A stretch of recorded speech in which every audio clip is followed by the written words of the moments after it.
We are back, boys. We are back with Season 2 of Revenge of the Iron-Blooded Swordhound. We begin this season on the day when people flock to the City of Water, Venesior. It is the capital city of the great empire, Rock. The day of Colosseo Academy's entrance ceremony, the world's most prestigious university where our boy, Vikir, will be attending. As usual, the first day is buzzing with the Academy's club recruitments. Freshmen and seniors of the school are all mixed together. The seniors are seen talking to every freshman that walked by their club stall, trying their best to recruit them. Even asking for a moment to fill surveys, and revealing that all they needed was to stamp their fingerprint and register their seals to join their recruitment form.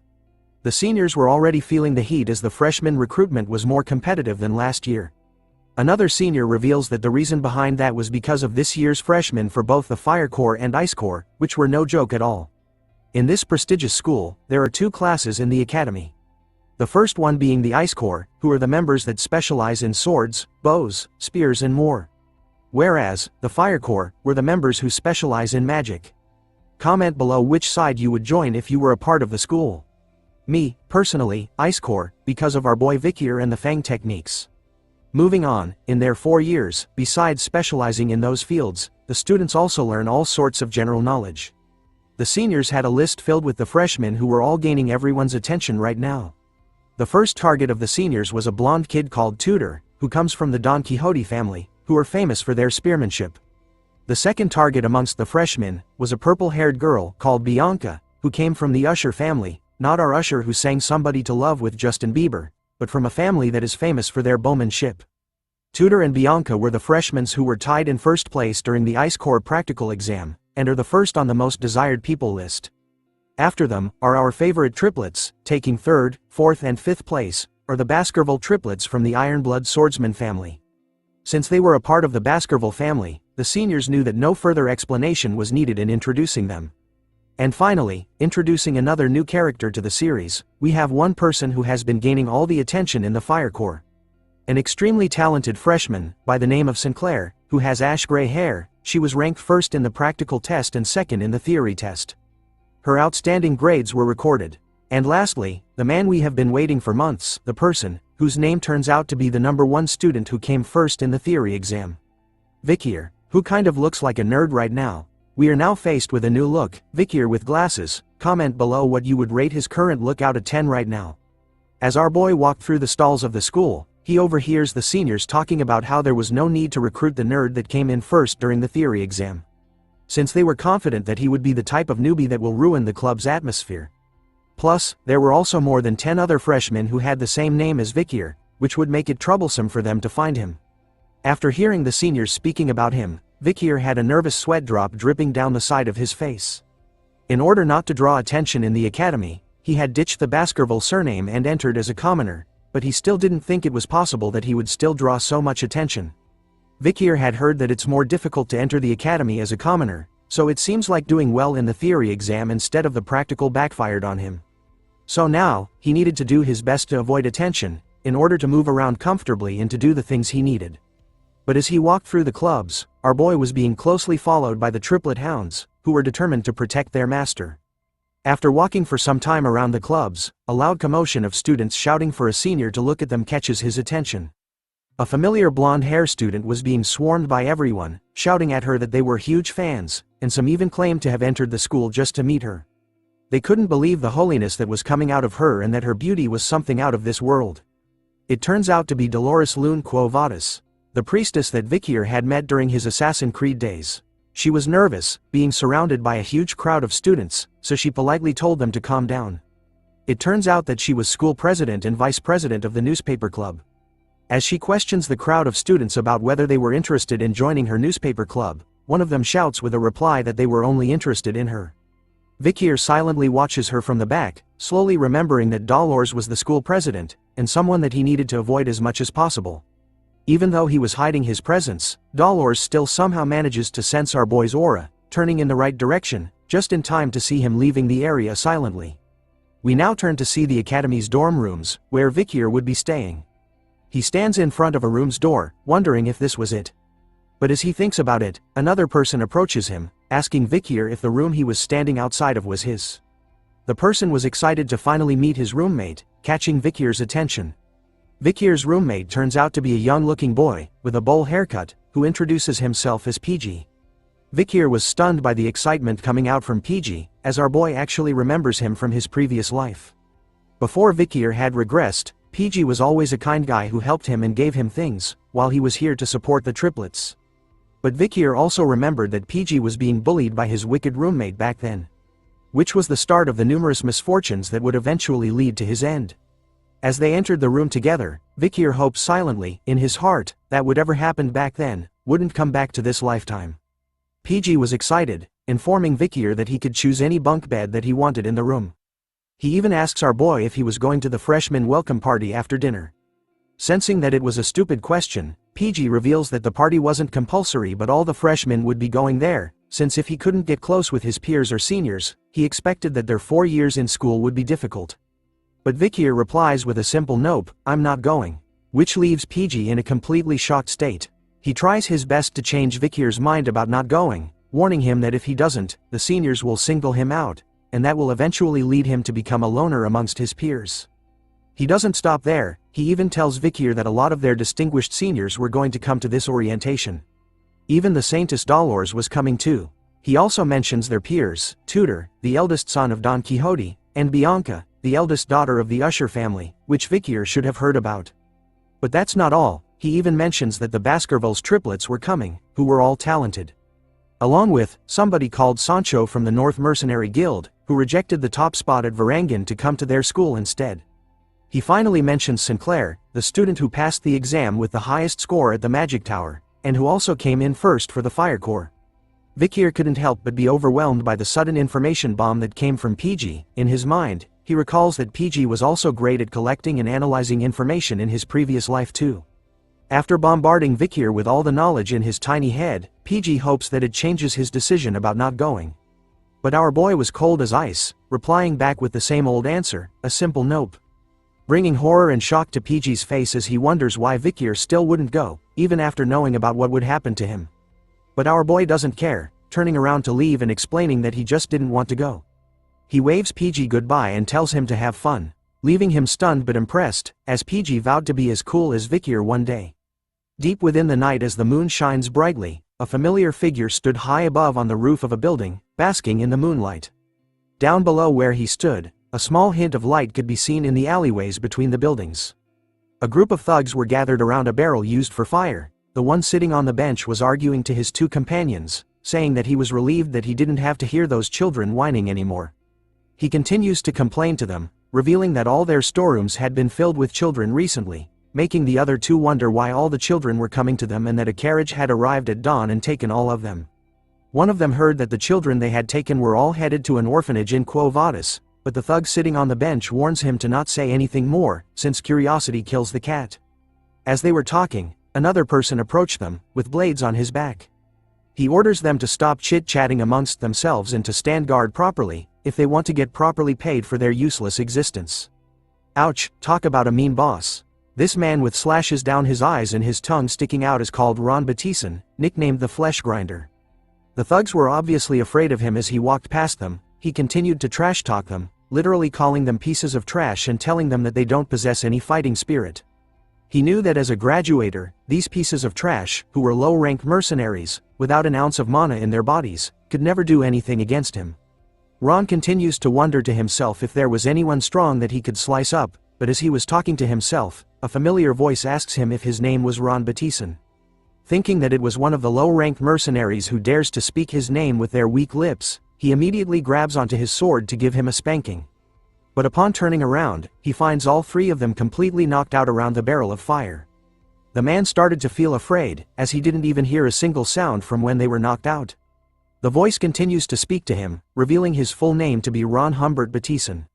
Recounting that 4 years ago, he had killed his neighboring family and used them as sacrifices, while contracting with a known demon.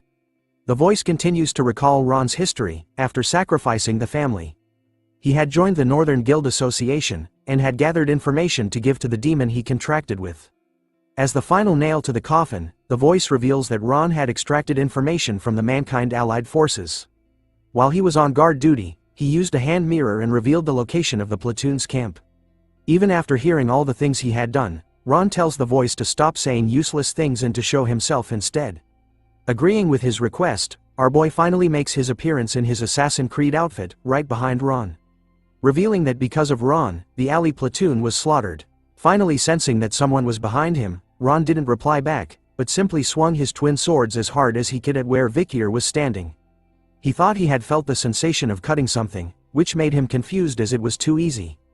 It turns out to be true, because in the next moment, both of Ron's arms were sliced away from his shoulder in a second, before he could even respond to the attack. Vikir is already done with him as he returns Beelzebub back into his hand, after appearing behind Ron once again and slicing both of his arms instantly. Leaving Ron on the ground, crying and screaming in pain over the loss of his arms. He starts to beg for mercy, telling Vikir that he didn't know about the Mankind Allied forces, which made him wonder why he was doing this to him. Our boy simply replies that Ron didn't know about it, because it hadn't happened yet. He holds Ron by his hair, and stares right into his soul, revealing that he knows that he had contracted with a demon, and wants the information on the contracted demon. But as soon as Ron starts to speak, telling Vikir about how he didn't know, the shape of his face starts to twist and bend, in an ugly way. The next thing Vikir knew, Ron's face had become all swollen and exploded into a bloody mess. Looking at the current state of Ron, Vikir noted that another one had died with their head exploding. He then takes out a notebook, with words written on the pages, some were covered in a black stroke line. With a bloody finger, Vikir crosses out another name with the blood, noting that Ron makes the third in the row.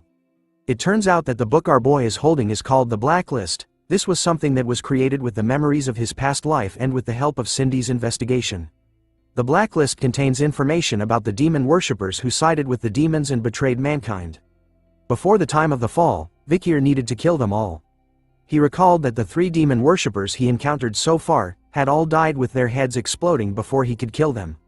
Thinking about it deeply, Vikir concluded that this was the demon's skill. Which means that the demon they contracted with was hiding within the capital. And that it was one of the 10 elite corpses who had done the contracting with the humans. As we continued into the night, the bell of a church started to ring. With each chime, the sounds of slashing were hidden. We turned to a random building in the town, where Vikir stood near the balcony. Behind him were endless amounts of bodies, each having a part of their body sliced off, their blood splattered everywhere, from the floors to the walls and to the ceilings. Absorbing Beelzebub back into his hand, Vikir wonders if the amount of demon worshippers he had slain so far had reached number 29. Based on everything so far, he concluded that they were either dead, or if they mentioned the demon they had a contract with, their heads would explode. Which makes it look like a condition of the demon contract. Crossing out the names in his blacklist with a pen this time, Vikir noted that he wasn't able to get any information about the elite corpse's location, which means that this was going to be a long and excruciating fight for him. In the end, he didn't expect to get anything on his first day. As the night continues, Vikir wonders if he should return to the academy right now. And so our boy leaps across the roofs of the town's buildings, eventually crossing over the walls of the academy. As he lands on the branch of a tree, he gazes into a well-lit room. Staring deep within, Vikir could see that the freshman welcome party was still ongoing. As he leaps down from the tree, and dusts the dirt off his pants, our boy wears his nerd disguise once again. Thinking that he should stop by at the party just in case. Inside the freshman welcome party, the students were happily talking to one another and eating the food from the buffet table. Even the triplets were enjoying themselves, chugging down huge cups of beer all at once, leaving everyone around them impressed. Dolores was once again surrounded by her fans, who screamed at her, proclaiming their love for her. Tudor was surrounded by the ladies while Bianca was pouring glasses of wine for her seniors as a sign of respect. Vikir stood alone in the back, analyzing the situation. He notices Tudor and Bianca in the party. He didn't know that they were in the same year as him. In his previous life, the great heroes who led mankind to victory with Karmas morgue during the time of the fall. One of them was the person who stood at the front line of the battlefield and took charge, from one of the 7 greatest families, the Azure Spearman family, Don Quixote's genius. Tudor La Mancha Don Quixote, the blonde playboy right now. And the archer who defeated countless demons, from one of the 7 greatest families, the mystical Archer family, Usher's genius, not Justin Bieber, but Bianca Faux Usher. Besides those two, Vikir was able to recognize a lot of faces he saw on the battlefield. He smiles to himself over this sight, as he didn't expect that he would see them like this.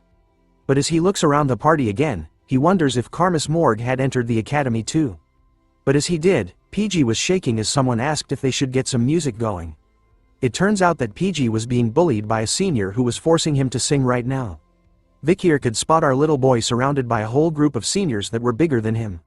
As he refused to sing, a female senior approaches him this time, bringing along a massive jug of alcohol and telling PG that if he doesn't want to sing, then he has to drink this entire cup in one go. Tears started to form around his eyes as PG questioned the senior about how he was going to drink all of it. But the seniors didn't care about what he was feeling, repeating to PG that he should just drink. Sensing that he couldn't back away from their request, after all, they were his seniors, our little man decided to do as they wanted. And begins to chug down the massive jug of alcohol they had brought for him in one go. As he continued to try his best to drink most of it, the seniors were laughing at him, and mocking PG by telling him that he was doing a good job. But before he could finish all of it, he threw up on the floor. Instead of helping him, the seniors continued to make fun of PG, calling him a crazy bastard for vomiting, which they found disgusting. As he tries his best to catch his breath, PG could hear the seniors making up a new nickname for him. They decided to call him the Vomit Pig. In his time of need, a hero appears. Our boy, Vikier, uses his own cape to cover the vomit that was on the floor, surprising the seniors. As they wondered who this nerdy boy was in front of them, Vikier looks over to PG, deep in thought. Thinking about him in his previous life, Vikier knew that PG had dropped out of school because he couldn't endure the bullying. Instead of graduating, he had become a low-ranked government official and lived a tough life while looking after his parents. The next time Vikier had met PG was when they were at the front line of the war, after the time of the fall had started. PG was one of the few people who had the balls to volunteer to go to the front lines. With his amazing strategy and information analysis, he had saved multiple lives. One of those lives was our boy, Vikier. It turns out that this little man was one of the few people that Vikier had respected as a friend. Still stunned upon seeing Vikier, our boy tells him to return to the dorm room first, as he was going to take care of things here. Vikier couldn't just stand idly by while his friend gets humiliated. A senior places his hand onto Vikier's shoulder, asking him about what he was doing and if he was crazy for interrupting a senior when they were talking. The senior takes it a step further, slapping Vikier's face repeatedly till it turns red, asking our boy if he was PG's classmate from Ice Corps Class B, after seeing our boy arrogantly step in like he was confident. But this senior made a huge mistake, as the triplets of the Baskerville clan finally made their appearance once again. All three of them had their eyes lit up with bloodhound aura, fueled by anger, as they witnessed the senior slapping their master. Vikier was still calm and collected. As he pushed his glasses up, his own pair of bloodhound eyes started to light up as he stared at them. The triplets immediately calmed down after recalling the warning they had received from Vikier. He told them before that he was going as a commoner at the academy, and that he would kill them the moment they reveal his identity. A female senior joins in, telling her friend that they shouldn't be rough on the freshmen and instead, they should treat them nicely as their seniors. She then comes up with a nice idea, saying that it would do the trick for them. She offers Vikier a chance. The seniors were willing to let both of them go, if he could drink all of the alcohol that was in the jug in front of them. Not wanting to pull our boy into his problems, PG tells Vikier that he was actually fine, but he ignores his words, and without hesitating, grabs onto the jug of alcohol. And started to pour it down his throat, surprising everyone around him. The female senior was giggling to herself, knowing that the jug was a mixed drink with high alcohol content, containing vodka and rum. So she was confident that there was no way a human could drink more than 1 liter of it at once. But she underestimates our boy, as he continues to chug down the drink without stopping, leaving the seniors all stunned and shocked. After some time, he slams the empty jug onto a nearby table, wiping off the remains on his mouth. Without wasting any more time, Vikier grabs onto PG and leaves with him, simply telling the seniors that were stunned by what they just saw, a single word, bye. But before they could leave peacefully, the same senior that was slapping Vikier's face grabs onto his shoulder, telling him to wait. The moment he does, Tudor and Bianca were the first to experience a horrifying and powerful feeling crushing them. The aura that our boy had been hiding up to now. With an ice-cold stare, and his eyes lit up, Vikier looks at the senior, asking him if he wanted anything else. But the senior was too stunned to speak, shaking from head to toe as his mouth was left wide open. That's when Dolores makes her appearance, asking everyone present about why it was so chaotic over here. The seniors were quick to cover their tracks, telling her that a freshman had vomited and that they were going to take care of it. Dolores senses something was wrong, and warns them that they couldn't treat the freshmen cruelly as they needed to uphold the image of the academy.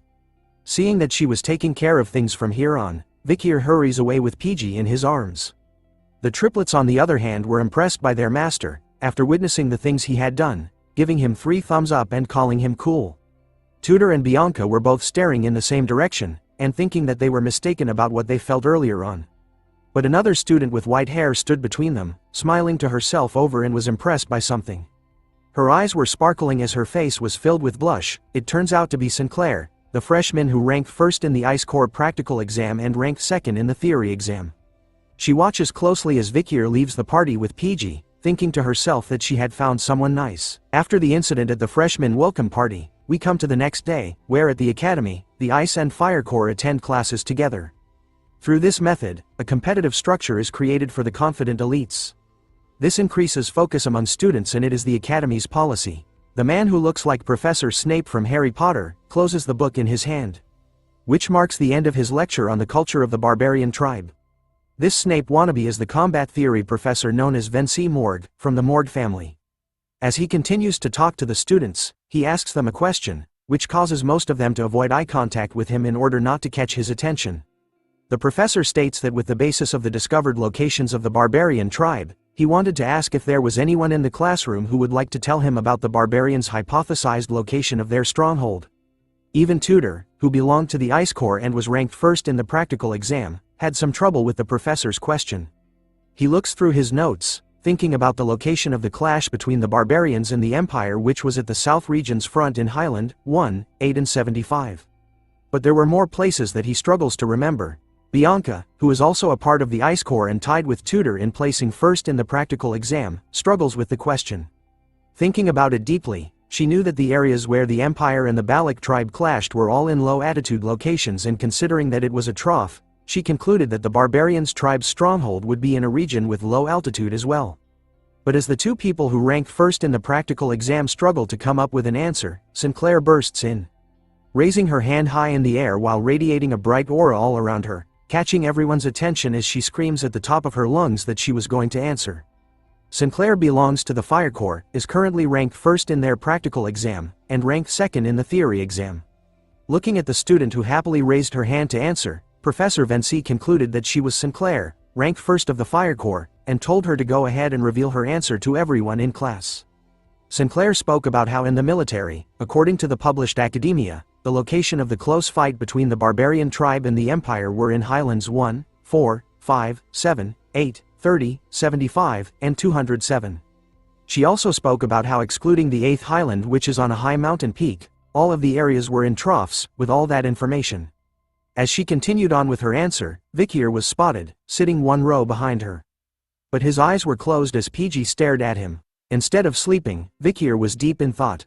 Going through his mind were the events of last night. Yesterday marked the 29 times he had slain demon worshippers in the city. Something they had in common was that they all possessed a severe stench of demons, and before they died, their so-called faces exploded into a bloody mess each time. Face and explode. With these two facts, Vikier thought that if that was the skill of the elite corpse that was hiding in this capital city, then there was only place he could think of that it would be hiding itself in. He concluded that he needed to ask Cindy for her help in investigating the area around the place he had in mind, but as he was thinking, PG immediately calls out to Vikier, tapping onto his shoulder in order to grab his attention. Upon opening his eyes, our boy could see that everyone in the class had their eyes focused on him. Professor Snape was furious, stating that the ICE Corps weren't as good as the Fire Corps, as he couldn't believe that there was a student who would dare sleep in the first class of the semester. Flexing his glasses, Vikier responds back to the professor, telling him that he wasn't sleeping. His reply shocked PG. Upset over our boy's arrogant reply, the professor grew even more furious, asking Vikier to reveal his name to him. After knowing his name, the professor stated that everyone in the class saw that his eyes were closed. But our boy was quick with his reply, telling the professor that his eyes were closed, but it didn't mean that he was sleeping. Hearing that kind of reply, the professor eats a humble pie and tells Vikier that he was mistaken. Our boy said it was understandable, making the professor even more furious as he wondered what kind of psycho had entered the academy this time. Failing to break Vikier over his responses, the professor decides to move on. He tells the class that because of the answer that Fire Corps Rank 1, Sinclair gave, the Fire Corps have gained 1 point out of 10 for behavior points. The professor then suggested something to Vikier, telling him that if he could answer his question, he was going to give him and the ICE Corps the points. However, the professor warns Vikier that if he answers the question wrongly, he he was going to give the entire Ice Corps students negative points instead. Our boy simply shouted back that his suggestion was unfair, but the professor didn't care anymore and presented the question. He wanted to know the location of the Empire's military and where the Balak fought. With that location, he wanted Vikier to tell him where the Balak tribe's stronghold is. Sinclair was stunned by the professor's sudden question. She knew that compared to other tribes, information on the Balaks was hard to come by, making the question extremely difficult. Bianca, on the other hand, was pissed off at Vikir's arrogant attitude towards the professor, calling him an idiot in his mind, as she believes that everyone in the Ice Corps was going to be at a loss because he couldn't answer the question. Taking the question in mind, Vikir thought about for a while, a memory of the Balak tribe, dancing around a campfire while smiling and having meat in their hands came into his mind. He remembers his barbarian family along with the precious memories he had made with them. Just the thought of them makes our boy smile.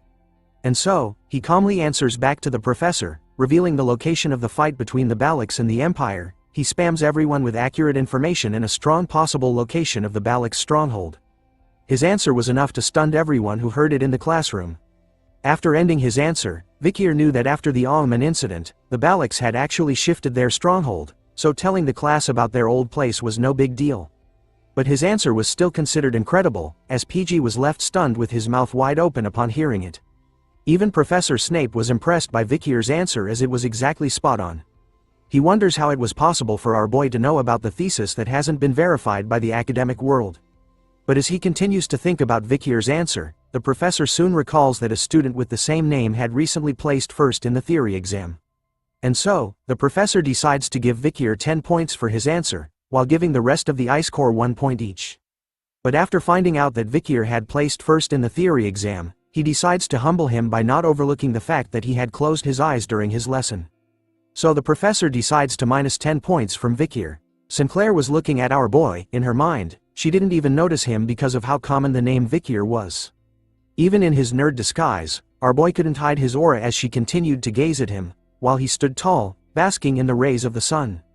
Even Tudor was drawn to Vikir as he continues to stare at him from across the classroom. The other students were talking amongst themselves, realizing that Vikir was the one who placed first in the theory exam, but some didn't care, as all of them almost had a negative score in points. They seemed to believe that Vikir was only a nerd, which makes them want to go and punch him in the face. Looking at our boy, Tudor couldn't help but smirk, after finding the smartest person when it comes to theory. But he wonders how useful that would be during the practical lessons. We now change scenes to a large football-like field, where the students were playing a game called Run Flat, which uses a special type of ball and gloves. It's a sport with 20 people on each team. Points are acquired when the ball is in the other team's goal area. It's against the rules to use mana and weapons. Besides that, it is a game where any method can be used to score goals. The match starts off with a player stomping the ground hard. It turns out to be Tudor, who smashes through the defense line of the opposite team with ease. As he carries the ball to score, he declares to everyone that he was the best when it comes to run flat, and that this was his time to shine. The girls in the stand cheered him on, commenting about how hot he was while Bianca was annoyed, calling the sport barbaric. As Tudor reaches closer to the goal of the enemy team, a familiar three-headed group appears to block his way. It turns out to be the triplets from the Baskerville family. They stand against Tudor together, calling him an arrogant bastard and daring him to try and break through them. Instead of being afraid of the rumored Ironblood swordsman family's troublemaker triplets, Tudor was excited. Much to the triplets' surprise, he didn't face them head-on. Instead, he weaved past two of them easily, leaving them shocked. But before reaching the end, the last triplet makes his appearance, telling Tudor to hand over the ball. Instead of answering back, Tudor simply prepares his left hand, and within a second, a bright blue light appears from it. Wasting no time at all, he slams his fist into the triplet's body, causing what looks like a Rasengan attack to appear on his stomach, knocking him out of his way completely. He tells the triplets that if he had decided to face them head-on, then he was going to lose it all. With only one person alive on the enemy team, Tudor makes a mad dash to the goalpost.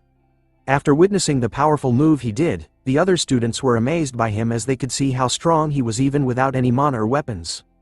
They had also heard rumors that he was Don Quixote's run-flat prodigy, which was expected of the Ice Corps ace. Running to the goal, Tudor was thinking to himself that there was no point in memorizing theories. As a true fighter, all he needed was the strength to win. But as he continues to run, he notices something in front of him. It turns out to be our boy Vikir, who was the only member on his team left standing in the way of Tudor. Tutor recognizes Vikir as the student who responded back to Professor Snape in this morning's lecture.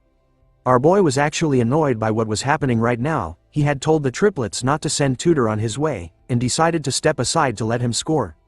But there's a twist. Instead of aiming for the goalpost, Tutor actually decides to mess with Vikir. Thinking that with this body slam, he was going to help Vikir focus more on training his body than studying. Unfazed by what was happening, Vikir showed no reaction at all to Tutor's sudden attack. Instead, he simply stood still, resulting in Tutor falling through the air after he crashed into Vikir. Like a car hitting a wall, it turns out that the impact from crashing into Vikir was enough to knock him out. His face was completely blurred, showing no signs of life. Even Bianca and Sinclair couldn't believe what was going on as they witnessed this sight from the stands. Vikir turns his head to look behind, only to see Tutor finally landing onto the ground with a heavy slam. Thinking about what had just happened, Vikir initially planned on dodging Tutor, but instead, he questions why this blonde kid would just run into him first. Before he could make sense of things, our boy simply fell to the ground as well, moaning loudly in pain because in his mind, he was going to pretend to be injured. The sleeping blonde prince laid on the field completely flat on his back after the incident with Vikir, his face covered in sweat. Moments later, his eyes suddenly opened wide. Tutor was surrounded by his fellow students, as he continued to lay on the ground, confused by what had happened to him. The voices of his classmates asking him if he was okay didn't even register with him, as he wondered what he was doing right now, whether he had fainted or actually fallen asleep during the match. He started to remember what he was doing before seeing the scene in front of him. Tutor had decided during the match to mess with Vikir, who ranked first in theory, for a bit. He was going to tease him by barging into his shoulder a little, but the moment they made contact, everything went black for him, so he couldn't remember exactly what happened. As he sat up, Tutor looked at Vikir, who was dusting off his body. He couldn't believe that a nerd like him could actually knock out the great Tutor Don Quixote. Seeing that there wasn't even a single scratch on our boy, Tutor was determined to test out what happened just now again. Once more, the game was about to begin with everyone getting into their positions at the start of the match. The ball was once again passed over to Tutor, who was thinking that something was wrong with the incident against Vikir, and so, he wanted to do it again to test his own theory. This time, the triplets of the Baskerville family immediately stood on guard against Tutor, while also acting like a shield for Vikir, who simply stood at the back of the field. But as soon as the match started, Bianca and Sinclair, who were watching from the stands, were confused by what was going on. Instead of going for the goal post, Tutor was aiming right for the triplets and Vikir, ignoring the words from his teammates as he charged towards them instead. Tutor confidently challenges the triplets and Vikir once more, which the triplets happily accept, replying to Tutor that he wasn't going to get past them this time round. Once again, the triplets failed at blocking and intercepting Tutor, who held the ball and got past them easily a second time. His eyes were completely focused on Vikir this round, charging towards our boy at full speed. Vikir watches closely as the blonde kid continues to run in his direction. He thinks about how he had ordered the triplets to keep Tutor away from him, but at the same time, he wonders why Tutor was so serious about coming towards him now. The genius spearman was revved up, his eyes were locked onto our boy, no longer seeing him as human but a target now. Tutor was serious. He knew that what happened to him was no mere coincidence. So he decides to use the Azure Spearman family's run-flat secret technique, Saint Spear Tackle. Yes, this powerful family actually created a killer move for a ball game. An avatar of a knight with a powerful lance was summoned behind Tutor as his eyes turned completely blue, determined to smash into Vikir and send him flying in the air this time. Even though such a powerful force was coming straight to his face, Vikir was actually pretty calm, pretty demure. His glasses were showing no signs of fear at all. Soon enough, we cut to black once again. In the next moment, the same gray-hair scarred-faced student appears above Tutor, asking him if he was awake again. The blonde prince once again wakes up in his usual T-pose, completely wasted on the ground again. He immediately sat upright, questioning how it was possible for him to faint once more, but as he struggles to understand what was happening, the muscular guy beside him tells him to calm down. He reveals to Tutor that after he used his family's technique, which was hitting Vikir with a high-speed tackle, it simply resulted in him being bounced off our boy at that same high speed. Ladies and gentlemen, we have our next challenger as the student who woke up. Tutor tightens the headband on his head. He tells Tutor that he understands why he was so focused on Vikir, as our boy was clearly hiding something from them. This time, Sancho, the muscular student, was going to go against our boy. With the sun shining brightly on him, he heads over to the match. telling Tudor that as a man and a friend, he couldn't just watch and do nothing after seeing him get beaten twice by Vikir. This is the transfer student who came from the Mercenary Guild Association in the north, Sancho Barataria. Due to his overwhelming physique, he is not considered eligible for his age group in his league, so he decided not to play run flat. Basically, this guy was too overpowered to play a ball game. But because of Vikir, he changes his mind. As he held onto the ball, Sancho talked about how in the frozen land of the north, newborns of the elderly who are on the verge of death, fight desperately. It means they're all warriors. It's round 3 for the triplets this time as they faced off against the giant. Determined and hyper-focused, the triplets weren't letting anyone pass them this round. Third time's the charm, right? Well, not in this world, because in the next second, instead of dodging and weaving past the triplets like Tudor did twice, Sancho just decides to do the wrestling move and clothesline all 3 of the hounds together. Sancho easily slams and flings the triplets into the air, pushing and making them fly away from Vikir, who simply stood his ground. As they flew past their master, our boy was pissed off this time. His eyes were glowing red behind his glasses, whispering to the triplets if they wanted to die. The triplets could only cry as they flew past their master once again, apologizing for their 3rd failure in a row while in the air. Even after sending 3 people in the air, Sancho wasn't stopping his attack. He charges straight at Vikir like a bull. His face was filled with determination, just like how Tudor was from before, in order to reveal what Vikir was hiding from them. Our boy, on the other hand, was still emotionless even before a giant that was rampaging towards him. Just inches away from him this time, Sancho readies himself, telling Vikir that he was going to see if he could endure his full power this time. With his hand raised up high in the air, Sancho lands a full blow onto Vikir's stomach with all his might, causing a loud bang. But the moment he got into contact with our boy, all he could feel and sense was that he was hitting a huge mountain of stone. The feeling in his arm was shocking to Sancho, who was known for his powerful strength. His hand was shaking as he tried to move Vikir by a little bit. Even after being hit by Sancho's full strength, Vikir didn't feel anything at all. Instead, he was thinking that he should play along with what Sancho wanted. So he purposely jumped backwards with a bit of strength, pretending that Sancho's attack had actually done something to him. In order to make sure it was right, Vikir created skid marks on the field with his body, even crashing into the ground like the triplets did. The other students who were watching were amazed by what they witnessed. They couldn't believe that Sancho had broken through the enemy team's defense. But some of them wondered if the guy he pushed was still alive. Unknown to the other students, Sancho, completely aware of what was really going on, couldn't help but stare at his shaking hand, wondering what that feeling was he just experienced and if Vikir was actually human.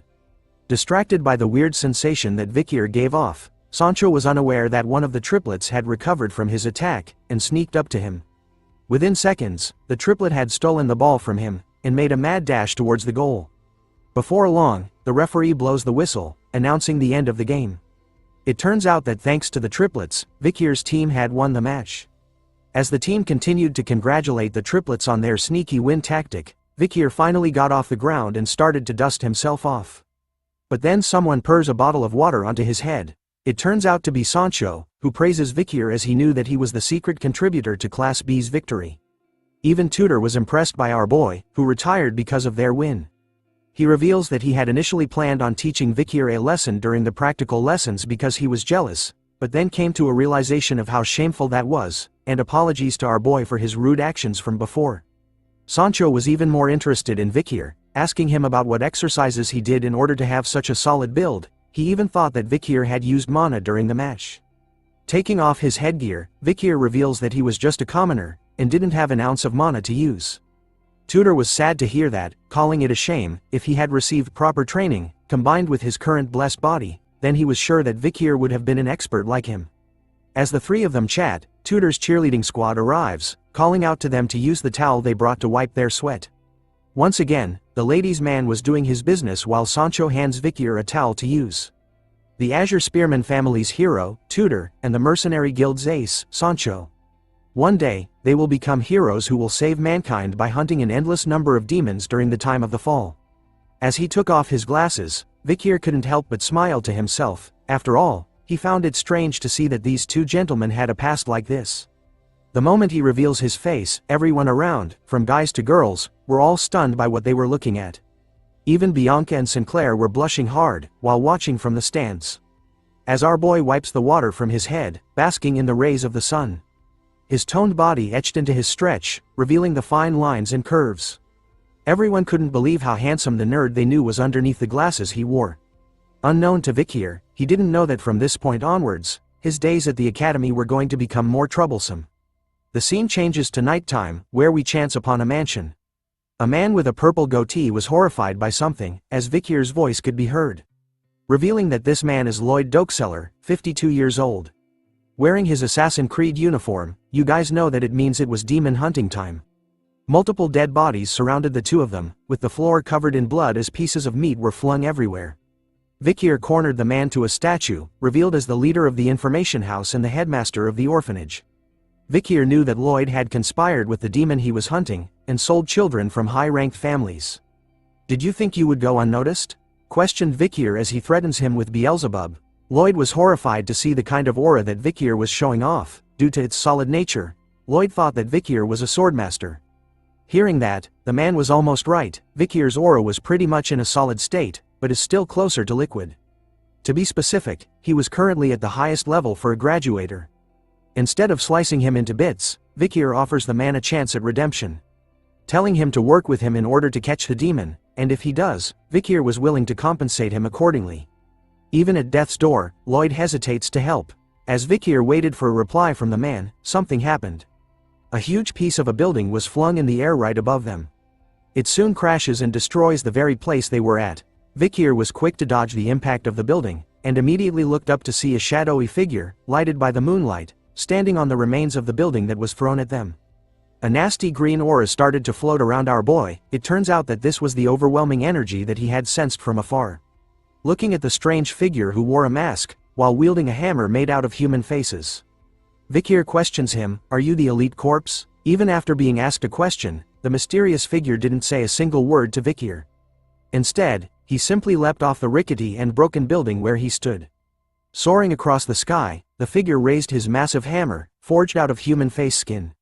He swiftly swung it down hard towards Vikir, who easily dodged it by moving to the side, but not before the forceful impact of the hammer obliterated the place he was at before. The figure, seeing that its first attack failed to kill our boy, quickly switched his stance on the way he handled his hammer. He grabbed it nearer to the head this time and went into a ferocious close swing at Vikir, who once again dodged by bending it backwards like Beckham. Now face to face with the disgusting hammer by a few inches, Vikir noticed that the figure was adopting a strange battle stance. With a twist at the handle of the hammer, the figure lunged it straight towards Vikir's head, almost decapitating him completely. But all the attacks couldn't land on our boy, as he simply bounced effortlessly away from him this time. Standing on guard, Vikir was able to quickly analyze the unique characteristics of the opponent he was fighting right now. He could sense the aura of a high-ranked graduator emanating from it and noticed that the figure uses the religiously holy Quo Vadis bludgeoning technique that was seen just moments ago. Combining all these facts together, Vikir realized that the mysterious figure in front of him was not the elite corpse he had been hunting for these past few days. This made him wonder, did a demon infiltrate the religiously holy nation? But knowing them, he knew about how they had their own corrupt sectors too. This made him think that the guy in front of him right now was simply a servant who works under the 10 elite corpses. Unsummoning Beelzebub back into his hand, Vikir tells the figure that if he kills him, then he might be able to meet the 10 elite corpses. Him coming here was perfect for our boy, since he was getting annoyed from having to constantly get rid of trash like before. But this time was different, he could actually let loose for a while. After saying that, the man with the hammer leapt gracefully into the air again, hoping to land a blow onto our boy. This time, there was an impact. The sound was loud enough to send shockwaves through the air. It turns out that instead of using his blade, Vikir was going in for close combat. He blocked the massive hammer strike by just using one of his legs, doing a horizontal leg split, Jean-Claude Van Damme style. Instead of your typical shouting of the word, "What?" the masked figure simply lets out a grunt noise, surprised that its attack was stopped by a single leg. But wait, there's more. Vikir was on the attack this time. He charged his arm with the blood-red aura of the Baskerville power. In just 1 second, he managed to land 5 Rasengan-like injuries onto the masked figure's body, before ending the attack with a powerful right hook to the side of its ribs. Sending it flying into the nearby abandoned building. As it enters the building, the masked figure seems to be able to withstand Vikir's powerful blows. Wasting no time at all, our boy also leaps into the building, following closely behind. As the masked figure tried to prepare another attack with a swing of his hammer, our boy was way faster. In an instant, he snapped the arm of the masked figure so fast that it couldn't even react to the attack. With only its right arm on the hammer, Vikir teleported behind it in an instant, with swift and deadly precision. He elbows and knees the masked figure's only remaining working arm, breaking it completely like its other arm. Even after breaking both of them, Vikir isn't done. He flips over, grabs its shirt, and flings it to the other side of the room. It turns out that his final throw had meaning behind it, as the masked figure was impaled by a sharp iron pipe that was hidden in the building's walls. The only sound it could make was some grunting noises as Vikir slowly walked over to its side. Looking closer at its exposed chest, he could see huge scar marks all over and the word, Afibo, imprinted on its skin, which makes him think that that was its name. Seeing that Afibo could no longer escape, Vikir starts to question him, asking him about his master and the person responsible for making him this way. But no human words came out from his mouth, only the sounds of groaning. Hearing him struggle to answer, Vikir could sense that the person who made him this way might have been controlling what he could say. Reaching out to the steel rod that impaled Afibo, Vikir lets him know that interrogation can also come in other forms, besides words. Twisting the steel rod, Vikir tells Afibo while causing him even more pain that he was going to slice his body into smaller pieces, along with his intestines, bone structures, and injuries. All the information he needed was in the freshness of the blood in his veins and the concentration of his mana. Those things would tell Vikir a lot of things. And so, as the night goes on, in this beautiful moonlight, Vikir tells Afibo that the interrogation of his life was about to begin. After the interrogation went on for quite some time, Vikir could hear the sounds of someone calling for help coming from the rubble in the middle of the square from before. So he went to check out what it was. Upon lifting up the rocks, he saw that Lyad had actually somehow survived the attack from Afibo, where he threw the building at them from the start. Knowing that he was actually a poison seller, Vikir reminds the frightened man that if he wanted to live, then he should know what he has to do, which was to tell our boy everything he needed to know. Unlike before, Lloyd was actually considering helping Vikir, asking him if in exchange he would spare his life, but Vikir warns him that it would depend on the type of information he provides. As the two of them were busy negotiating, another mysterious figure appeared, standing high above on a building nearby and watching the two of them closely. It turns out to be a human wearing a familiar uniform. Lyad finally breaks and shouts to Vikir that he was going to tell him everything, revealing that in the headmaster's room, there was his safe. But the moment he does, the Sharingan appears. Just kidding. This ain't Naruto, or is it? An eye appears with a unique green symbol on it, causing blood stains to appear around the eye as well. The moment the eye appeared, Vikir could sense which direction it came from and turned to see what it was, but it was too late. The mysterious third party had already disappeared from the building's rooftop. After sensing that strange feeling, it somehow feels familiar to our boy. But because his attention was drawn somewhere else, he doesn't notice the fact that Lloyd was busy puking out 3 other heads from his mouth. Ew, ew, ew. As soon as he turns to see Lloyd, a bright green light appears. Soon enough, a huge green explosion occurs, destroying everything in its path. The bells of a nearby church began to ring as the explosion was heard by everyone in the city. The people were coming out of their homes, shouting that there had been an explosion as a battalion of soldiers made their appearance. They headed towards the scene of the explosion and could see a huge smoke cloud in the distance. As the soldiers were watching the smoke, Dolores made her appearance, questioning them on what was going on and whether there were any casualties. One of the soldiers reports to her that they were still investigating the remnants of the explosion, but the issue is that there was almost no evidence due to the explosion from earlier on. In the aftermath of the explosion, the place where Vikir was is now covered by multiple people along with a huge crater in the middle of it. Dolores was meticulously exploring the area as well, seeing the explosion which can be seen as normal, the traces of the fight which were imparted on the orphanage building. As she looked around, she could only wonder what kind of evil was fought in this very place. As she continues to look around for clues, she notices something on the floor. It was a piece of our boy's mask. Part of it had been broken off. Upon seeing it, Dolores quickly kneels down to cover it with her skirt, hiding it from the nearby soldiers. One of them notices her strange actions and asks if she was feeling all right. Dolores, in her kneeling position, simply replies that she was feeling a bit sick. Continuing to cover Vikir's mask as the soldier reveals that there were no casualties and that she shouldn't push herself, Dolores was in a panic mode. After all, she was flustered and hid part of the mask because she knew that it belonged to the Night Bloodhound. We start off this part back with Professor Snape, who appears with an annoyed look on his face as usual. It turns out that we're back in the classroom, where a giant scorpion-like creature, the size of your mama, oh snap, lies on the table beside him.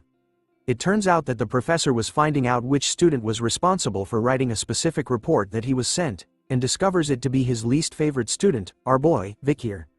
The report was apparently about the scorpion-like creature that laid dead on the table in the classroom. In the report, it was written that Vikir had written about how Venepians, the name of the creature, has an undiscovered second venomous fangs. This kind of information seemed like a false report to the professor, who regarded it as a joke with fake information, so he was going to deduct 10 points from everyone in the Ice Corps.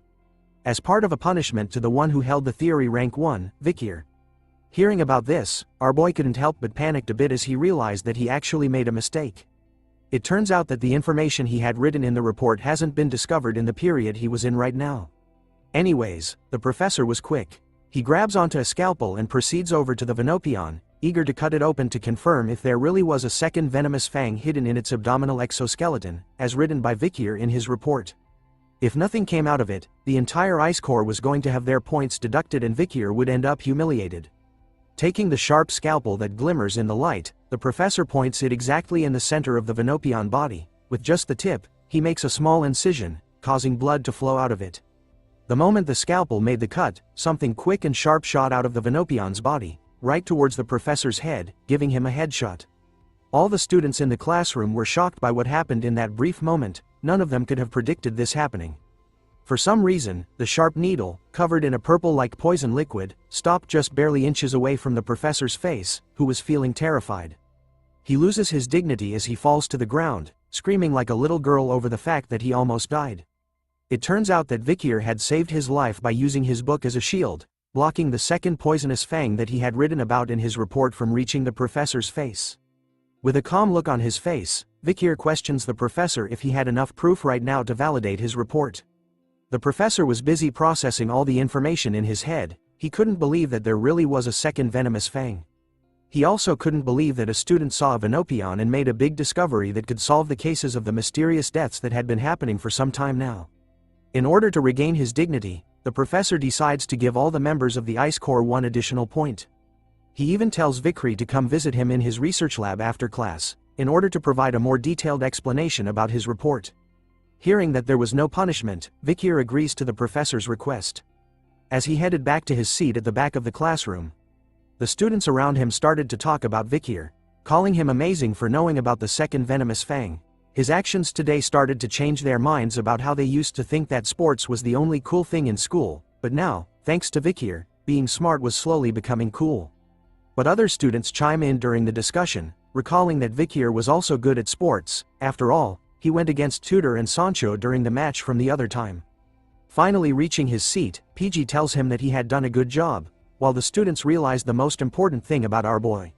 Which is the fact that behind the nerdy glasses, he was actually hiding his amazing-looking face and glowing hair.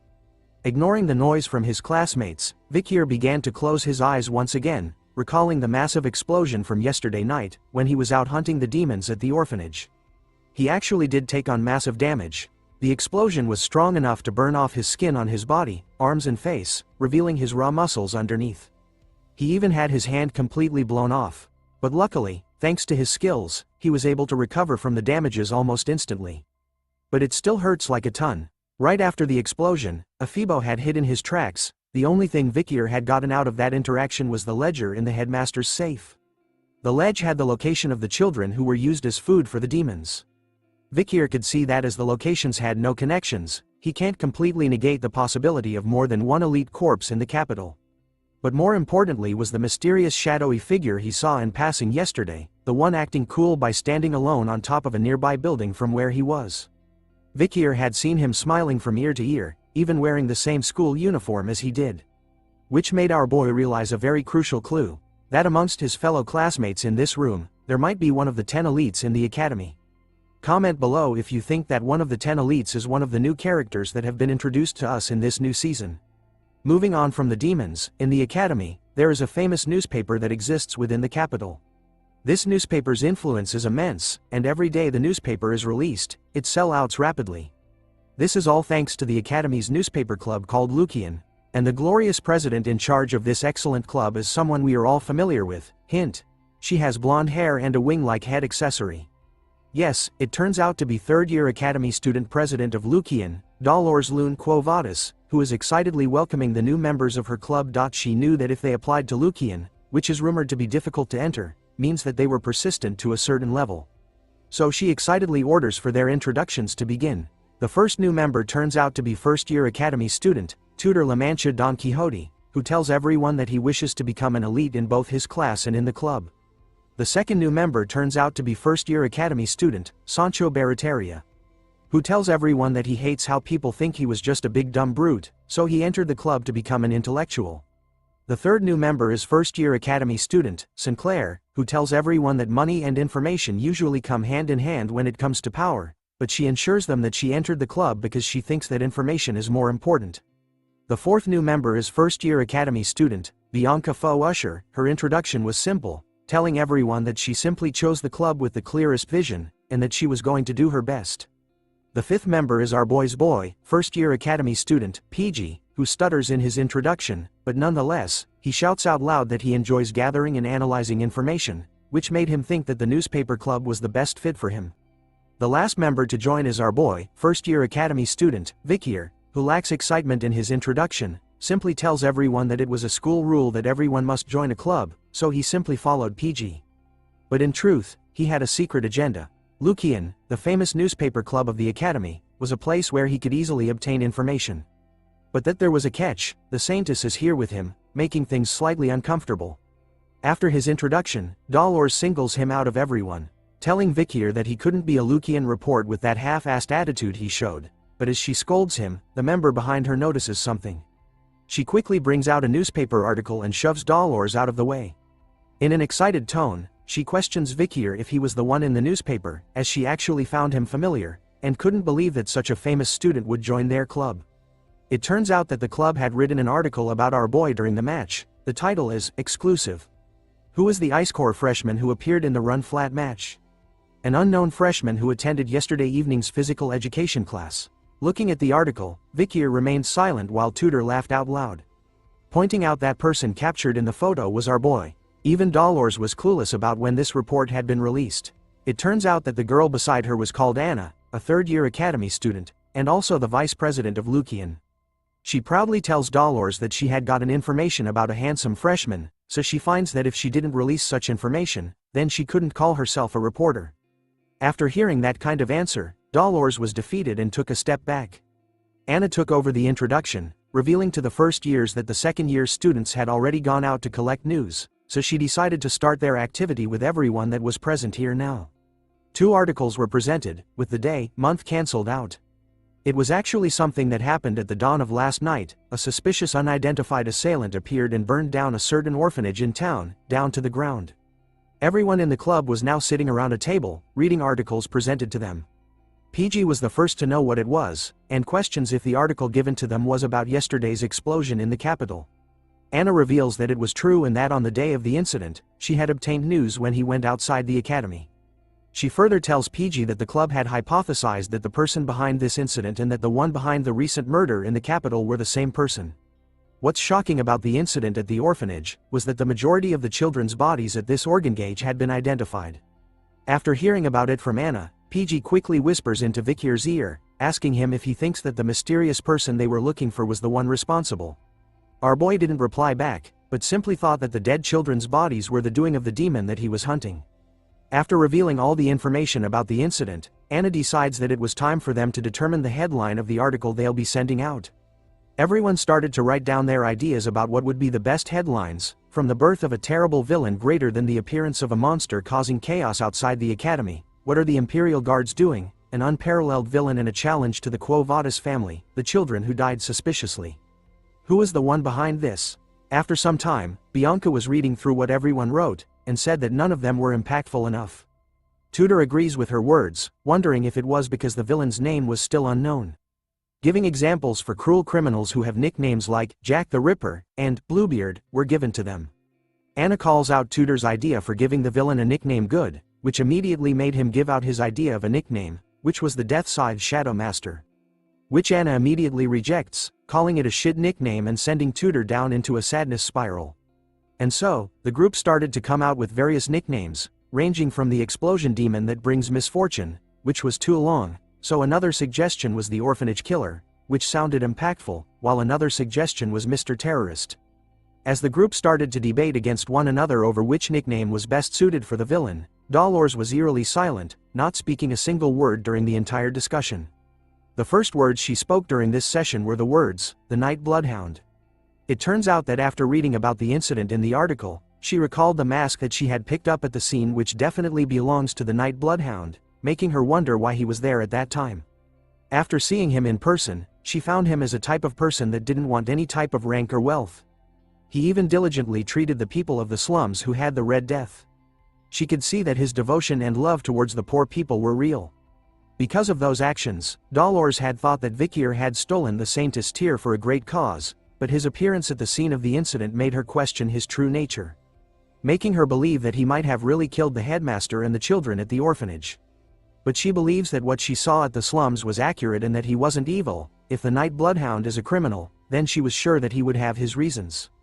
Distracted by her thoughts, Anna actually hears the name Dolores had spoken out by mistake, which catches her attention. Looking up to the table, she saw that everyone was staring at her. They all liked the nickname of the Night Bloodhound as it was a barbarian tribe's naming style, which sounded really violent. The rest of the group agrees with the nickname, finding it gloomy and negative, perfect for a criminal.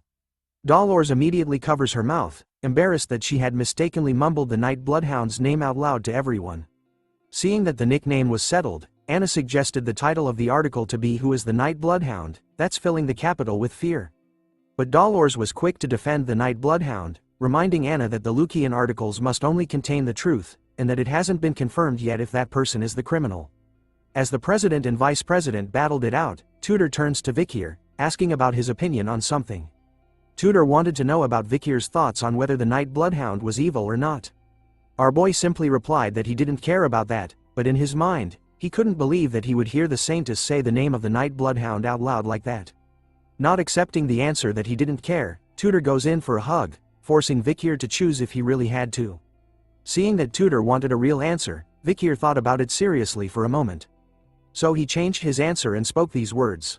"What I know for certain is that they're not virtuous, so they're evil."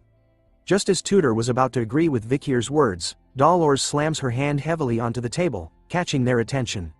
She was standing upright, shocked by Vikir's words that the Night Bloodhound isn't virtuous. Her eyes were completely focused on our boy, asking him about how he was so sure about that. Seeing her reaction, Vikir was actually stunned and confused by what was going on. Even Tudor's hand was sweating heavily as he let go of Vikir's shoulder, sensing the danger that our boy might be in. We start this chapter once again with Dolores questioning Vikir on why he thinks that the Nightblood isn't a good guy. Her questioning was making everyone on Vikir's side nervous as they started to sweat over her words. Dolores's eyes were set on their target, showing us why it was drawn as a cross eye. She continues to question Vikir's on why he was so sure about his words. Knowing who he was, she continues to ask Vikir to answer her questions, but he remains silent, while Tudor starts to think that he had done something wrong. Seeing and hearing no attempts at a reply, Dolores addresses everyone in the club, claiming that they believed in something without any proof. She reminds them that as reporters, if they say things that aren't proven by facts, then they can destroy an innocent person's life. Tudor cuts in, informing her that the guards of the city had testified that the Night Hound had destroyed the buildings and killed the headmaster of the orphanage. But Dolores refutes their claim, telling Tudor that the Imperial Guard's interview responses are just testimony consisting of deductions and no solid evidence. She even reminds him that the question regarding the children's corpses that were found in the orphanage's basement has yet to be resolved, and that there were too many questionable variables to determine that the Night Hound killed those children.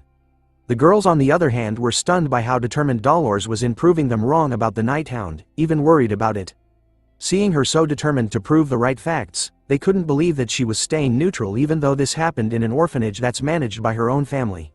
Seeing that no one else was complaining, Dolores turns to Anna, reminding her to edit the article to ensure that it's objective and unbiased. Hearing that order, Anna complains that if they do that, they wouldn't be able to write anything. But Dolores insists on it, saying that it wasn't too late to release a critical report that it was the Night Hound after what they had found about the incident. Her eyes started to look sad as she thought about what if the Night Hound really was evil, and reminded the club that if that was true, then they can criticize him harshly. Hearing those words, Vikir couldn't help but take a peek at her through his thick nerd glasses. As the group starts to take in Dolores's words, another member of the club bursts into the room, shouting for the president's attention. The member reports to her that the club advisory was asking for her, stating that the reason was because he wanted her to re-edit the report and state that the Night Hound was a bad person. Hearing about the request, Dolores started to feel stressed, and replied back to the member that she was going to talk to the club advisor, since he likes making articles into headlines. After settling things in the room, Dolores left with the member to seek out the club advisor and his request. As she left, Tudor was impressed by their president, calling her a girl boss. Hearing that, Vikier couldn't help but reply that Dolores had been that way since a long time ago, which confuses Tudor. In Vikier's mind, Dolores looked the same as when she led the Holy Knights on the front lines of the battlefield during the fall before he had regressed. She wore mighty armor and her holiness radiated in a bright light all over. She could be seen on the battlefield, ushering new commands to the Holy Knights, ordering them to push forward as she blesses them with her holy light. She would often complain about the troops, a sign that people these days have weak faith. She even scolds them when she finds them messing around their breaks, telling them to save lives instead. She reminded them that back in her days, if a demon had appeared, then they would just jump in to help. Recalling his past memories of her, Vikier started to smile to himself. He had thought that she would deem his actions as wicked, but to him right now, it doesn't feel bad because someone's trying to tell the truth about him. In his heart, he quietly thanks the Saintess for her help, as she argues with the club advisor over his request, who turns out to be Professor Snape. Moving on, in the earlier mornings, a siren started to blare loudly. As it continues to ring, PG awakens from his beauty sleep in a groggy state. The moment he raises his body upright, Vikier greets him with a good morning. Vikier was already up and ready, dressed in his school's exercise clothes and stretching, while PG was still rubbing his eyes, greeting good morning back to our boy. In this academy, everyone has to wake up at 6 a.m. When the alarm sounds, the stupidest head to the training area in front of the dorms. The students then participate in the exercises, following the instructor who stands at the front to wake themselves up. They start off their day with a light jog. After their morning exercises, the students will go their separate ways. Some would catch up on their sleep, some would go and take a bath, and some head straight to the cafeteria. PG could start to feel the strain on his body after the morning exercises. He complains to Vikier that his brain would be more active if he had slept through the morning exercises, but our boy refutes that claim, reminding PG that moving his body helps to activate his brain. But that wasn't what PG wanted to hear. He didn't want to be proven incorrect. Tudor cuts into their conversation, telling Vikier that he wasn't going to be popular with the girls if he didn't act so empathetic. And suggests that he practices it by being empathetic to PG. But hearing that suggestion, PG humbly declines the idea. Tudor then comes up with a new suggestion, asking if everyone is free this weekend, as they should have fun by going into the city. PG likes the idea behind it as there was actually a book he needed to buy. Even Sancho chimed into the conversation, saying there was a restaurant that he wanted to try in the city too. Hearing that it was okay with the rest, Tudor turns to ask Vikier. Pausing for a moment, our boy declined the invitation, saying that he needed to volunteer on the weekends. The group was stunned to hear that Vikier needed to do volunteering. PG reveals that our boy had received too many deductions. Hearing about that, Tudor realized that it was probably from Professor Snape, who would pick on Vikier all the time, even if he didn't do anything wrong. Hearing them talk about him, Vikier couldn't help but remain silent. So he moves on from the group, telling them to go to the city without him this time.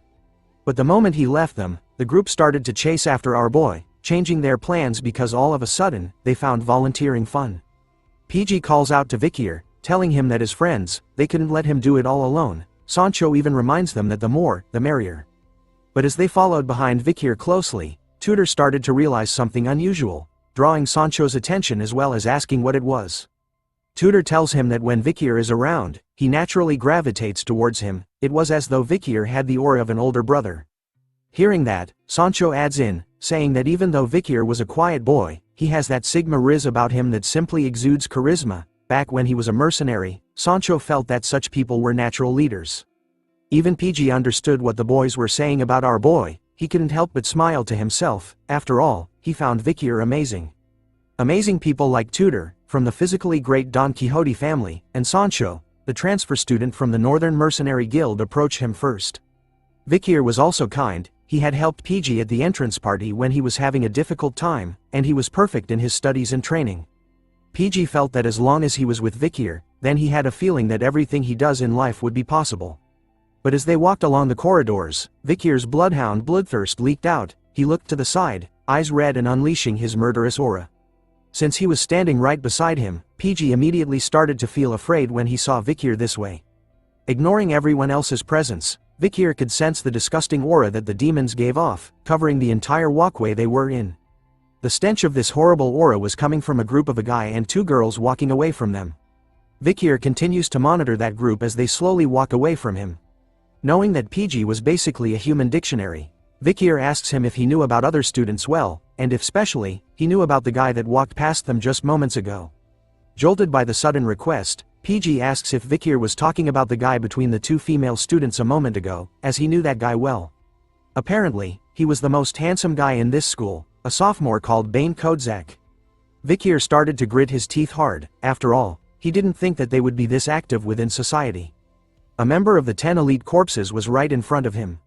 As the suspect started to move further away, Vikir started to think about his choices right now, whether he should start the fight, but thinking about it, he decided not to as there would be a lot of casualties.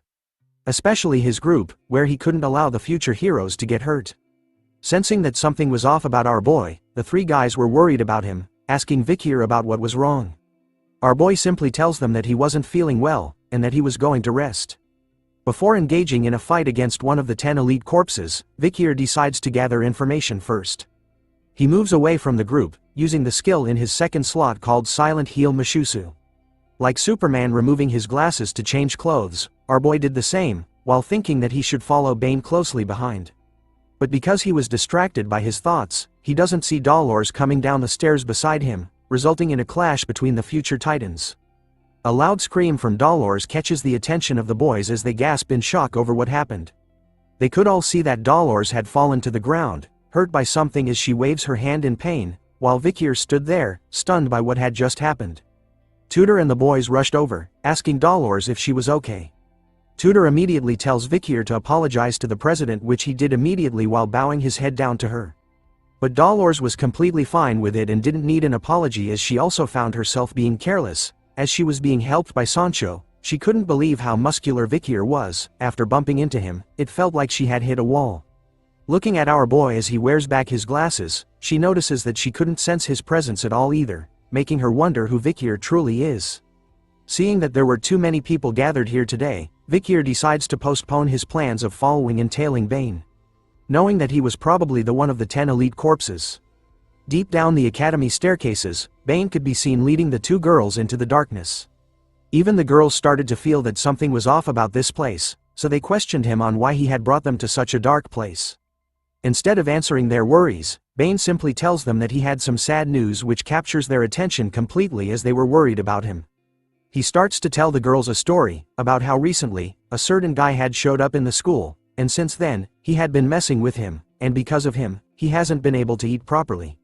The girl on his left was quick to defend Bane after hearing the story, telling him that if he was being bullied then she wouldn't forgive the guy in his story. He continues on with his story. Knowing about that guy, Bane decided to go see who he was one day, but he was wearing his school uniform by mistake, so he ran away instead. So the guy might have seen that he was one of the academy students. The girl on his right side was even more determined, telling Bane that if the guy comes to the school, then they'll stop him, as the two girls were always on his side. Hearing about how good these girls were to him, Bane thanks them, telling the girls that their hearts were as beautiful as their faces, and that they would always be together. From now on, that is. The moment he said those words, Bane immediately grabbed onto the faces of the two girls with his bare hands at the same time. He started to recall the pandemic mask-wearing bastard. Bane knew that he had the skill of a high-ranked graduator, so he was sure that our boy didn't die from the explosion like that. He could also see the way Vikir was attacking the places that were connected to the location he had eaten people from before. Which made him realize that Vikir was a human that was able to sense the presence of a demon. As he said this, the two girls' faces started to morph and change all over. They started to beg Bane, but he ignored them completely. It turns out that Bane is really the demon that Vikir had been hunting for. His demonic side started to appear as he absorbed the girls' faces into his hands. Taking in all the facts, Bane realized that Vikir might be the one who has something to do with Andromalius's death. As he said this, the girl's eye and mouth appeared on the side of his face, begging for someone to save her. It is revealed that Bane's true name is Dantalion, the 9th corpse of the demon's 10 elite corpses. He returned to see Vikir staring at something deeply, his attention completely drawn to it as someone speaks in the background. It turns out that our boy was back in the newspaper club room. It turns out that Anna was speaking to the first years. She was complaining about the numerous incidents that kept happening in the town recently. She continues to speak to the first years, revealing to them that she and Dolores had summarized the cases that had happened within the academy itself. Since they didn't have a lot of members available right now in Lucian, they wanted the first years like them to step up and fulfill this role instead. As she said this, Bianca and Tudor were distracted by the numerous cases written on the pieces of paper on the table in front of them, their eyes drawn towards them with a worried expression on their faces. Even Dolores was slightly worried as she read the report in her hand.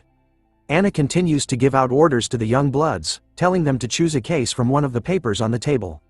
Their goal this time was to collect information and to write an article. Once done, they were to bring it back to the club. As each member of the first years started to look through the papers regarding the incidents in the academy, PG was nervous, thinking that this was going to be his first article since entering Lucian, while Bianca, after reading quite a few of the cases, couldn't believe that there were this many, making her question what was going in the capital lately. One of the papers had the title, "The Terrorists' Forewarning." A terrorist had warned that they would poison the river of Venesior, the capital city of Rock. Another report was titled, "Missing Handsome Theater Actor." The theater actor called Mr. B disappeared on his way home after his play. It is highly likely that a stalker fan is behind this incident. Another report was titled, "A Mysterious Murder Case." The head of a family has disappeared. Another report was titled, "Murder Case. The Murder That Shall Not Be Named." A certain person will be executed after hurting multiple people in the streets. They have said they were not behind it and are still pleading that their face had changed. Finally, the last report was titled, "A Rapid Increase in Missing People." A sudden increase in missing people in Venesior. No suspects have been found. Is the Night Bloodhound behind this? After reading all the reports, Vikir went to select one for himself. The incident report he picked was a missing persons case inside the academy. According to the report, 3 academy students have gone missing. Those 3 have always been seen together, so there are a lot of witnesses. Did they run away because of love? After reading the report, Vikir's immense bloodhound aura started to rupture, his eyes glowed with hate. Looking at one of the missing students in the report, he recognizes him as the guy he was chasing after yesterday, one of the elite corps's potential suspects. We now change scenes to the middle of the night, in one of those random buildings. We see a husband and wife sleeping together in the same bed. But for some reason, the husband was wide awake at this late time. He slowly rose up from his bed, not disturbing his wife who was soundly asleep. He then sat in a chair beside a window. It's revealed that his eyes were not normal, it was green, like those of the elite 10 corpses. Looking across the room, he asked someone a question. It turns out that he wasn't alone in the room at all, he had 4 members in front of him. He questions the group on whether they had found out something about the pandemic mask wearer who's interfering with their plans so far. It turns out that one of the members was Ephibo, who Vikir had fought in the previous nights. He silently mutters his report back to the husband. The second subordinate of the 9th corpse was called Geronto, who has red hair. Another subordinate was called Heva, who silently muttered and gave his report, while holding a massive pair of scissor-like weapons. The last of the group was a subordinate called Fido, who remained silent. It turns out that the husband is actually the real 9th corpse of the demon's 10 elite corpses, called Dantalion. He takes notes of their reports, realizing that they hadn't seen the mask-wearing vigilante since that day either, which made it seem like he was being very careful now. Transforming his hand into pieces where eyes and noses could be seen, Dantalion tells his followers that it couldn't be helped and to widen the scope of work from now on. Within a mere second, something shoots out from his demonic hand, hitting all 4 of the subordinates' faces at the same time. It turns out that Dantalion was going to share his faces with them, causing their current faces to morph and change to what he wanted them to wear this time. As the 4 subordinates wore new faces, Dantalion issued a new order, telling them to go into the areas with more light and find the person who was wearing the pandemic mask. But as he gave the order, the door to the room slowly opened.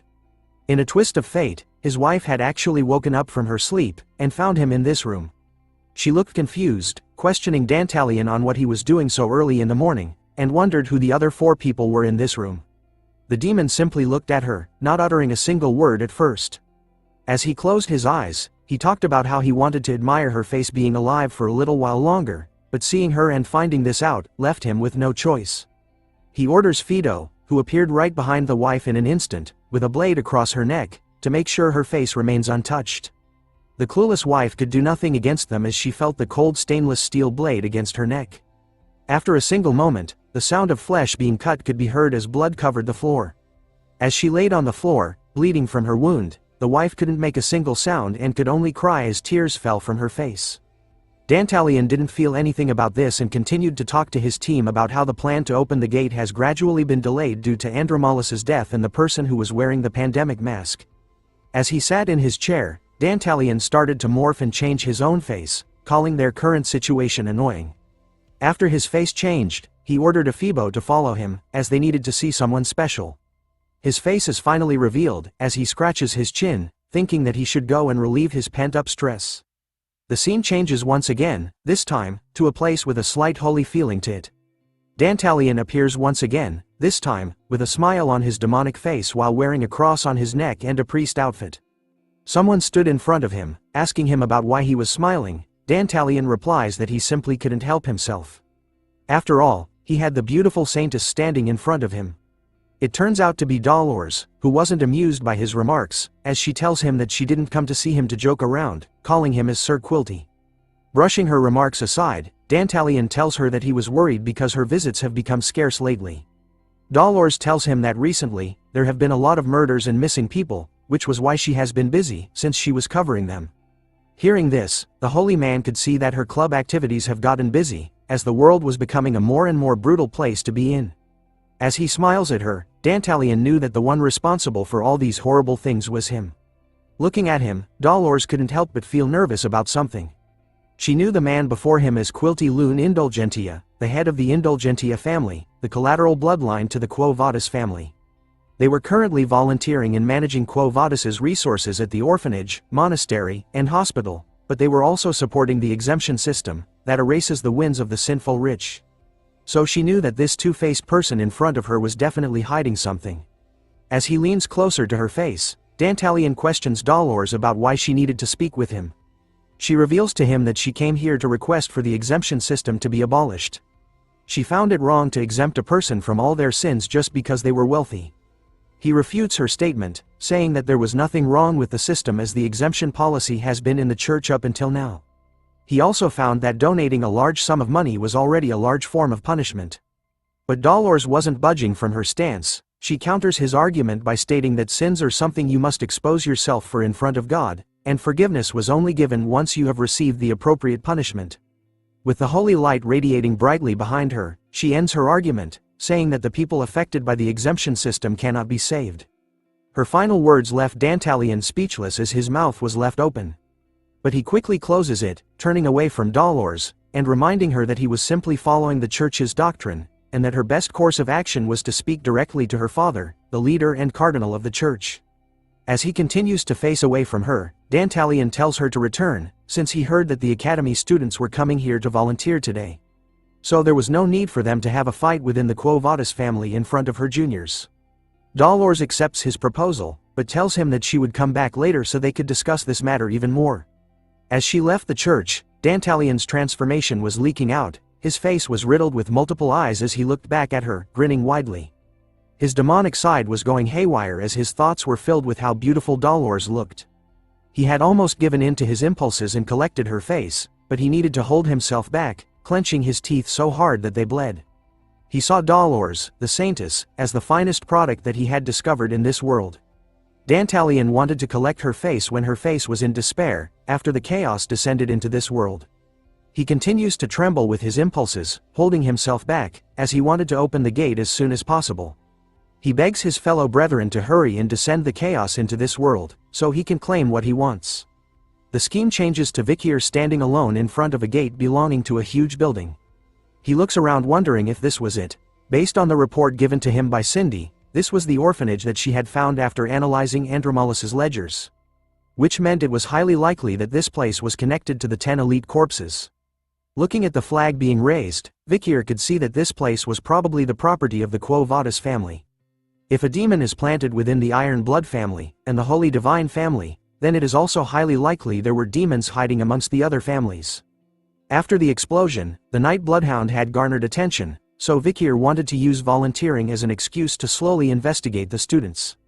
Speaking of the students, some of those students appeared by his side. It turns out to be PG, Tudor and Sancho. Looking at the building in front of them, he wondered if this was the orphanage they were going to volunteer at. Tudor wraps his arm around Vikir, telling him how lucky he was to have friends that were willing to volunteer with him, but our boy didn't want this, telling them that he didn't ask for them to follow him. Letting out a deep sigh as a nervous sweat drop drips down his face. With the presence of these three dudes, our boy could feel that things were going to get annoying. We start off this chapter when the Academy's 10-day-long holiday has started. The Golden Holiday was created due to the school anniversary Easter of the Loon Church and the weekend. The students either visit the imperial capital together or visit their families and have a great time. However, not all students enjoy this holiday. We return to the boys when they entered the place to volunteer at. Tudor's voice could be heard loudly as he told Vikir that he was lucky his friends came with him and refused to take a break like the other students. It turns out that the boys needed to fill up their volunteering hours too. Sancho thought that it wasn't a bad idea to get it over with right now, while PG honestly just likes to volunteer. But their involvement in volunteering this time with Vikir was a burden to him right now. Looking around the place, Tudor guesses that the place they were at was the Indulgentia orphanage. He was impressed by it, as it was on a different scale since it's the largest orphanage in the imperial capital. PG adds on, telling the group that the headmaster here is the founder of the Foundation for the Orphans and is also an external lecturer at the academy. Sancho was surprised to learn that and wondered who it was. PG then pointed to a painting nearby them. The headmaster was called Quilty Loon Indulgentia. PG continues to tell us more about him, that he was the head of the Indulgentia family, a family from the maternal side of the Quo Vadis family. He was a popular man, and it seems like he's quite influential within the Loon Church. Speaking about the Loon Church, it was also a well-known fact that there is conflict between him and the Saintess Dolores due to their differences in religious views. As they listened closely to the story, Tudor complained and was bothered by it. After all, he didn't want to get caught up in a fight between the families. Vikir was chilling at the back as usual, thinking about what PG said, and about the popular headmaster of the orphanage. He decided that he was going to find out what this man was like once he got to know him. After wandering around, the group found themselves with the church people. A nun stood in front of the student volunteers, as the orphanage children hid behind her. As she stood there, she told the students that she would like it if the volunteers could be teachers to the children for the next 10 days, the same duration as the Golden Holiday. With a bright smile on her face, she tells the students that if they looked after the children well, then they would never forget their kindness in this lifetime. But as she tells them to treat the children with the heart of a parent, the boys are distracted by something as they all nervously stare in the same direction. Tudor points out the issue, asking why Bianca and Sinclair were here with them as they appeared by their side. Bianca immediately took offense to Tudor's question, responding with a disgusted grunting noise. Bianca justifies their presence in the orphanage, telling Tudor that they were here to volunteer, and that she should be the one asking them what they were doing here. But our boy simply replies to her that a hero doesn't need a reason to do good deeds. His reply irks Bianca as she couldn't stand the hero thing, which was expected of a Don Quixote.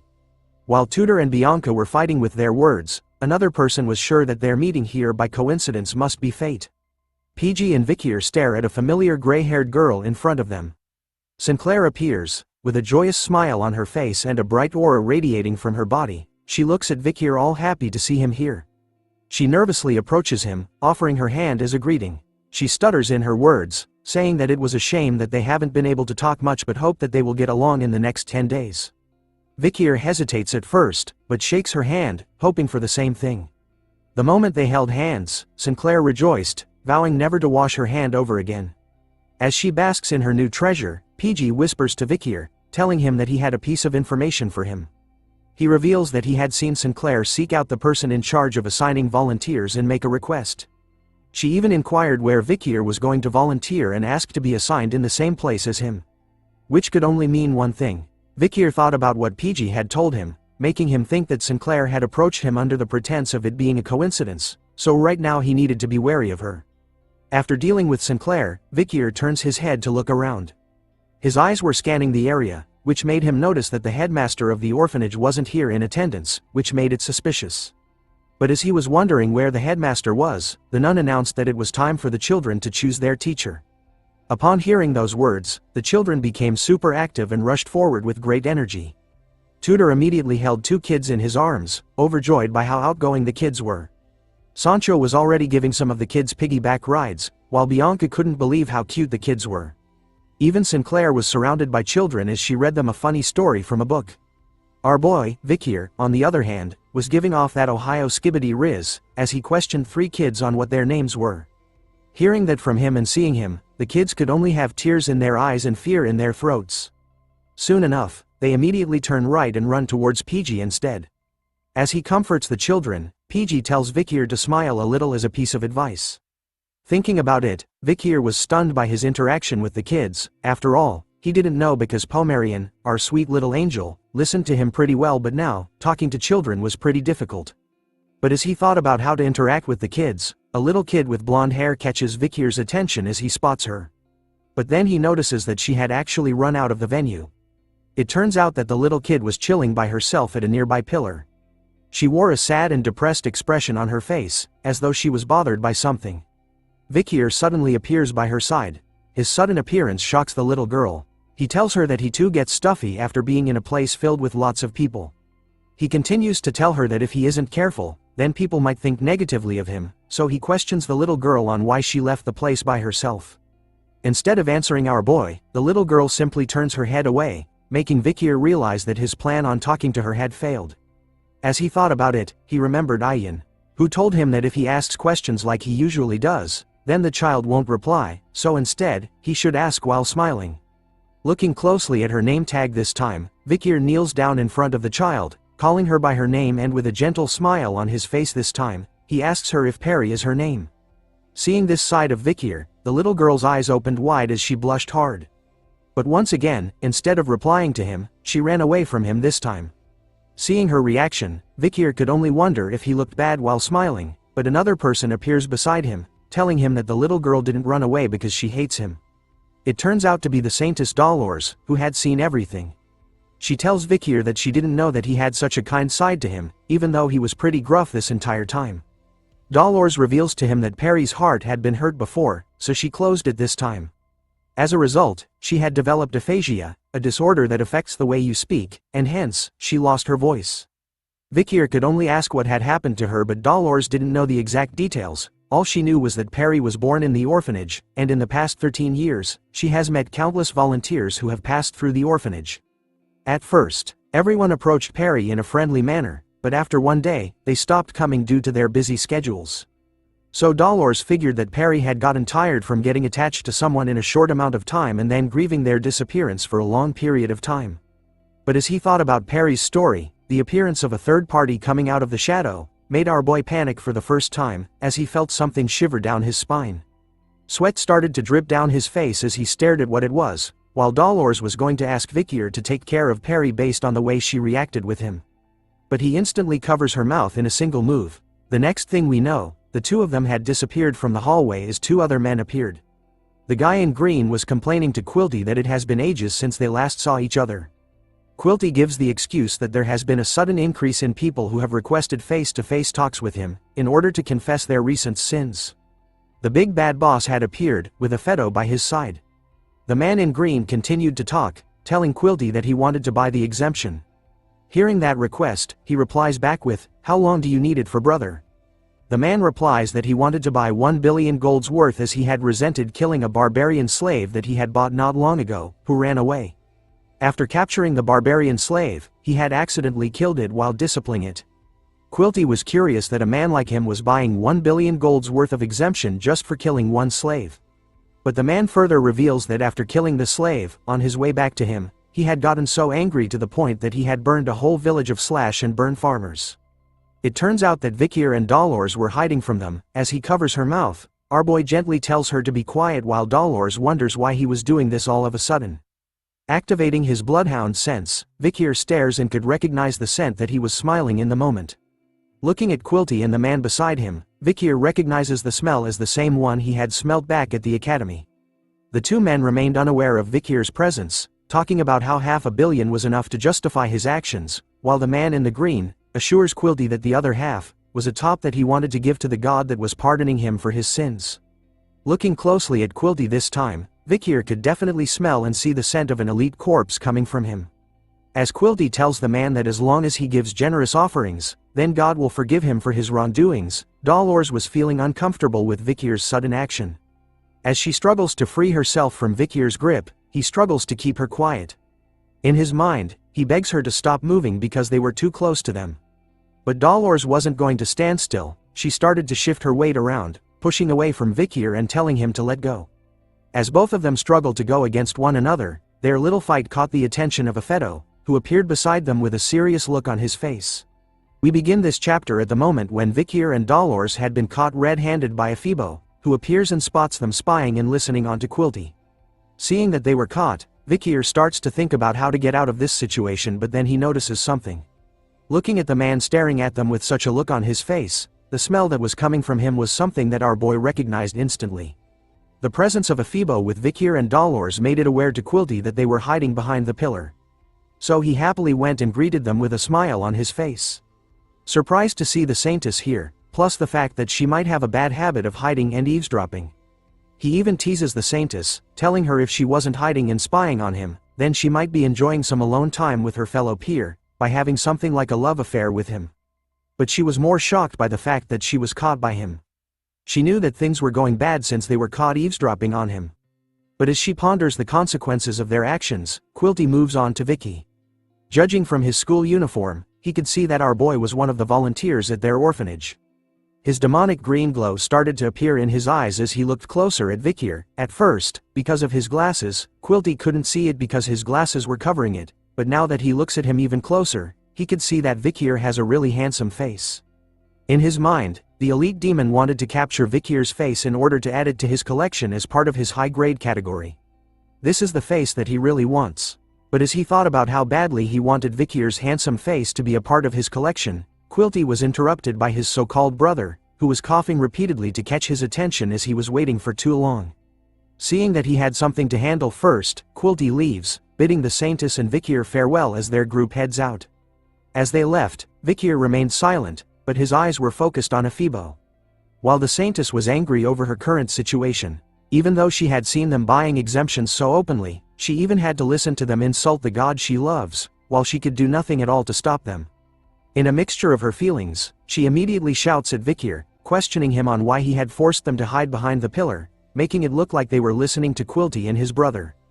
But as she looked at him to get an answer, the Saintess was alarmed to see Vikir in his current state. In a calm demeanor, Vikir simply apologizes to her for his sudden actions, which surprised her. He even assures the Saintess that he was going to be more careful from now on. He then turns to leave first, telling her that he had spent too much time here and needed to go back to volunteering. But to the Saintess, she was left stunned as she watched him leave, because for the first time, she had seen Vikir reveal his angry side to her.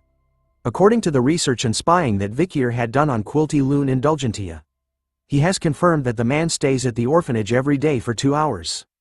His work usually consists of selling exemptions to nobles and merchants. Sometimes, he sends reports on investments and ledgers on sold exemptions to the Quo Vadis family by letter. After confirming the letters, it will be received by the head of the Quo Vadis family, Cardinal Humbert, whose full name is Humbert Loon Quo Vadis, Dolores the Saintess's father. In addition to that, Quilty is always with an escort guard during foreign affairs. Vikir had confirmed that the escort guards consist of 3 men and 1 woman who are constantly rotating themselves on duty. Seeing the 4 guards and after doing the research, Vikir was sure that one of the guards was the masked man he had met during the explosion at the orphanage. He has confirmed this theory that they were the same person as Afibo based on the smell that they were giving off. Based on all the facts so far, Vikir would assume that the other 3 guards were the same as Afibo and are at least as powerful as high-ranking graduators. This information was critical, as to Vikir right now, it was dangerous for him to go against an elite corps and 4 high-ranking graduators at the same time. As a result, in order to get rid of Quilty, Vikir needed to take care of the 4 guards before then. This marks the end of Vikir's investigation and future plans. We now turn back to our trio, who were confused by what they were seeing as they quietly whispered Vikir's name, in a concerned manner. They stood afar, watching our boy who was quietly cleaning a huge pile of laundry all by himself and by hand only. No washing machine here. They questioned him on whether he had been working too hard lately. Seeing how hard Vikir has been working all along, Sancho felt embarrassed of himself because he was going to take it easy and just use up his volunteering hours to get some points. Tudor, on the other hand, couldn't believe how hard Vikir was working for the children. Seeing him this way sparks a fire within the blonde-haired kid, as he vows to work even harder to become a true hero like Vikir. All 3 of the boys punched their fists high into the air, shouting out, "Everyone follow Vikir!" In unison, Looking at them, Vikir wipes the sweat dripping down his face, thinking to himself that he had been caught up by his own thoughts. Since it was difficult for him to move around during the day anyway, he needed to wait until it was night time to execute his plan. So since he had a lot of time to spare, he decided to give it his best during the day, doing all the tasks the orphanage needed to be done. Fast forward a few hours, the kids of the orphanage were now playing with the same ball that Vikir and the other students had played in class before, the game called Run Flat. While the other kids were excitedly playing in their teams, a single girl was sitting by herself, observing them from afar. It turns out to be Perry, who was alone right now while the kids were having fun. But then, her eyes started to shift to the side, looking at something as the sound of a ball hitting the ground was heard right beside her. There was another person sitting where she was. This time, a black ball was seen bouncing up and down repeatedly where the stranger sat. That stranger turns out to be Vikir, who was smiling to himself as he played with the black ball, catching Perry's complete attention. He knew that this trick would work. After all, even the Balak children liked playing with the ball in his hand. It turns out that the black ball was the madam's egg, which was showing no signs of hatching. Even the grip on it doesn't feel too bad. Vikir had kept it on himself just in case of certain situations but didn't expect to use it like this. He then continues on to bounce the madam's egg in front of Perry, who was completely entranced by it at this point. Soon enough, she found herself playing with the madam's egg. A bright smile was seen on her face as she did. She happily plays with the madam's egg while Vikir watches her closely. Happy over the fact that Perry had fallen for his trap. But as he watched Perry, Sinclair was watching him too from behind. She calls out to him, talking about how kind he was. Sinclair has made her appearance to him once again, mentioning to Vikir that at first, she saw him as a no-nonsense kind of guy. As she slowly approaches him, Vikir questions the lady on whether she needed something from him. She happily leans in closer to Vikir, telling him that she wanted to be closer with him, and although she was a year younger than him, she wanted to know if it's alright for her to speak to him more casually. Despite giving her the bombastic side eye, our boy eventually caves in to her request, telling her to do what she wanted, bringing a joyous smile across Sinclair's face as she got what she wanted from him. Seeing that being causal was now allowed, Sinclair prompts to call Vikir brother, but then he tells her that he finds it a bit uncomfortable to be called that.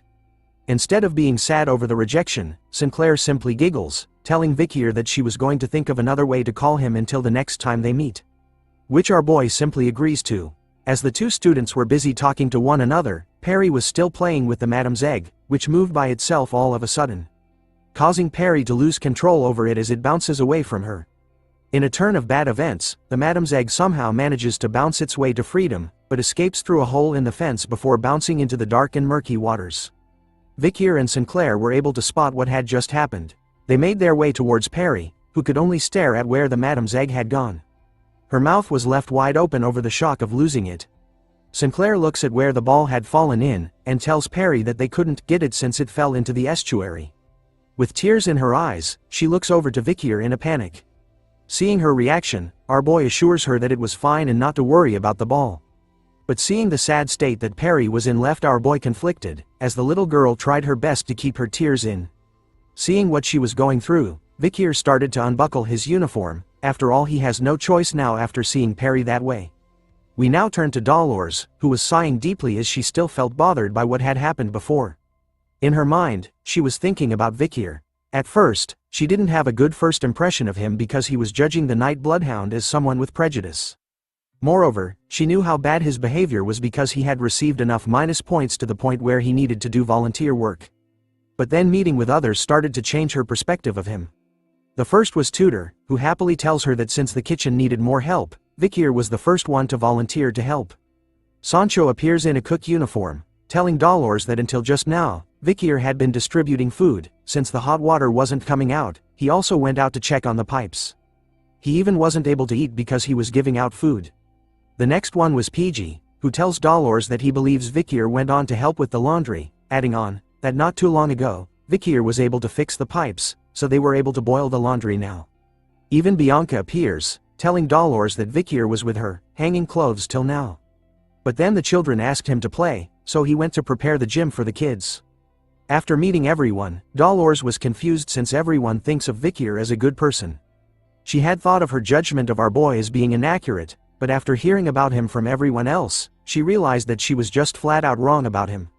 It turns out that she was the one that had her own prejudices about him. A lot of people were aware of the fact that Quilty and her were on bad terms. She starts to think that Vikir was just being considerate by hiding her with him because he noticed that Quilty was approaching them. So now, her goal was to look for Vikir and apologize to him over her misguided view of him. Soon enough, she spots him standing alongside Sinclair and Perry, as they look for the ball in the murky waters across the fence. But then something happens which leaves Dolores confused while leaving Sinclair with a heavily blushed face as she tries to cover her eyes. With his uniform and shoes neatly placed onto the ground beside one another, Vikir easily leaps over the fence in a single jump and lands deep into the murky black waters of the estuary, leaving all three ladies with a stunned look on their faces. Soon enough, the ball was in his hand. Vikir, covered in the dirty black water, had finally found the ball that tried to escape from Perry's hand.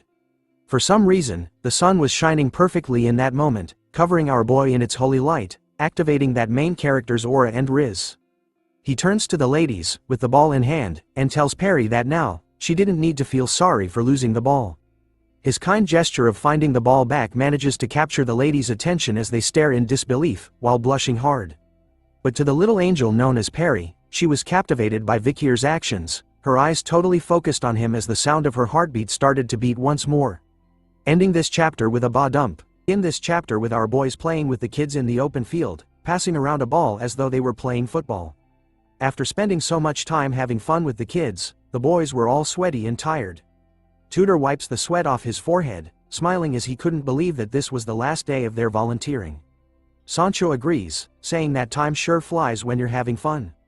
Seeing that this was the last day they had with the kids, the three of them decided to go all out, meaning that they were going to play until they didn't have any energy left. As the three of them pumped themselves up, Vikir was seen sitting at the same tree, alongside Perry who was beside him. As she sat beside Vikir, her face was flushed. She even takes a peek at him, holding onto what looks like flowers in her hand. She continues to gaze at Vikir, who was mindlessly staring at nothing. Picking up the courage, she goes over to his side and lightly tosses a crown made up of flowers onto Vikir's head, which surprises him. He takes a peek at it, wondering if it was really a flower crown that she had given him, but Perry starts to shake her arms in the air the moment he says it. This time, she took one of his hands and pulled it closer to her. Instead of speaking, Perry started to write onto Vikir's hand, telling him that what she had given him was a sign of gratitude. She continues on, writing on his palm in order to speak to him. Perry thanks Vikir for always being with her during his time as a volunteer, and for finding the ball she had mistakenly dropped into the estuary from the time before. Feeling the message behind the words she wrote on his palm, Vikir tells her that his actions were nothing, and that he simply liked sitting here with her. Before she continued to write, Perry paused for a moment. Thinking about her next message, she continues to write, this time lightly. With a curious and shy look on her face this time, she looks up to Vikir, writing on his palm, the words, "Can we meet again?" Upon feeling the message on his palm, Vikir started to recall the memory with Dolores, who tells him about Perry's history, where everyone who had gotten close to her would one day stop visiting her due to their busy schedules.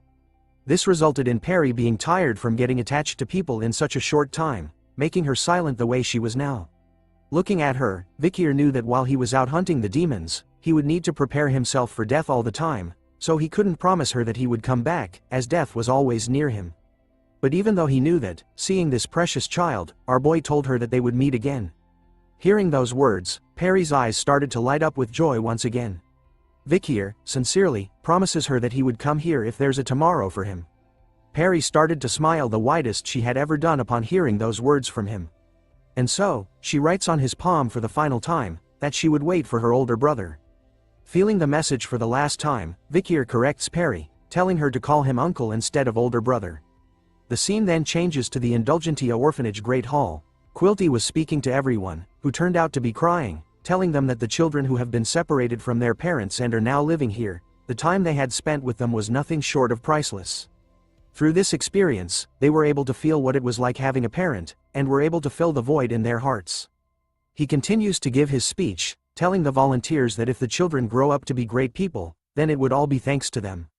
Ending off the speech, he tells them about the love that they were able to receive from the children these past 10 days, and hopes that they would share them with children. As he ended the speech, another member of the orphanage brought out a huge donation box on wheels. PG started to wail loudly as Vikir could see that Quilty had actually shown up on the last day of their volunteering. As he listened to his speech, Our boy couldn't believe that he was talking about kindness with that demonic mouth of his. Quilty was skillfully triggering the feelings of respect and debt that they feel towards their parents, and asking for cash donations from these young volunteers. Vikir could also spot that he had brought all 4 of his bodyguards, which made ambushing him a bit of an annoying task. With his eyes glowing slightly red, even with the added difficulty of the bodyguards, Vikir couldn't let the demon do as he pleases anymore. After all preparations were done. As planned, he was going to hunt the elite corpse today.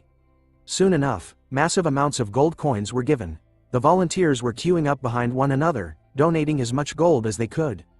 While they waited in line, Vikir stood out alone as Sinclair walked towards him. She questions our boy on why he wasn't donating, so he simply tells her that he didn't have any money. Sinclair was surprised to hear that an academy student didn't have money with him, but in truth, Vikir just didn't want to give money to a demon. But what piqued his interest was the fact that Sinclair had called him brother. She reminded him that she had come up with a way to address him, which Vikir seems fine with as he tells her to do whatever she wants. Moving on from that, Sinclair points out to him that he was being cold. Since they were wealthy, they should help the children. But Vikir replies back that parents are ultimately unnecessary.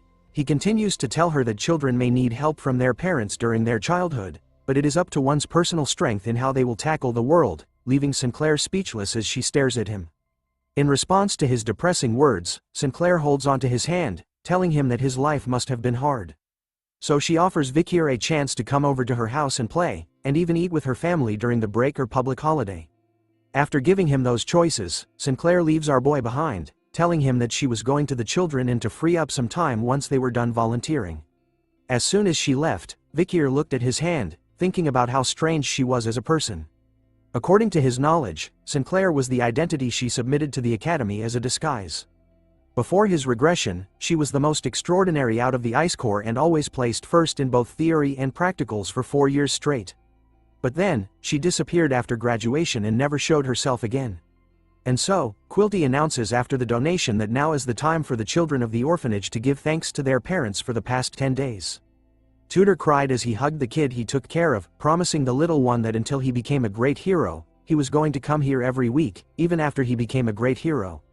Sancho was on his knees, telling the kid that in the north, the children are considered most precious, as they are the future.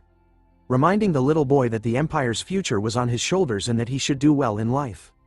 PG started to wail once again, telling the children that had gathered around him that he was definitely coming back, and that he would also bring lots of yummy food for them.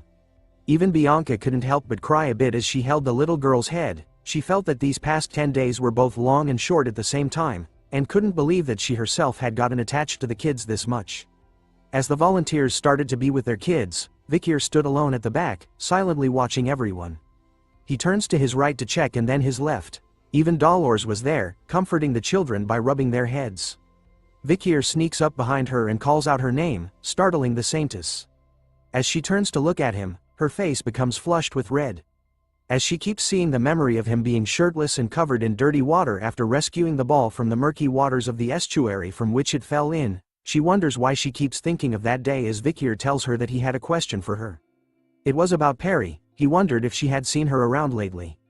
Thinking about it, Dolores looks around, realizing that she hasn't seen Perry here yet but was sure that the last time she saw her was this morning. Hearing that bit of information, a sudden feeling of dread overcame Vikir as he realized something. Wasting no time at all, he turns to leave as Dolores chases after him. Thinking about that sweet girl not being here, Vikir's bloodhound senses started to activate. He spots Quilty from afar, who wears a creepy and demonic smile on his face. Seeing that, fully unleashed the bloodhound within Vikir, as he stares back at the demon, with bloodlust in his eyes. Soon enough, night arrives in the city. As the boys were deep asleep, crying about their goodbyes to the kids. Vikir's bed was empty. We then turned to another building, part of the Indulgentia Orphanage Children's Dormitory, the 4th building. Inside it, the 4 bodyguards of Quilty were present, all wearing their weapons. Upon reaching a specific area, they started to part ways, each of them heading alone in their own paths. We now see Afeto all alone, as he continues his surveying of the area. Only darkness remains behind him. Out of the darkness, a bloodhound appears, its eyes still glowing bright red even though it was hidden underneath a mask. Afeto immediately turns around, sensing something but spots nothing at all. As he continues to stare at the empty hallway, a voice appears in front of him, telling him that he had a question. The bloodhound appears right in front of Afeto without him even realizing it. Vikir questions the demon on where the children who were locked up for the purpose of being the elite demon's food supply were kept hidden, but Afeto didn't even respond with words but took action instead. He immediately swung his massive mace weapon to our boy. But before the attack could land on him, Vikir manages to separate his head from his body within a split second. Holding onto Afeto's head, Vikir found it funny that he asked a question to someone who can't talk. Unleashing his own demonic sword, Beelzebub, Vikir reveals that this time, there was no time for him to play with these demons as it was hunting time for the bloodhound. We begin this chapter off with Vikir holding onto Afebo's head after teaching him a lesson in the previous episode. But as our boy held onto the undead's head, he started to notice something from it. Afebo's head was starting to smoke. Without doing anything to it, smoke started to arise from mouth and ears or any kind of holes Afebo's head has. Before long, the undead's head dropped onto the ground without warning. What was left in Vikir's head was the face mask that Afebo had worn during the first night they had a fight together. Looking at it closely in his hand, Vikir wonders if the face mask he was holding onto was what allowed the undead to change his face into a fake. Once the smoke has cleared from the head, Vikir takes a look at it and recognizes who the face belongs to. It looked like it belonged to Peter, Dolores's Holy Knight bodyguard whom we met when Vikir went on to rescue the town from the Red Death. But upon closer inspection of the face, Vikir spots a mole near one of its eyes, and summarizes that this wasn't the Peter he knew. As Peter himself didn't have a mole, thinking about this unique feature, Vikir started to recall a memory he had before he regressed into this life. Sitting at a campfire with Peter, Vikir remembered how Peter would often talk about his missing younger brother, who went missing after going into isolation training. But seeing his younger brother lying dead on the ground after having his face stolen, Vikir pieced it together. Peter's younger brother didn't disappear because of the isolation training, he disappeared because a demon went after him and turned him into an undead. Knowing all of this now, our boy's eyes started to glow beneath his mask, as two more bodyguards started to approach him from the darkness. Seeing them here, Vikir figured that these guys would also be somebody he once knew. The two new victims turn out to be the long-hair blonde and the short-hair kid. Both wielding dual blades as their choice of weapon. Wasting no time at all, they entered a battle stance, ready to face off against Vikir. Hee, get it? Face off? Never mind. Moving on, Vikir lunges straight towards the undead bodyguards, his Beelzebub blade emitting a red aura. As he takes a swing at them, he unleashes a devastating blow filled with his bloodhound aura, but the two undead manage to disappear instantly, dodging his attack and reappearing at his side, managing to cut Vikir by a bit as blood was spilled in the air. Vikir and the two bodyguards started their fight, causing an explosion to occur and dust clouds to fill the area, making it hard to see what was going on in their battle. In the meantime, our attention is shifted to a statue of a goddess. A familiar face and voice was heard and seen, as she held her hands in a prayer manner in front of the statue. Dolores started to chant the following words: Our Loon, who art in heaven, hallowed be thy name, thy kingdom come, thy will be done, on earth, as it is in heaven. Forgive us for our sins, as we forgive those who sin against us. Let us not into temptation but deliver us from evil. Speaking of temptation, as she spoke out about her prayer, the innocent girl couldn't help but fill her mind with the images of a shirtless Vikir, covered in dirty water while basking in the glorious rays of the sun from the time he rescued the ball from the estuary for Perry.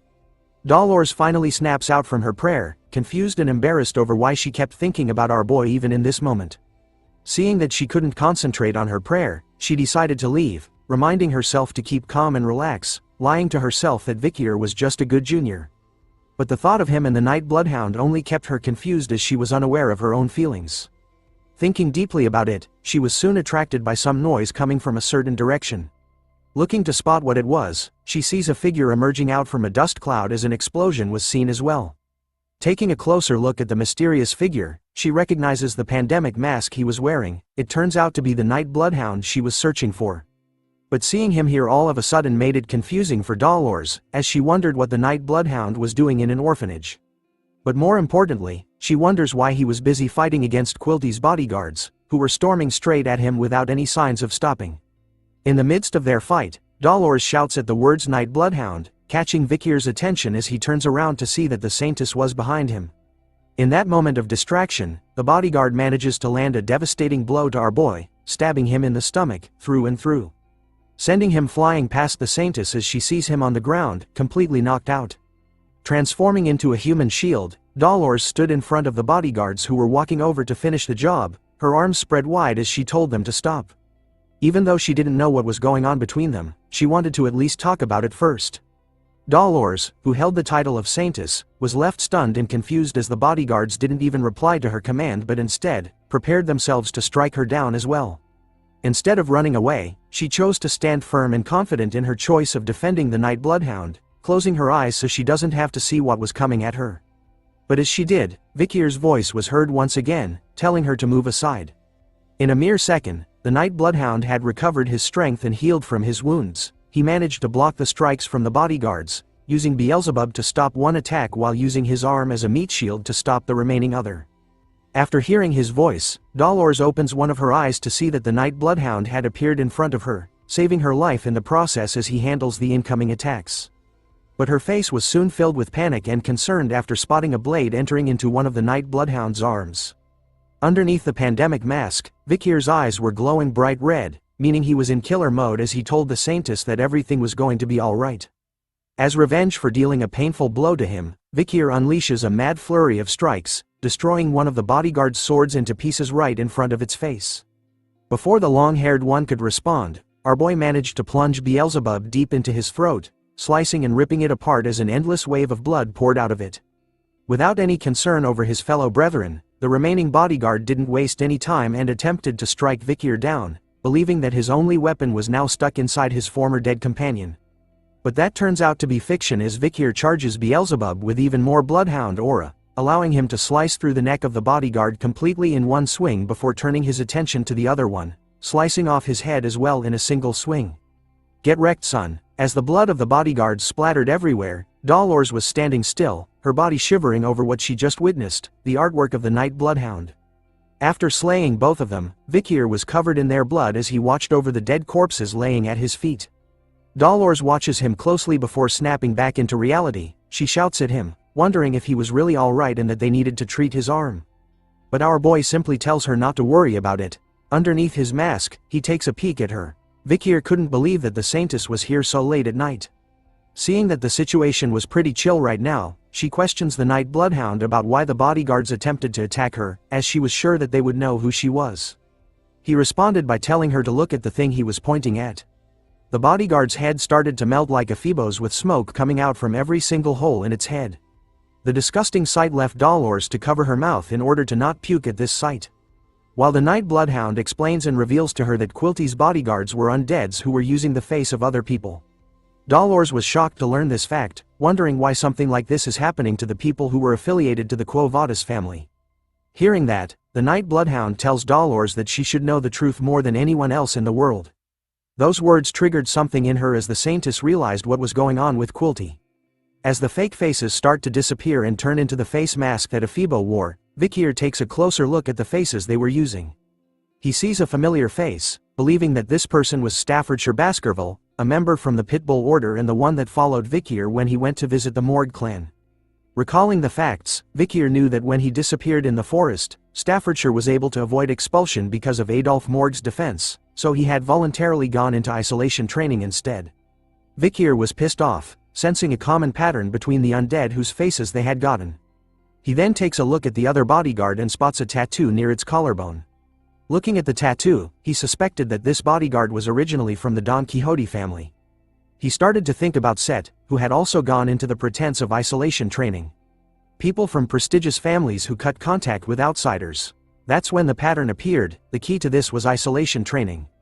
He then recalled the triplets from the Morgue clan who informed him that they were about to start their isolation training and that Camus, who was previously in isolation training, had left and entered the Hall of Darkness, devoting herself to magic research. Piecing all the clues and information he had, Vikir started to think about another worst-case possibility as someone appears with fire magic in a wrapped hand. Before he could react, a massive fire explosion was set ablaze right in front of Dolores and the Night Bloodhound. The explosion didn't seem to stop there as more explosions appeared, destroying everything and everyone in its path. It turns out that in the midst of the fires, Vikir manages to protect the Saintess from the blast by using his cape as a shield from the flames. But then, both of them were alarmed to see something. Someone else had appeared, walking slowly through the flames.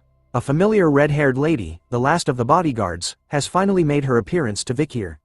The moment he spots that familiar red hair, past memories of his time with Camus started to appear in his head. The lady, who wanted to be his wife, now stood in front of him, eyes focused and intending on killing him as she casted another fire spell in her hand. Is this our waifu, turned undead? Find out in the next chapter. This chapter begins in the aftermath of the previous fight, with flames surrounding everyone. The undead lady who looked like Camus started the fire with her magic, her hand pointed towards Vikir, who had managed to safely protect Dolores from the sudden bombardment of fire magic from before. Even with the intense heat coming from the fire magic all around them, it doesn't beat the heat coming from Dolores, who stares at Vikir, her face flushing bright red as she sees that the night bloodhound had protected her again. Snapping out of her delusional love, Dolores looks ahead, telling the night bloodhound that she could sense the attacks coming to them were filled with malicious intent. But she also noticed that the attacks weren't just targeting him, it seems to be aimed at her as well. Knowing that, she asks the night bloodhound if the lady in front of them was an undead too, like the other two bodyguards. Hoping that this wasn't true, Vikir simply replies to her question that there might be a chance the red-haired lady was an undead. Hoping to confirm the fact, Vikir asks her about when the Camus look-alike had joined Quilty. Dolores promptly replied that she had joined him quite recently. Taking the moment to absorb everything that was happening to them, Dolores, in her prayer stance, tells the night bloodhound that she too serves God. And if her opponent happens to be an undead, then she couldn't just stand there and do nothing.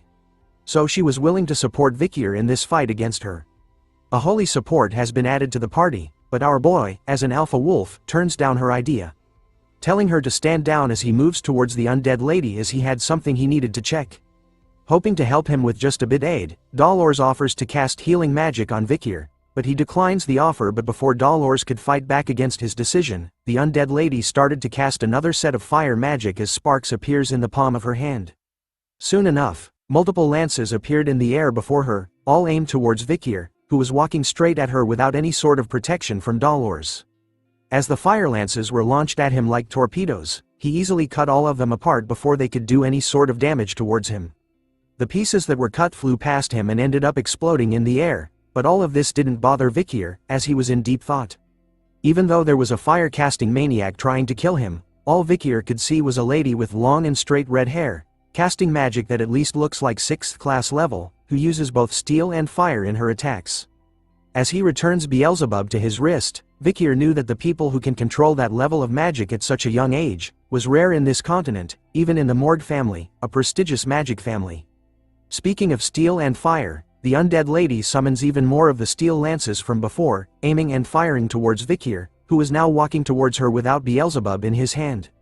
This time, he didn't even cut down the steel lances and simply allowed them to hit him, covering Vikir in a large fiery explosion. Out of the flames came Vikir, completely unharmed by the attacks from her, even managing to catch one of the steel lances in his hands. He continues to make his way towards her slowly, not even bothering to dodge the steel lance attacks as some of them managed to cut his shoulders. One of the steel lances even manages to blow pieces away from his left side, but he still continues to move forward, unfazed by everything that was happening to him, unafraid of the steel and fire attacks. Even Dolores, who was watching from the back, noticed that the night bloodhound was purposely taking on the attacks from the undead, making her question why he was doing so. And if it was because he knew who the undead was. What was more important to her was what kind of relationship did the night bloodhound have with the undead they were facing. Even in the face of death, Vikir continued to walk towards her, not even defending himself anymore. The nearer he got to her, the more he started to think about the time before he regressed. A flashback starts in his head. Vikir knew about the good relationship Camus had with her uncle, Adolphe Morg. Which meant that she wouldn't have left the registry and gone into isolation training in the Darkness Hall. But as he started to recall all the moments they had spent together in this life during their childhood, Vikir started to regret the fact that he had approached her in this life. Thinking back about their conversations, regretting the fact that he had started a relationship with her, and eventually even used her for his own plans. Camus Morg, her face suddenly cleared to him. As he stood in the flames that were trying to kill him, Vikir started to think about the decisions he had made after regressing, some of which may have caused the bright future of the hero known as Camus Morg to disappear. As he finally stood face to face with the Camus undead look-alike, Vikir wondered what the hell had he done to cause this situation.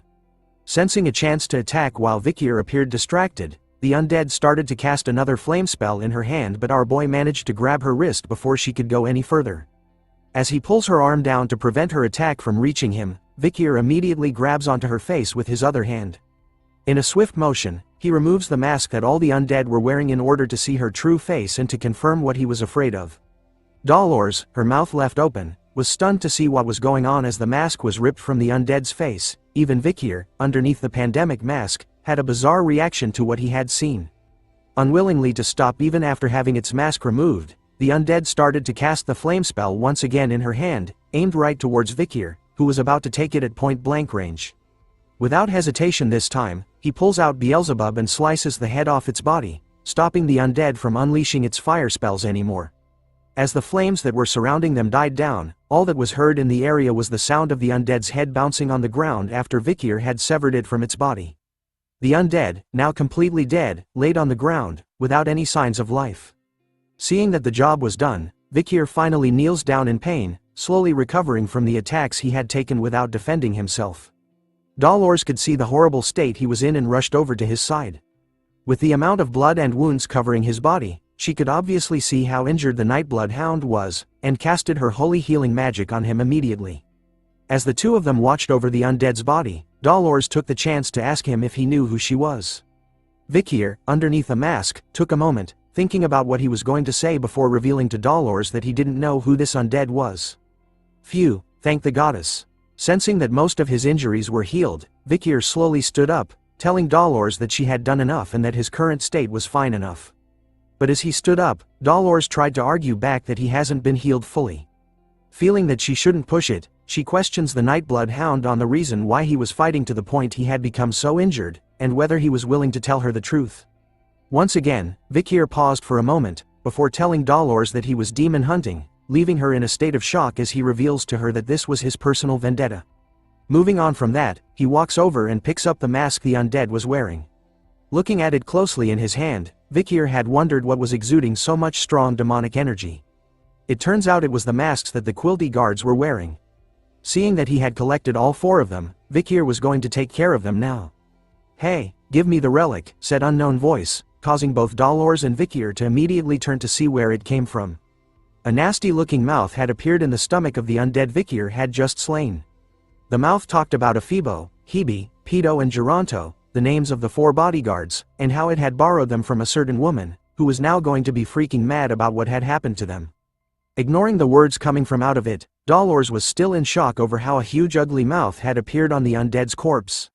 While she was still in shock, the mouth continued to speak, questioning Vikir about whether he was the guy who had been attacking the branches that were in his jurisdiction lately.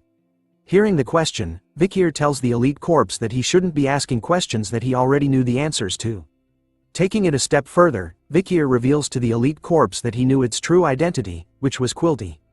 Hearing him say that, Dolores could finally make sense of who the voice belonged to and recognizes it as Quilty's. Seeing that he had finally been exposed, Quilty laughed over the fact that he had been caught by the Saintess. Instead of being afraid, Quilty smiles over this, saying that knowing about what he truly was, is much better. For the great cause, he needed to give up on his identity as Quilty. However, the Saintess had now found out. Since it would make others wary of him, Quilty avoided laying his hands on her, the Saintess. But now, he has a reason to do so since they knew what he was. Dolores, after discovering that Quilty was a demon, started to tremble. Seeing her in that state, Quilty was amused, hoping that her expression was filled with despair and fear when he took her face next. But then, a yellow aura started to appear around the Saintess as she held her hands together for a prayer and started to chant. Her face, filled with hope and courage, illuminated the area with a bright yellow light as she chanted the words, "The light of my life, the fire of my existence, and my sin in my soul, I will make those who are wicked feel the weight of their karma twofold." Before shouting the words holy light as a massive pillar of bright light showered down upon Quilty, causing him to scream out in pain. He could feel the divine power coming from Dolores' prayer slowly burning him away as he continued to let out cries of pain and suffering. As the pillar of holy light disappeared, so did Quilty and the undead corpse he had taken control over. What remained was simply a pile of burnt and black ashes. "Reflect in the afterlife, you demon," shouted Dolores after finishing her prayer and holy magic attack on Quilty. But as she said those words, an image of someone licking his lips appeared. He couldn't believe that Dolores was saying those words with the kind of expression she had on her face, right before a powerful green attack punctured through Vikir like nothing, so fast that even our boy couldn't react and defend himself in time. The unknown figure starts to walk towards them as Dolores kneels down to help the night bloodhound from the surprise attack. The man who licked his lips turns out to be Quilty, who finally reveals himself to them. He appears in a mocking tone, telling the saintess that she shouldn't have interrupted him with that prayer since it was bad manners. Using herself as a human shield, Dolores tries to block Quilty from reaching the Nightblood Hound, who was in the midst of recovering from his surprise attack. She even takes the chance to scold Quilty for daring to wear the cloak of a saint while committing such wicked things. But he simply tells her that he did what any demon would do before questioning her on whether she wanted to fight him. Her voice trembles and stutters as she tells the demon that yes, I am going to fight you. But seeing the state they were in, Quilty mocks them, asking her if she thinks an inexperienced and immature saintess, along with a swordsman who was on the brink of death, would be able to go up against him. An elite corpse. As he touches her face, he could see that Dolores was forcing herself to act like she was strong. After all, he could see fear dripping out of her expression this round. With a sickening look on his face, Quilty screams at the saintess that she couldn't fool anyone with the face she had on right now, a face filled with fear and horror. Quilty's mouth started to drip with saliva, his eyes completely focused on the fact that he was about to have the face that he always wanted for so long. It was literally in his hands. But in the next moment, a familiar sight appeared, with Beelzebub entering his skull from the bottom of his chin, leaving him confused. Vikir's voice could be heard as Dolores turns to look at the Night Bloodhound. Vikir reveals to Quilty that he had been following his traces, which made him realize a few things about the demon. First was that he was a coward who would easily sacrifice his subordinates. Second, he was a coward that didn't fight for himself. Third, Vikir figured out that Quilty wouldn't reveal himself as long as he remained uninjured. So all this time, our boy had pretended to be hurt by the surprise attack, revealing to everyone that he had already healed from the attack a long time ago, and that healing an injury like that was nothing. This was all part of his act. Even with a blade through its thick skull and its eyes rolling backwards filled with blood, Vikir questions Quilty about how his acting was. In the next moment, Quilty's eyes changed back to its bright green demonic side, staring right at Vikir even with a blade in its head. Laughing over their situation, he tells Vikir to call him Dantalion instead, throwing away the name Quilty before calling Vikir a damned method-acting brat. Start off this chapter with Dolores looking all shocked and stunned by what just happened. A brief recap: even after piercing his head with Beelzebub, Dantalion was still able to talk. While Vikir was lifting him by the head, Dolores collapsed onto the ground, stunned at the fact that Dantalion was still capable of talking with a sword through its skull. Seeing how the demon was still alive, even Vikir was taken back by a bit, recognizing that the title Elite Corpse isn't just a title. Looking closer at our boy, Dantalion figured out that he was the one that killed Andromalius, the Elite Corpse that had infiltrated the Baskerville family. Seeing that the face of Quilty has been damaged, Dantalion reveals another face he was hiding in the back of the face he is wearing. He smiles even though he had lost the face of a clergyman. As he rips away from Quilty's body in a new female body, Dantalion reveals that he collects people's faces and in doing so, is able to absorb their memories and their life, allowing him to act all innocent. He continues to laugh at Vikir, telling him that the one he killed was none other than Quilty Loon Indulgentia. And it was just one of the many faces that he owns. Unless Vikir can kill all of the faces he has in his arsenal, then he will never be able to kill the Elite Corpse, Dantalion. Hearing that, Vikir immediately leaps towards the demon, telling him that he was going to do as he says. Vikir was going to kill every single one of the faces he has. And so, Vikir manages to stab the demon straight through the stomach this time. The moment his blade pierced the body, something weird was going on as Dolores watched the scene unfold before her eyes. The body that Dantalion had stolen, its owner had come back. With tears in her eyes, she begs Vikir to save her as she didn't want to die. Even as blood filled her eyes and dripped from her mouth, the young lady continued to beg Vikir to spare her from this pain.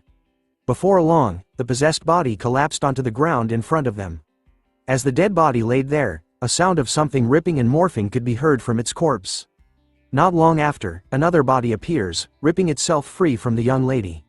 This time, the man looks around, all confused and wondering where he was.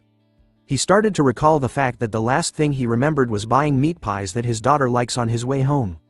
But before he could finish his sentence, Vikir, without an ounce of mercy, simply slices his head off from his body, telling Dantalion that he was being too arrogant.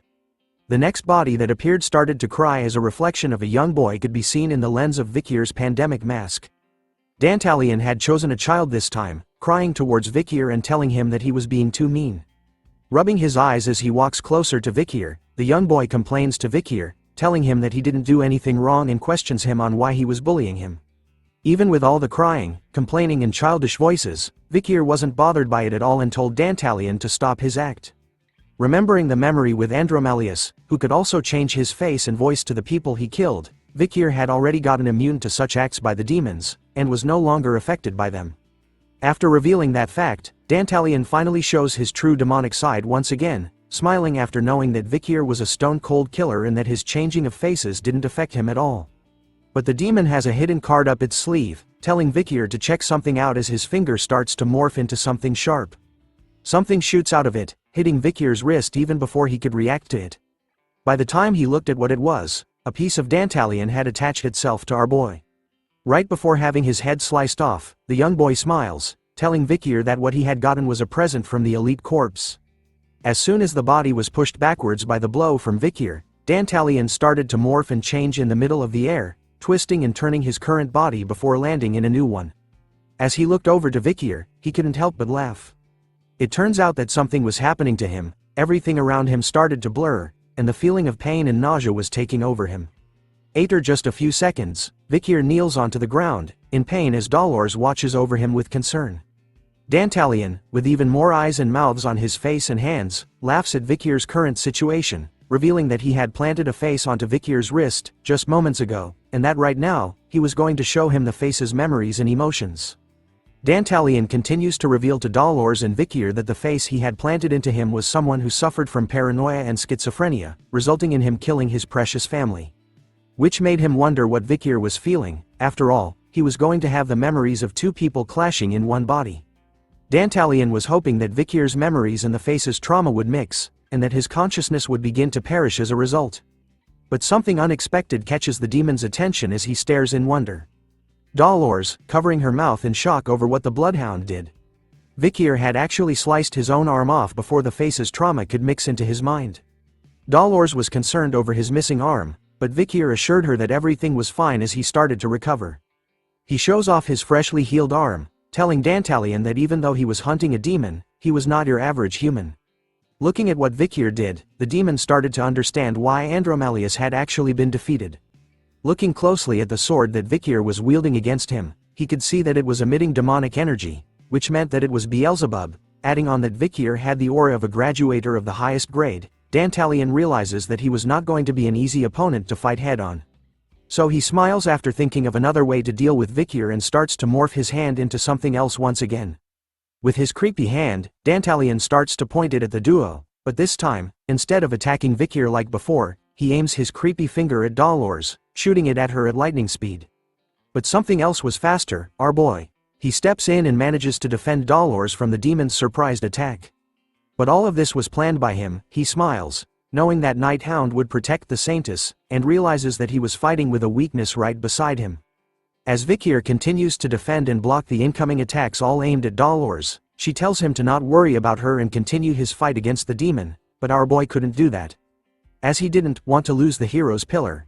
After all, Dolores played an important part in the fight against the demons in his previous and future life.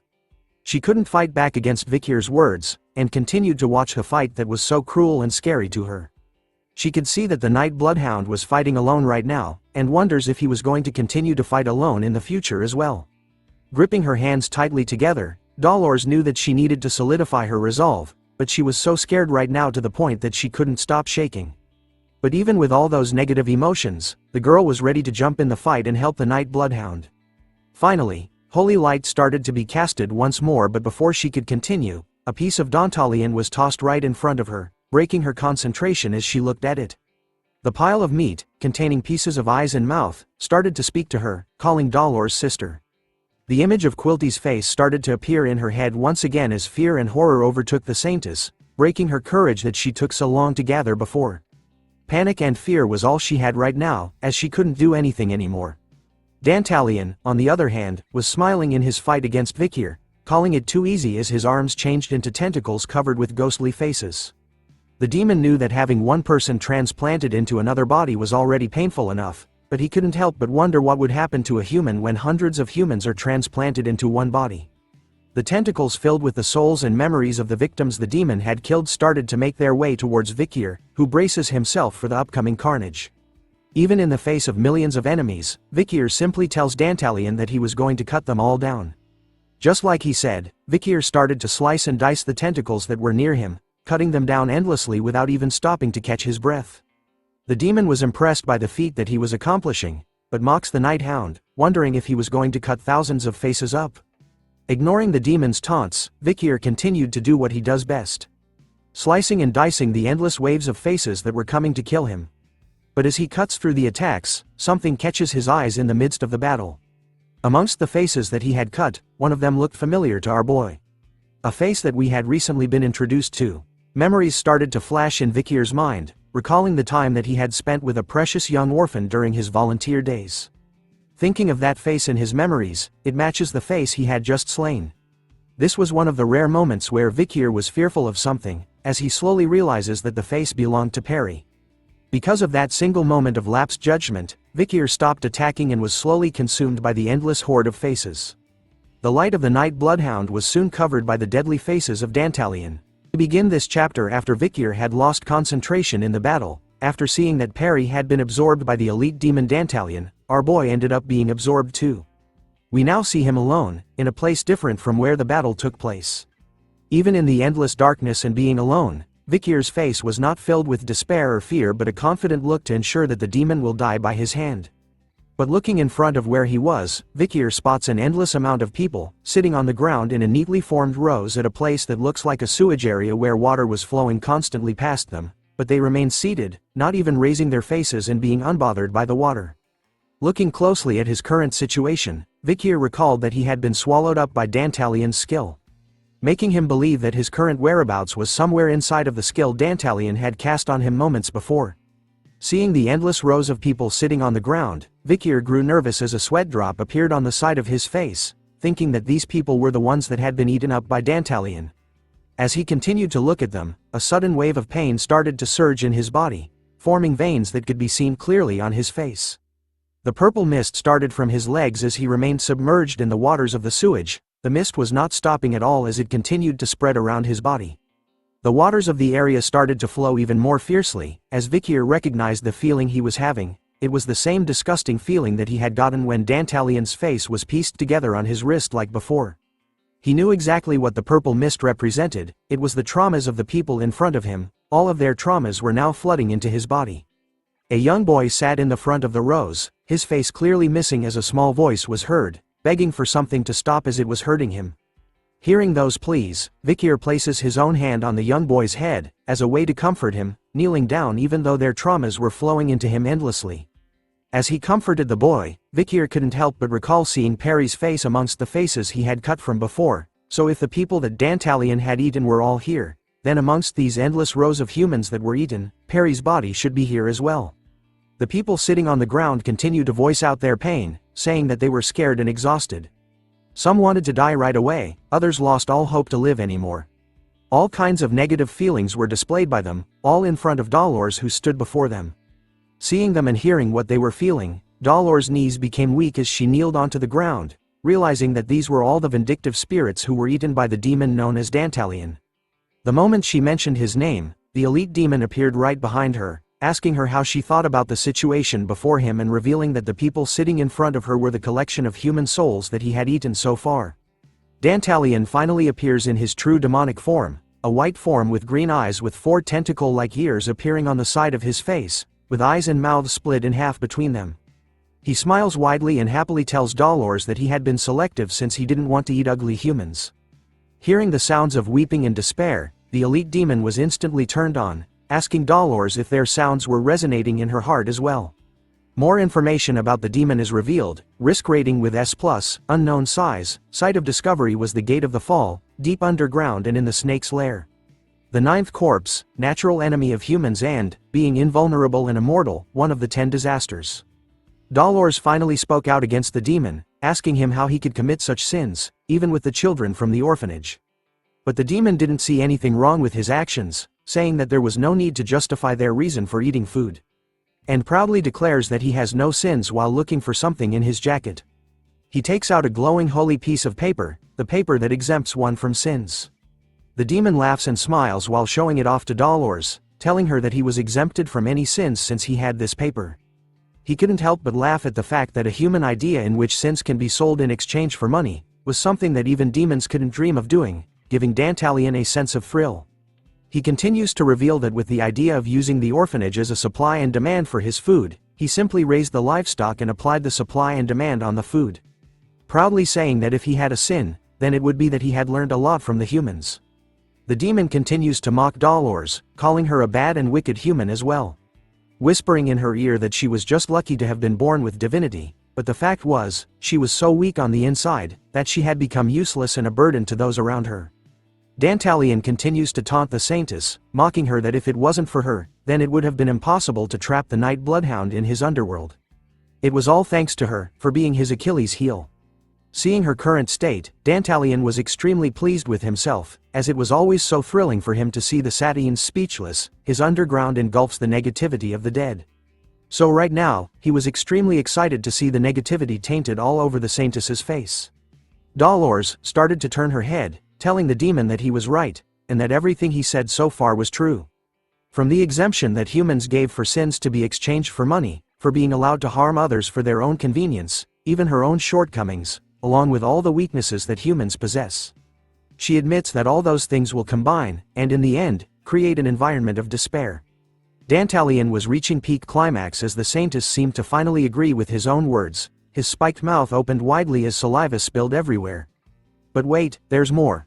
It turns out that the Saintess was not in despair, as a bright golden light envelopes her body, with tears dripping down her face. She tells the demon that humans also possess the strength to believe that they can move towards a good path, even when in despair. Dantalion immediately took a step back from her, covering his body with his hands as he was shocked to see the divine power coming from the Saintess. It turns out that she was being infected with negativity like he had hoped for. Thanks to the demon, Dolores finally understands just how indecisive she had been up to this point. She couldn't enforce abolishing the exemption because she had been scared of her father, and that she couldn't help the Night Bloodhound because she was terrified of Dantalion. Dolores knew very well how useless she had been this entire time. But then, a certain person once told her something. A flashback is seen where Dolores and Vikir were sitting on a wooden fence together. She asks him a question, about why did God choose a weak person like her to be the Saintess. She knew that there were not many other people with strong faith, even if they weren't born with divine power, making her question God, why she was bestowed upon a title of Saintess, a title that she felt she didn't deserve at all. God chose you because you're troubled and sorrowful, said Vicky in response to her problems. He continues to tell her that because the person this world needs only shines through when they reach the lowest and fiercest places. To everyone watching this video, never give up. The flashback ends, returning us back to the present where Dolores held her hands together in a prayer form. She couldn't let the Night Bloodhound, who fought fiercely against Dantalion alone, fight by himself anymore. So right now, at this very moment, Dolores needed to do what she could for him. Seeing the powerful divine power radiating from her, Dantalion started to panic over how the divine power would react to his own abilities. So he decides to fool her, telling the Saintess the humans he had eaten so far can still live, but souls refined by divine power cannot. Even after hearing those words, Dolores closes her eyes and focuses on her power, no longer being swayed by the words of a demon. In the midst of her prayer, a small hand reaches out to her, holding her hands. Dolores opens her eyes and sees a young boy standing in front of him. Soon after, more little kids from the orphanage appeared behind the young boy. All of them were smiling and waving happily towards the Saintess as they were covered in her divine power. Recognizing who these kids were, an endless wave of tears started to pour down from the Saintess's eyes as she looked at them, apologizing to the children of the orphanage for not being able to save them. Seeing the children gave her the final push she needed as she let out a powerful ring of divine light all around her, bringing light into this dark and horrible place. In another place, a familiar person was spotted sitting alongside the victims of Dantalion. It really turns out to be Perry. She sat on the ground, her face completely void of any feelings as her eyes showed no signs of life in them.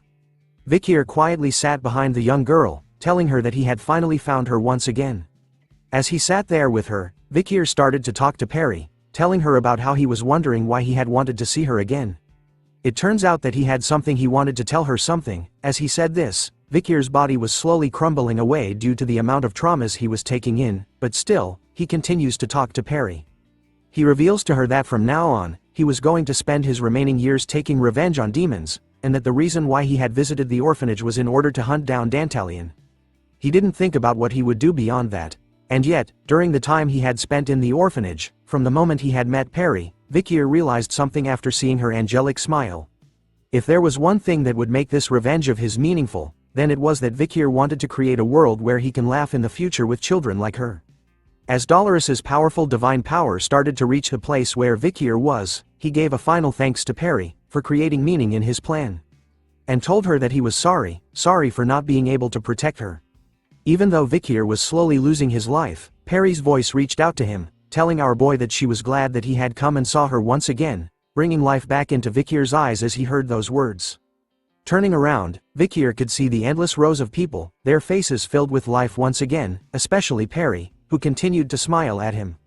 But she couldn't help it as tears started to flow down her face once again as she told Vikir about how scared she had been. The divine power of Dolores was healing and casting away any signs of demonic power within Vikir whilst giving life to those that had been the victims of Dantalion. Wasting no time at all, Vikir immediately pulls Perry into his arms, giving her the biggest hug he could. As they hold one another in their final moments, Vikir promises Perry that he will never forgive the man who made her cry. Hearing that, Perry started to smile, telling Vikir that what he said was now a promise between them. The divine power of Dolores showed no signs of stopping at all as its light radiated so brightly that it could be seen outside the building they were in. Even Dantalion was alarmed by the power, questioning since when had the Saintess been this powerful, belonging that she had finally awakened her powers. Once more surprising, was that she was able to purify all the souls he had in his underworld. From out of the light, came out Dolores and the Night Bloodhound, no longer affected by the demon's abilities. Dolores continues to let out her power, engulfing Vikir in its holy light. As he basked in all of its glory, our boy started to notice a change in his body. He could sense that the Baskerville aura he had was overflowing, all thanks to the Saintess's divine power, which was exponentially increasing his aura. With the help from Dolores, Vikir believed that in this moment, he could do it now. He can now reach the next level. From 6 spheres of aura, Vikir started to form the 7th in his core. The aura covering his hand was in a gas-like state, but as he focused, it started to solidify. Dantalion immediately recognizes the change that was going on with Vikir, seeing the solid aura that was now covering Beelzebub. To the horror of the demon, Vikir had finally reached the next stage. He was now a sword master.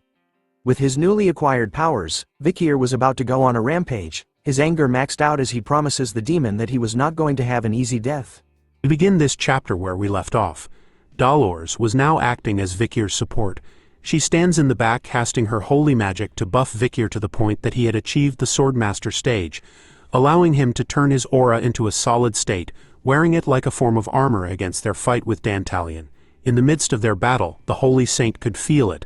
The sadness of countless children being sacrificed, their feelings of anger and hatred towards the demon who sacrificed them, and the emotions felt by the Night Hound, all of those feelings were now being shared with her in their battle against evil. She recalled something that the Pope had said to her a long time ago, that the Saintess can be awakened by meeting her true companion, and that meeting is right here, right now. Clasping her hands tightly together, she becomes determined to give all the divine power she had to the Night Hound, her true companion that she had finally found.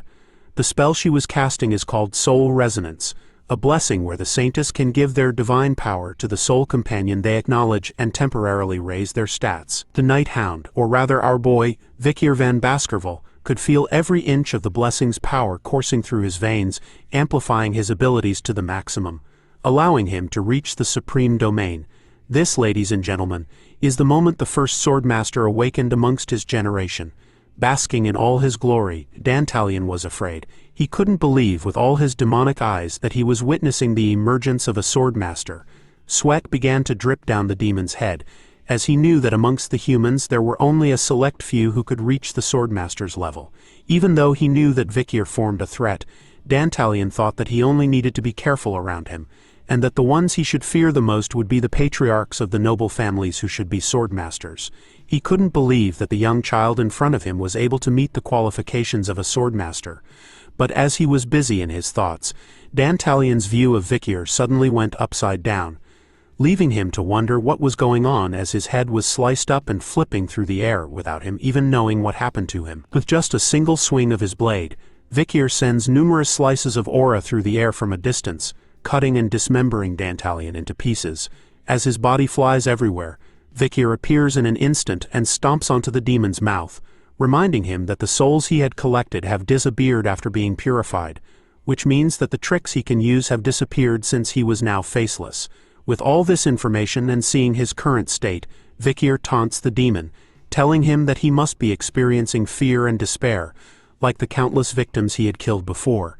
And that was true. Dantalion was in full panic mode. He didn't even notice Vikir's attacks anymore, and believed that this was where he was going to meet his end. In order to open the gate that connects to the demon realm, Dantalion was ordered to save up mana, which made him believe that he could conquer the human world soon. But he didn't anticipate that there was a single human who kept getting in the demon world's way. Leaving the demon with no other choice, Dantalion decides to kill Vikir, even if he has to put his own life on the line for the sake of the plan. Something starts to happen, as Vikir was quick to notice that the fight didn't end here. Dantalion's face started to morph and change as he mocks the Nighthound, telling him that he wasn't done yet. Revealing a new gigantic form, Dantalion reveals that he still had one face left to play as he towers over Vikir. He declares to everyone present that he was going to self-destruct in order to take them down with him, even the people who were staying at the orphanage at this time. The demon was in serious mode as even Dolores could feel his dangerous aura pricking her skin from where she stood. Panic starts to set in her mind as she tells the Nighthound that they needed to do something quick in order to protect the area. In a calm manner, our boy simply tells the Saintess to chill. Even in the face of a massive bomb, Vikir assures the Saintess that there was nothing to worry about. The reason was because he was sure that he could reach it now. Before he had regressed, Vikir had yearned to reach the level he was at his entire life. Vikir believed that he could reach the sword that Hugo had shown him from before, where he ripped the sky in half with a single swing of his sword. Dantalion started to go off, shouting out to his fellow brothers that he hopes that they carry out the order for the fall of the human world. But before the big explosion, a distortion happens. Vikir has done it. He unleashes the strongest strike that he knows now, cutting the demon bomb right in half in a single swing. But the attack doesn't end there. Vikir's strike could be seen from outside the building. A red streak of light appears in the middle of the night, exploding in the sky. Every volunteer in the orphanage could feel the tremors of Vikir's strike. PG woke up, all confused about the earthquake they were experiencing right now. We turn back to the Saintess, who believes in what the Nighthound had told her. She remained calm up to the point she opened her eyes. What she saw left her in awe, leaving her weak in the knees as she collapsed onto the ground. Vikir had done it. He was able to follow in Hugo's step. Instead of a big fat demon bomb, what remained was an open view to the night sky after the clouds had been forcibly split apart. Sinclair gazes out the window of their lodging, her face struck with awe as well as she witnesses the beautiful night sky, wondering what it was, remaining unaware that this was all because of one man's skill. That night, the incident at the Indulgentia orphanage engulfed the imperial capital in fear. Another terror attack had struck the Quo Vadis family's orphanage. Just like the previous incident, the Nighthound was identified as the culprit, and the crowd started to gather at the scene of the crime. Bianca couldn't believe that the Nighthound was where they were as she looked at the crowd forming. Sinclair finds it scary, as a terror attack happened at exactly where they were staying. PG couldn't believe that all that happened on their last day, while Tudor calls it a shame, as he thought that he missed his chance to catch the Nighthound in order to prove his qualification to be a great hero. Sancho was surprised over the fact that he heard that there were no casualties, which was unusual to him. PG reminded Sancho that the headmaster, Sir Quilty, had gone missing since yesterday, along with all of his bodyguards. This meant that they might have been fallen victims of the Nighthound's terror attack. Looking at Dolores as she walks past them, the group of student volunteers believe that she must be very distressed over this news.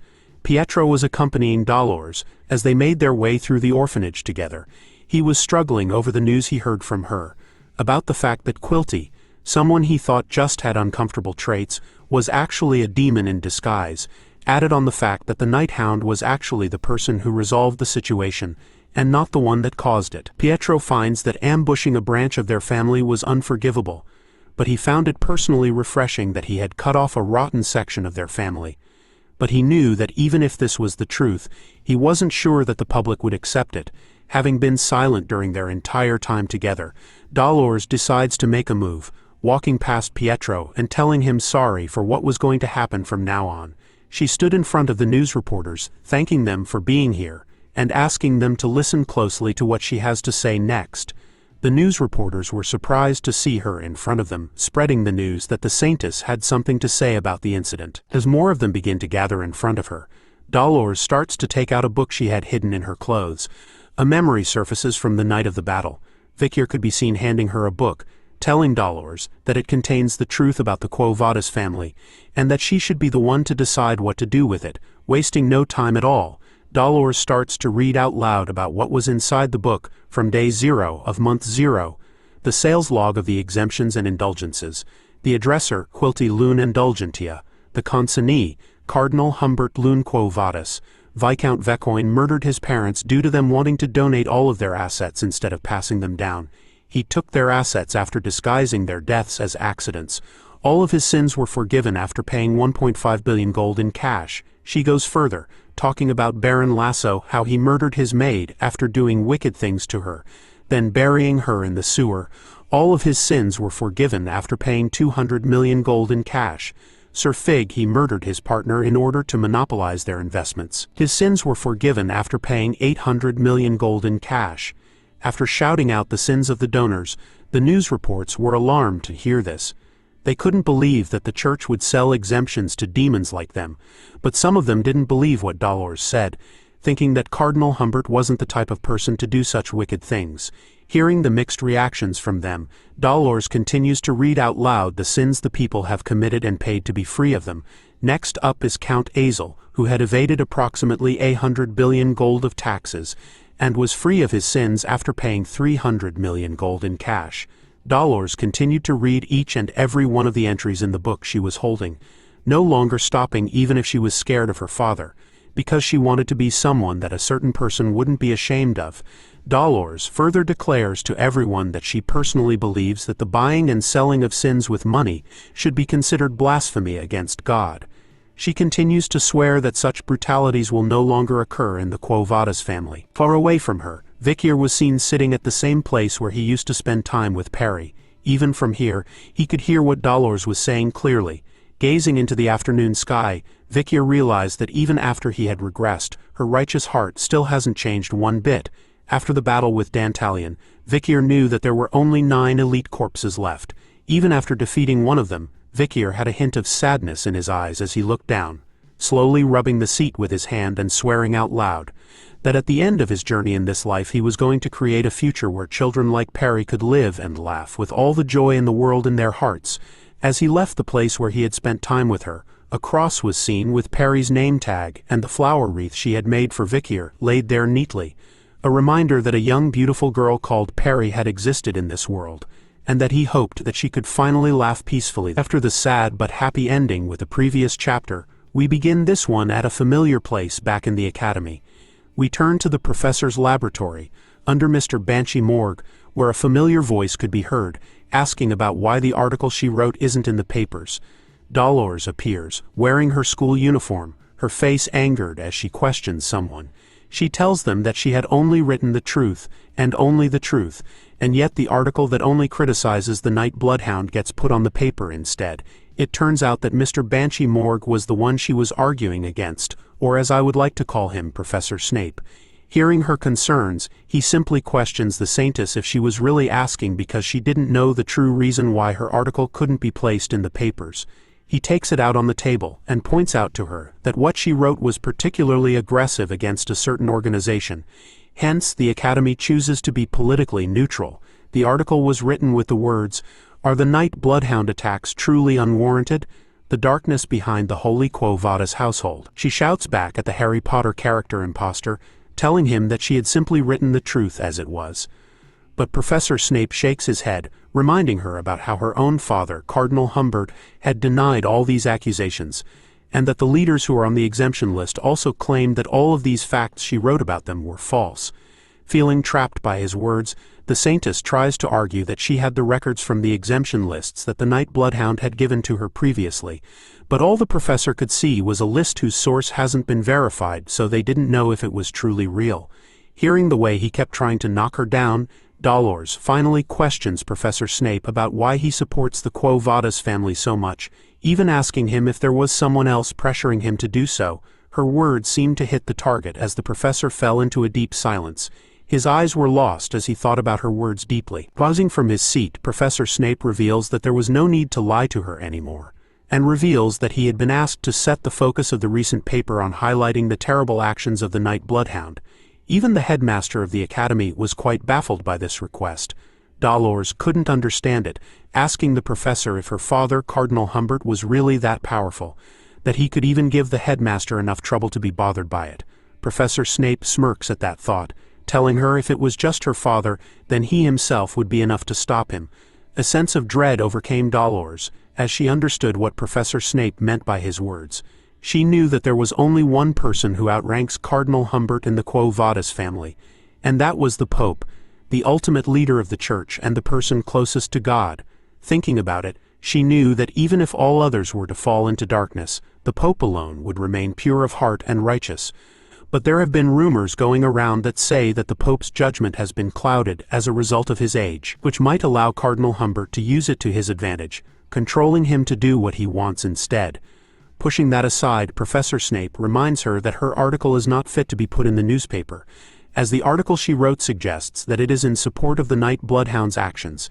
He even tells her to keep in mind that the Night Bloodhound is a criminal, someone who has been committing crimes lately. Keeping her words back, Dolores knew that the Night Bloodhound isn't a bad person. The ones that are truly evil are the Quo Vadis members and the demons that reside within them. She recalled what the Night Bloodhound had told her, that there were still demons existing in their world, and that he had been fighting all of them by himself, a lone warrior against pure evil, who is determined to carry it on forward till his dying breath. Seeing that this was a losing battle, Dolores decides to leave the laboratory first. But as she did, Professor Snape reminds her to not look into this matter any further. Thanks to talking to the professor, it made her realize why the Night Bloodhound didn't come out with the truth to the public.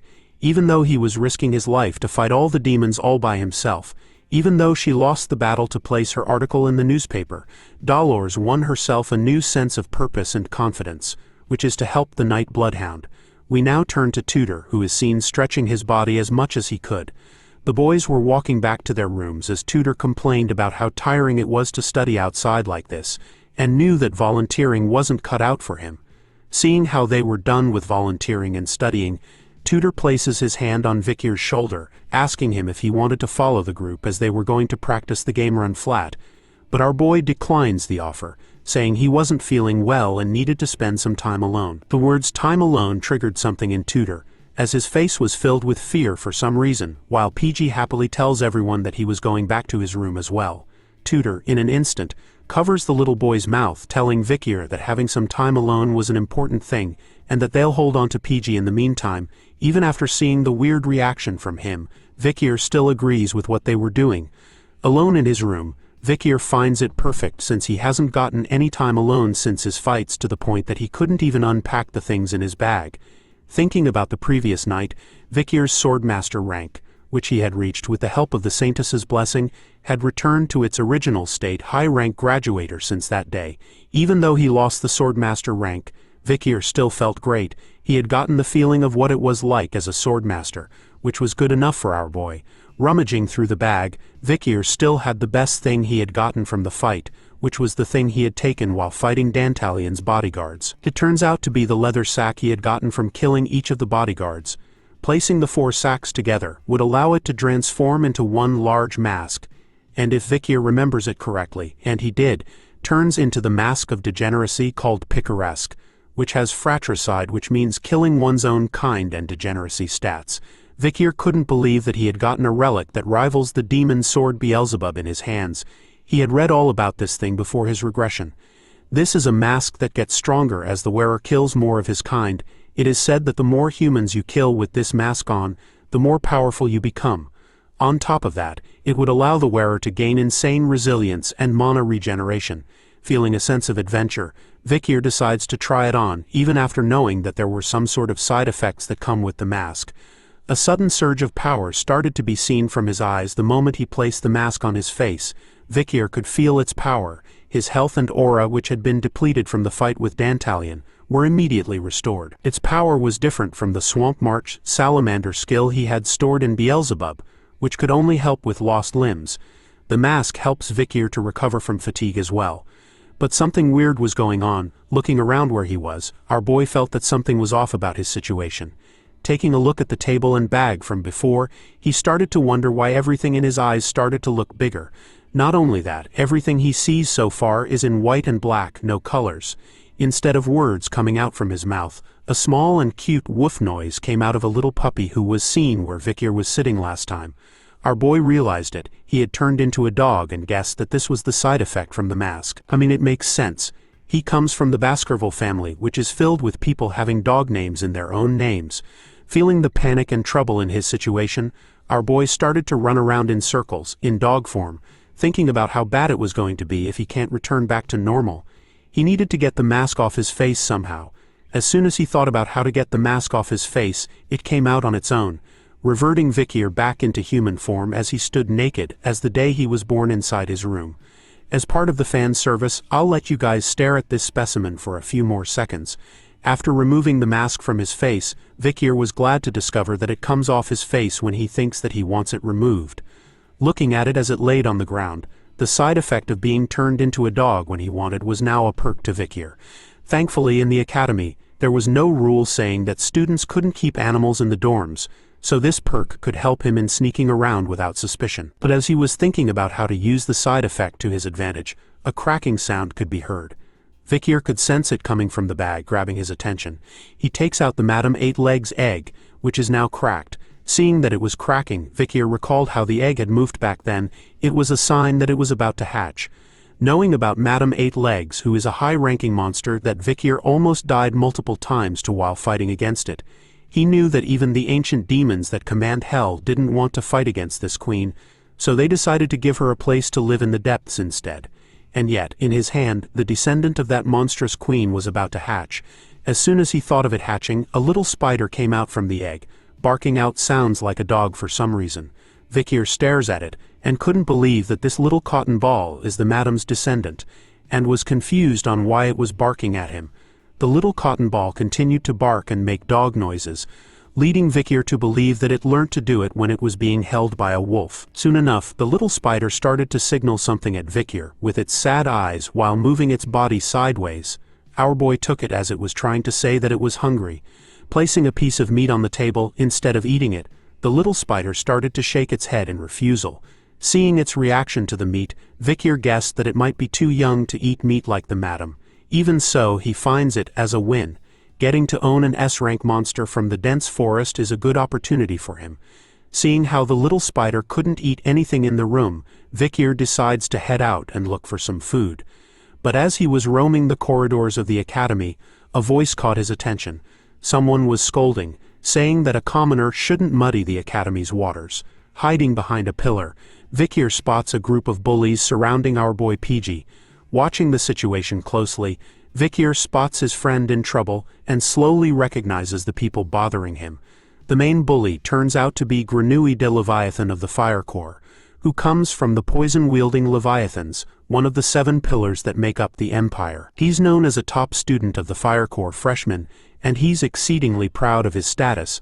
All this information was given by PG, our human dictionary of information. Sensing trouble brewing, the human dictionary makes the right move, smoothly sailing away from the bullies and using the excuse that his friends were in the toilet and waiting for him to get away from them.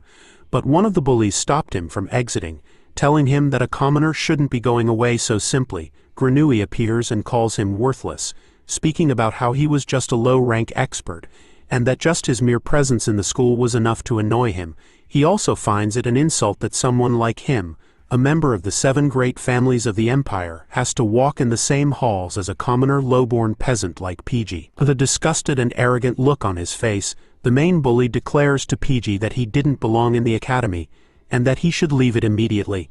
He even goes as far to say that the people PG hangs out with were probably at the same pathetic level as he was. Hearing those words, something awakens in the timid young boy, his eyes filled with a profound sense of rage as he grabs Grenouille by the collar, startling the bully, as he didn't expect this from a mere commoner. With fury in his words, PG holds him up, telling the bully not to insult his friends as he did before. Feeling more annoyed than ever, Granui wonders what PG was going to do about them, and turns to the others, ordering them to make a mess of our boy.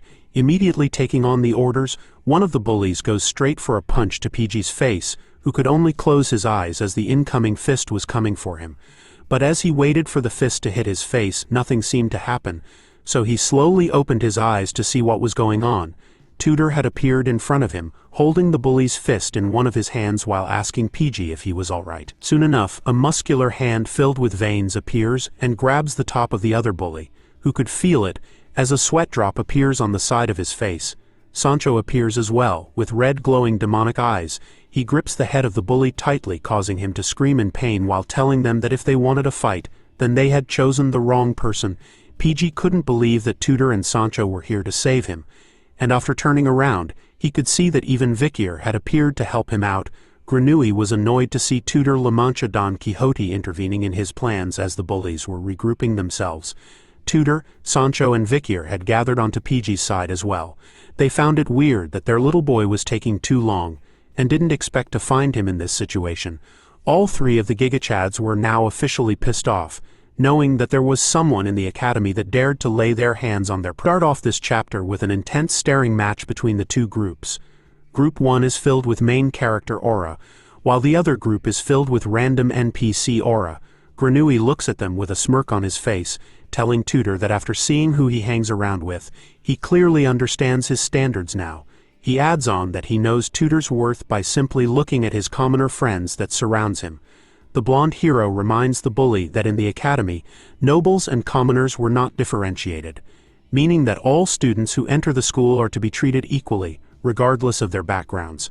But Granui brushes that fact away, telling Tudor that he can't do anything about it, especially since he couldn't do anything during the Nighthound incident. Throwing that in, struck a chord with the blonde hero as he tried to justify that he was sleeping during that time. Granui could only laugh about that, telling Tudor that losers always come up with some sort of excuse, releasing gas from his body as his friends put on gas masks on their faces. Granui proudly claims that if he was there during the incident, then he would have been able to catch the Nighthound.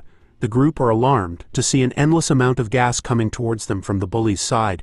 Tudor tries to cover himself from the gas using his arm, asking Granui if he intends on showing off his skills inside the school. While the hero was panicking, Vikier stood calmly at the back, smelling the gas and thinking that it was some sort of paralytic. Even the little cotton ball, a descendant of Madame Eight Legs, started to sniff the air, following Vikier's actions and breathing in the toxic gas. Granui calls him Little Action, something cute, indicating to Tudor that this threat was simply to show him a difference in their strengths.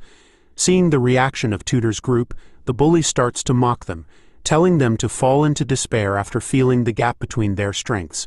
After all, in his eyes they were ignorant fools. But as he was saying those words, the little cotton ball opened wide, and within seconds, without Vikier understanding what was going on, the gas that was spread all around them started to be sucked into the little madam, as though it was a vacuum cleaner. Vikier looks at baby madam, shocked by the speed of how she was absorbing the poison fog. He starts to think that she likes to eat poison as food, and as soon as she is done sucking in the poison fog, Vikier quickly covers her to hide her from everyone present. After opening his eyes, Tudor was confused by what was going on, as the poison fog was no longer present around them. Seeing that nothing else was happening, Tudor realized that they were scared for no reason, and believed that Granui still possessed a tiny bit of logic in his small brain, recalling his attack before anything worse happens. But even the group of bullies were confused by what was going on, as they didn't expect Granui to stop in his attacks. Granui, after seeing what happened, was the most shocked by the current situation. Staring at Vikier, who for some reason is leaking poisonous gas from inside his shirt, thanks to baby madam, Granui believed that he had seen the fog suck towards Vikier just now, but thought that he had seen it wrongly. Instead of fighting against Tudor's belief, Granui acts along with it, declaring to him smugly that he had bestowed upon them a generosity that was deeper than the abyss, and that using poison on the Ice Corps idiots, whose brains are made of muscles, was a waste. Taking the fight to the bully this time, Tudor walks towards him, calling out Granui for how he kept looking down on them this entire time. In a menacing tone, the blonde hero threatens the bully, asking him with a death stare if he wanted to have a go between them. He harangues them about the team event that was in the upcoming midterms, and declares that the team with the lower score will run around the academy naked. Hearing that, Granui easily agrees with the bet. He turns away, all smug, and accepts Tutor's proposal, as he couldn't wait to see them all become the laughing stock of the academy, something fun to watch. After the bullies had left them, PG went up to Tutor, apologizing to him for getting into this mess and taking the blame for it. But to Tutor it was all good, since he personally wanted to crush Granui's ego for once in his life. Even after hearing that, PG started to cry. He believes that he wouldn't be of any help to them for the bet, since he only saw himself as a low-rank expert. The blonde hero places his hand on the little man's shoulder, assuring him that it was fine, since he was smart, and along with his ability to observe is amazing. As the group headed off to where they were going, Tutor explains to them that the midterm team event requires a 4-man team, so Sancho and him will take the front, while PG will be located at the Spirit Tower in the middle. And as for our boy Vikir, who showcased his excellent skills in using the bow and arrow, will be taking up the vanguard. With their positions and skills, Tutor was sure that they would get a high score, and since it was them, there was no way they could lose to Granui's group. Hearing that gave PG a new sense of confidence as he agrees completely with Tutor's plan on winning the midterm event. But his sense of confidence was cut short as Vikir raises his hand in the background, revealing to the group that he had already formed a team with someone else, and would pass off the chance to be with them in the midterm event. The entire group were shocked to hear this. So Vikir repeated the fact that he had already formed a team with someone else, and that he couldn't break it off as promises were important to him. All three of the boys were in complete shock over this shocking fact, while in their minds they were hoping that at least Vikir could read the room and understand their issue. But all of this was not clear at all to our boy, as he remained clueless over what they wanted from him. The scene then changes to showcase an arena. It was filled with students from all the branches in the academy. They were cheering loudly, screaming at the top of their lungs over what was going on. It turns out that Dolores's team had entered the stage, a celebrity amongst the students. As they cheered even louder upon her appearance, they screamed at her over how she looked amazing this year, and that she was the capital's pride. Undeterred by the screams of adoration from the students in the stand, Dolores remained focused, her eyes unwavering from the test before him as she donned her armor. Here's a little background on what is going on. The Colosio Academy's midterms will be shown to outsiders. There are a total of 3 subjects in the midterms: a team test to evaluate defense, an individual test to evaluate offense, and a theory exam, painful for most students. In today's defense test, hologram magic is used to manifest a dungeon inside the arena. Teams will battle against dummy monsters that are veiled with dense earth golem hologram magic. As we see now, massive ant-like monsters were being created in the upcoming battle for the students to face off against. The blue symbol on the student bodies was a shield magic that veils the students' bodies, will receive a fixed amount of shocks, and will appear as a score on a board far away. The students will form parties of 4 and defend against a monster wave. Grades will be evaluated based on contribution and how long they endure. The hit points or HP given to students will decrease every time they are hit by a monster, and when their HP reaches 0, the test will automatically end. There are 3 rounds, each round being 20 minutes, and if they can hold out for 1 hour, they will receive full marks.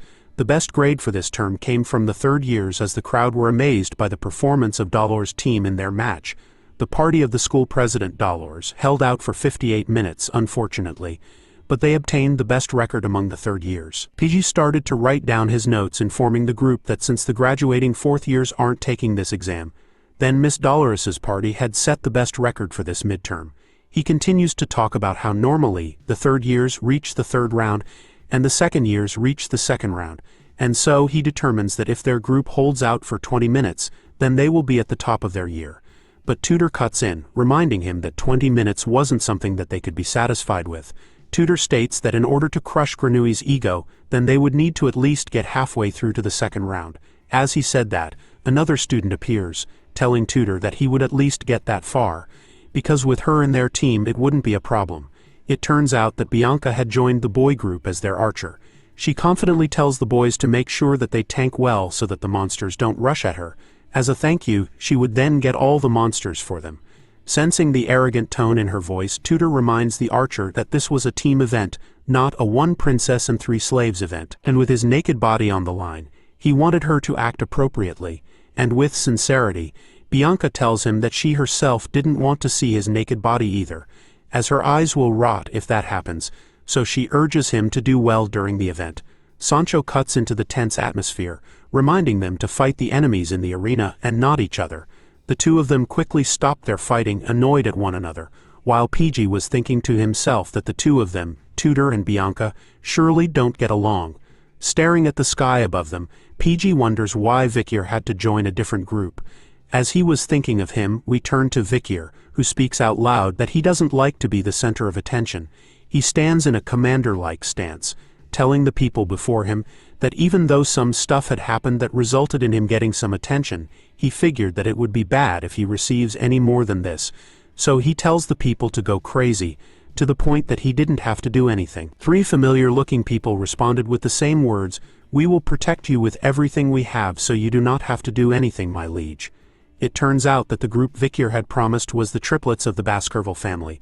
Once again, we'll call them High, Middle, and Low, from top to bottom as their names to make things easier. All 3 of the brothers were excited as this was their first mission from their liege, so all 3 of them knew that they needed to do well. Meanwhile, the original boy group were stunned to see who Vikier had teamed up with without them.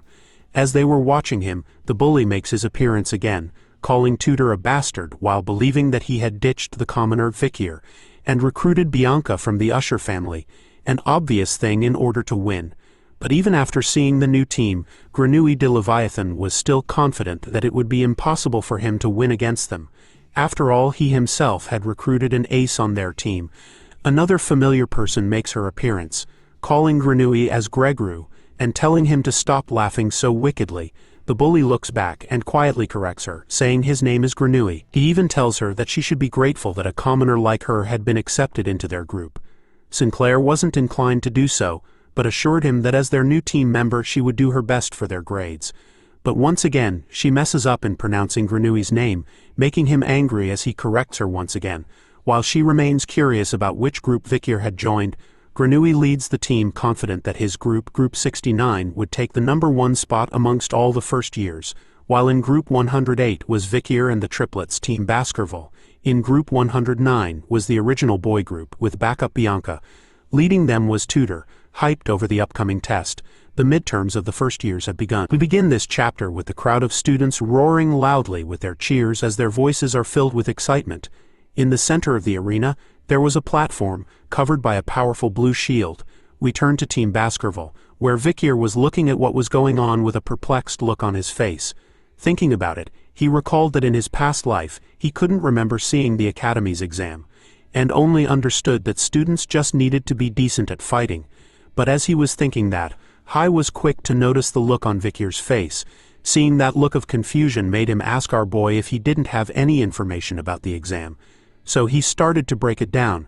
When students step foot into the arena, a virtual reality magic circle will activate, and the area will change into a dungeon. The exam starts when the monsters start charging at you. Although the exam looks simple, and you only need to hold out until your HP drains to 0, the poison that the monsters excrete is real, although it would be much weaker than the original poison. But even if the students were not physically hurt, they still needed to be careful, as their HP could decrease from the poison that the monsters would give off. Hearing about the poison used in the exam, Vikier was curious about whether it was real. High tells him that he had heard rumors that if something were to happen, then the instructors would lift the magic wall and interfere in the exam themselves. Seeing how much information they had, Vikier was curious if the triplets had practiced this type of exam before. After asking that, the triplets reveal that while he had been away from the family, the 3 of them were practicing several times in the estate's drill hall. Seeing that the triplets were confident and well experienced in this exam, Vikier decides to leave it to them, ordering the 3 boys to go crazy so he doesn't have to move an inch. The triplets were excited to receive that command, repeating in unison that they were going to protect Vikier as his iron pillars. All 3 of them were excited to carry out their first mission from their liege. As they were talking, Tudor and the boy band made their way over to where they were. Seeing Vikier, he asks if he had prepared properly for their upcoming exam. Taking the chance while the triplets were focusing on their new mission, Tudor sneaks beside Vikier, asking him if he was all right, since he was in the same group as the Baskerville triplets. Sensing the worry in his tone, our boy tells Tudor that he wasn't forced to group up with them. Instead they just really wanted him in their team. But the blonde hero couldn't believe it. He itches his face closer to Vikir's, whispering to him if he was truly safe, and not being bullied into doing something he didn't want to. Vikir corrects the misunderstanding, revealing that the triplets and him had discussed the team up several weeks ago when they said they needed information about monsters. As they are talking, PG hears the announcement of the end of a round for the exam. The announcer had revealed that the first year's group number 68 had ended. The next group to head into the arena for the exam is group 69, which belongs to the bullies, as Granui's face appears, happily smiling to himself over the fact that it was his group's turn. With the other two bullies by his side and Sinclair at the back, Granui happily announces to them that it was time for them to go wild. As soon as his group entered the arena, the ant-like monsters started to make some noise and headed straight towards them. Seeing a huge wave of monsters coming right their way, Granui turns to Sinclair, shouting at her on whether she was ready with her spells or not. Slowly opening her eyes, Sinclair had a serious look on her face for once in this story. She calmly tells Granui that her spell was now complete. Focusing all her power into unleashing the spell, Sinclair sends a powerful wave of magic in the air before him, tackling and attacking all the ant-like monsters that stood in her way. Her amazing display of magic skills caught the attention of the crowd as they cheered her on. Vikir was watching her match closely as well. Seeing the way she was performing in the exam, he understood why a commoner like her had claimed the top student rank in magic. But after seeing how skilled she was, Vikir couldn't help but wonder why she didn't do anything during the fall in his past life, when she had become a famous mage in the future. After casting magic one after the other, the round ends for Granui's group as the announcer proclaims the end of Group 69's exam round. All the members of the group were exhausted by the time the round ended. Granui's group, Group 69, had the best record among the first years, a record of 19 minutes and 55 seconds.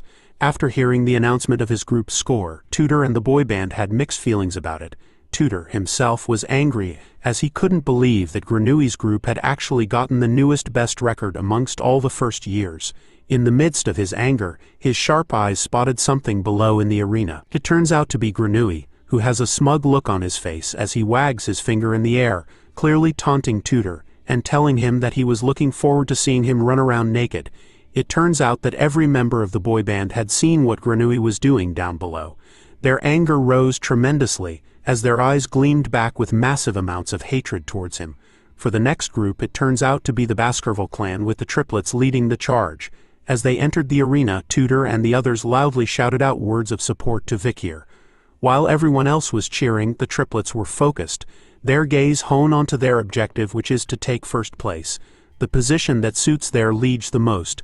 As Bianca and PG watch closely, she notices something with Vikir and wonders about it. She asked PG if our boy could actually use the bow, which according to PG's information is true, as it was recorded that Vikir was the Ice Corps' ace for the bow and arrow. After finding out that bit of information, Bianca's interest in Vikir's bow and arrow skill increased. She looks forward to seeing how well he can shoot. And so, as the monsters for the exam were created, Vikir aims and lets out a wave of arrows towards them. PG and Bianca were watching closely, and they were shocked to see the insane speed that Vikir had fired off with. To Bianca, who was a known archer, Vikir's speed was insane. But that was all. After watching him for a bit longer, she could see that Vikir's arrows were only fast but weak, and they all lacked accuracy since most of them simply went past the monsters. Seeing the way he was shooting, Bianca still felt that something was off about what Vikir was showing them. This turns out to be true, as underneath the thick glasses on his face, Vikir's bloodhound eyes were activated. Posing for another shot, Vikir aims an arrow but this time covers it in the red powerful Baskerville aura. With just a single shot, he manages to blow one of the monsters into complete pieces. But it all turns out to be fake as he was imaging it. He recalls his arrow, thinking that if he had used his actual skill, then that would have happened instead. He could definitely feel his body itching to show off. As the battle went on, he remembered a memory with Ayin. He recalled the time she had taught him how to use the bow and arrow like the Balak tribe, and after teaching him, she made him swear a promise to never lose to anyone with the bow. Remembering that, Vikir couldn't help but smile and laugh, apologizing in his head to Ayin for breaking the promise.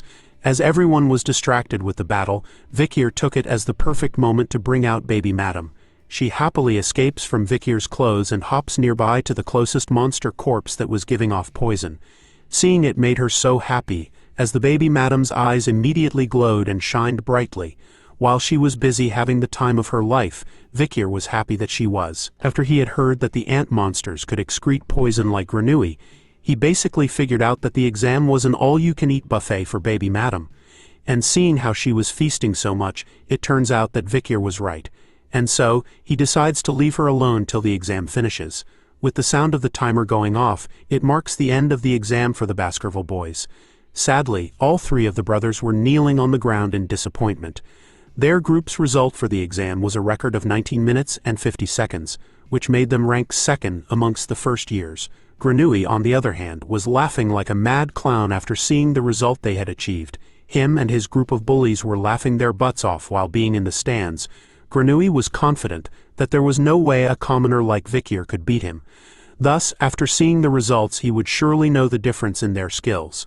As he and the bullies continued to mock Vikir, Sinclair was chuckling along in an uncomfortable manner, telling Grenouille that he looks like a third-rate villain. All three of the triplets immediately took a blade to their necks, apologizing to Vikir for not being able to take first place, so as their punishment, they would take their lives instead. But he immediately tells the brothers to stop it. After all, second place was still pretty high of an achievement. As they leave the arena, the announcer tells everyone that the next group up is Group 109. It turns out to be Tudor and the boy band. As they head into the arena, they were discussing Vikir's group results, which was a pretty high score, but their goal was above that, after all, in order to beat the record of 19 minutes and 55 seconds that Grenouille's group had set. Tudor and the boy band's aim is to clear the first wave. And so their exam started with Tudor destroying an ant monster with a single blow from his spear. Sancho leads the front with Tudor as backup, while PG gives out the orders. In the back, Bianca shoots off any remaining ant monsters she spots with her bow and arrow. Even Vikir was astounded to see the teamwork they were giving off. Tudor and Sanko fight the monsters at the forefront. Bianca supports them from the rear, and PG gives out orders while observing the whole situation. Judging by their great teamwork, it seems like Tudor's group had prepared themselves thoroughly for the exam, which meant that they could really come in first place. But something was bothering Vikir. He felt a sense of emptiness near his collar for some reason, and upon touching his collar, Vikir finally noticed what this dreadful feeling he was having. His eyes were opened wide in shock as he started to look for something. He quickly zooms into a black ball on top of the monster corpse that was closest to him. Upon zooming in, he could see that baby madam was still happily eating away at the poison of the ant monsters. Her face was filled with complete joy as she ate as much as she could. While Vikir was in full panic mode, he had lost the baby madam to the exam arena. We ended off the last chapter with Vikir realizing that baby madam was still in the arena while the exam is still ongoing. We could see her now happily taking in as much poison as her tiny body could handle. Vikir could only watch from the stands. Panic was written all over his face as he thought for sure that he had placed the baby madam back into his jacket the moment the exam was finished. Seeing her in there now, he figured out that the baby madam might have jumped back out because she wanted to eat more of the poison that was in the arena. He could even see that she had grown bigger in a short period of time. Baby madam had even shed her body once. Seeing the way she was growing, she definitely was the baby of the original Madam Eight Legs. Since the exam was still ongoing, Vikir couldn't do anything about baby madam since Tudor's group was still inside. Vikir could only hope that the presence of baby madam wouldn't do anything to the exam, and that Tudor's group would be able to finish their exam without any trouble. Without skipping a beat, Tudor stabs through a monster easily with his spear, blasting it into multiple pieces. Seeing the good work that he was doing, the blonde hero couldn't help but strike a pose, basking in his good work over killing the monsters. Bianca, on the other hand, wasn't that impressed by his work, telling Tudor that he was needlessly wasting his energy, and that there wasn't any need to turn the ant monsters into pieces. Her comment was enough to annoy him. Pushing it even further, Bianca aims her bow at the incoming monsters, as Tudor tells her that he wanted to see how well her self-control is compared to his. Feeling confident about her skill, Bianca tells the blonde hero to watch carefully and see how the master gets it done. Sending a single shot of an arrow covered in her purple aura, it curves and bends through the air to get to the closest ant monster. Without any trouble, it penetrates the skull of the monster with ease. Tudor was actually impressed by Bianca's skill as he heads in to fight even more monsters, as he gains a new sense of competitive spirit in order to not be outdone by Bianca. Sancho manages to slice a single ant monster with one blow from his axe. After being done with his side, he watches over the pair of them, confused about whether they were really enemies or friends. PG was actually watching their situation closely. He shouted at them that they had all strayed from their original positions and needed to fix it. In a mere few seconds, PG found the proper solutions. He tells Bianca that they didn't need to kill the ant monsters. Instead, he found it better if she was to just go after the joints in their front legs. For Tudor, PG wanted him to use a smashing attack when the ants disperse, as it would be more effective in the long run. For Sancho, PG's goal was for them to bring in the ant monsters closer instead of stopping them in the middle. The group were eager to follow PG's instructions without question, as they deemed his judgments better than theirs. The two boys excitedly went on to do as PG said, impressed by the young warrior. PG was happy to hear their compliments. After all, he didn't want to be a burden to the team, so he had worked hard, and was glad to see his hard work paying off. With their team combination and skill set, they believed that it was possible for them to set a new record amongst the first years. After some time, no more ant monsters were alive as the group tried to catch their breath again. The results of Tudor's group, Group 109, is a record of 19 minutes and 55 seconds, which makes them tied for first place amongst the first years. Grenouille was pissed off after seeing their score. As he called them idiots, he couldn't believe that a group which has commoners inside them would have the same score as his group. Tudor's group were also disappointed in their record. Bianca couldn't believe that they were tied for first place, while PG's soul was leaving his body, as they only needed one more second to be the best. Tudor was just glad that their score meant that he didn't have to run around the academy naked. As they were heading out of the arena, Bianca started to talk about their HP shield that blocks shock, realizing that they would have actually died if the exam turns out to be a real battle when their HP reaches 0. Sancho was actually excited. He told the group that one day he wanted to become a warrior who can last for an hour, just like President Dolores. It turns out that she was watching their group closely from the stands as well. She was happy about their results, knowing that they were a part of her club, and wondered how strong they were going to be in the future. But as she watches them get ready to leave the arena, the announcer suddenly told everyone that Phase 1 of the exam has ended, which concludes the end of the first-year exclusive monsters, and that right now Phase 2 will now begin. The second-year exclusive monsters will now appear. Hearing that, Dolores was immediately alarmed by what was going on. It turns out to be a problem, as more ants, stronger than before, had appeared in the arena before Tudor's group could leave. Everyone from the stands, including Vikier and Grenouille's group, were all shocked to see what they were witnessing. Tudor's group was the most shocked as they gathered all together, all confused by what was going on, as more ants were coming out again, when they thought the exam had finished already. Tudor, seeing that the situation was getting worse, orders his group to be careful, as the physical damage they received from this moment on was going to be real. Their chances of seeing God was more than 0%. As they braced themselves for the upcoming deathmatch, Tudor reminds them that they only need to hold their ground until the school steps in. In the magic control room where the exam was being controlled from, the professors were all in a state of panic after realizing what was going on. The students in the arena had their HP reduced to 0, but the exam was still going on. Seeing that the students were first years, the professors demanded to know who allowed Phase 2. Analyzing the situation, one of the professors could see that aside from the students trapped in the arena, the system could detect a strong life force with them, which may have led to an error. The professor was monitoring the situation closely. Knowing that all signs of life should have been gone the moment the normal suit's HP the students were wearing reached 0. But for some reason, in their system, it was showing them that there was a presence overflowing with life who is still able to fight. As the professors were trying to get a grasp of the situation, Dolores barges into the room, informing them of the problem in the exam. She demanded of the professors that they needed to save the students who were inside the arena. But all they did was look at one another, telling Dolores that they were just the people who manage the waves that go in the exam, and that it wasn't their responsibility to check the program's reaction to life. Soon enough, the professors started to ignore Dolores's presence. Instead, they were discussing amongst themselves about the fastest way to save the formation. But all of them weren't taking action, as they needed permission from the higher-ups first to do anything. So instead, they argued to break the magic wall down quickly, but then they would need a key in order to do so. One of the professors had a key, but it was impossible to break the magic wall with just one key. It turns out that another professor had an additional key, But in the midst of the chaos, she had gone to the bathroom, and now they couldn't contact her at all. Dolores finally bites her lower lip in anger as she could see that the professors were incapable of doing anything to save the students who were facing death in the arena. Just outside the magic control room, Vikier was seen sitting near the window. He was listening closely to what was going on amongst the professors. It turns out to be an error in the magic equipment used in the exam.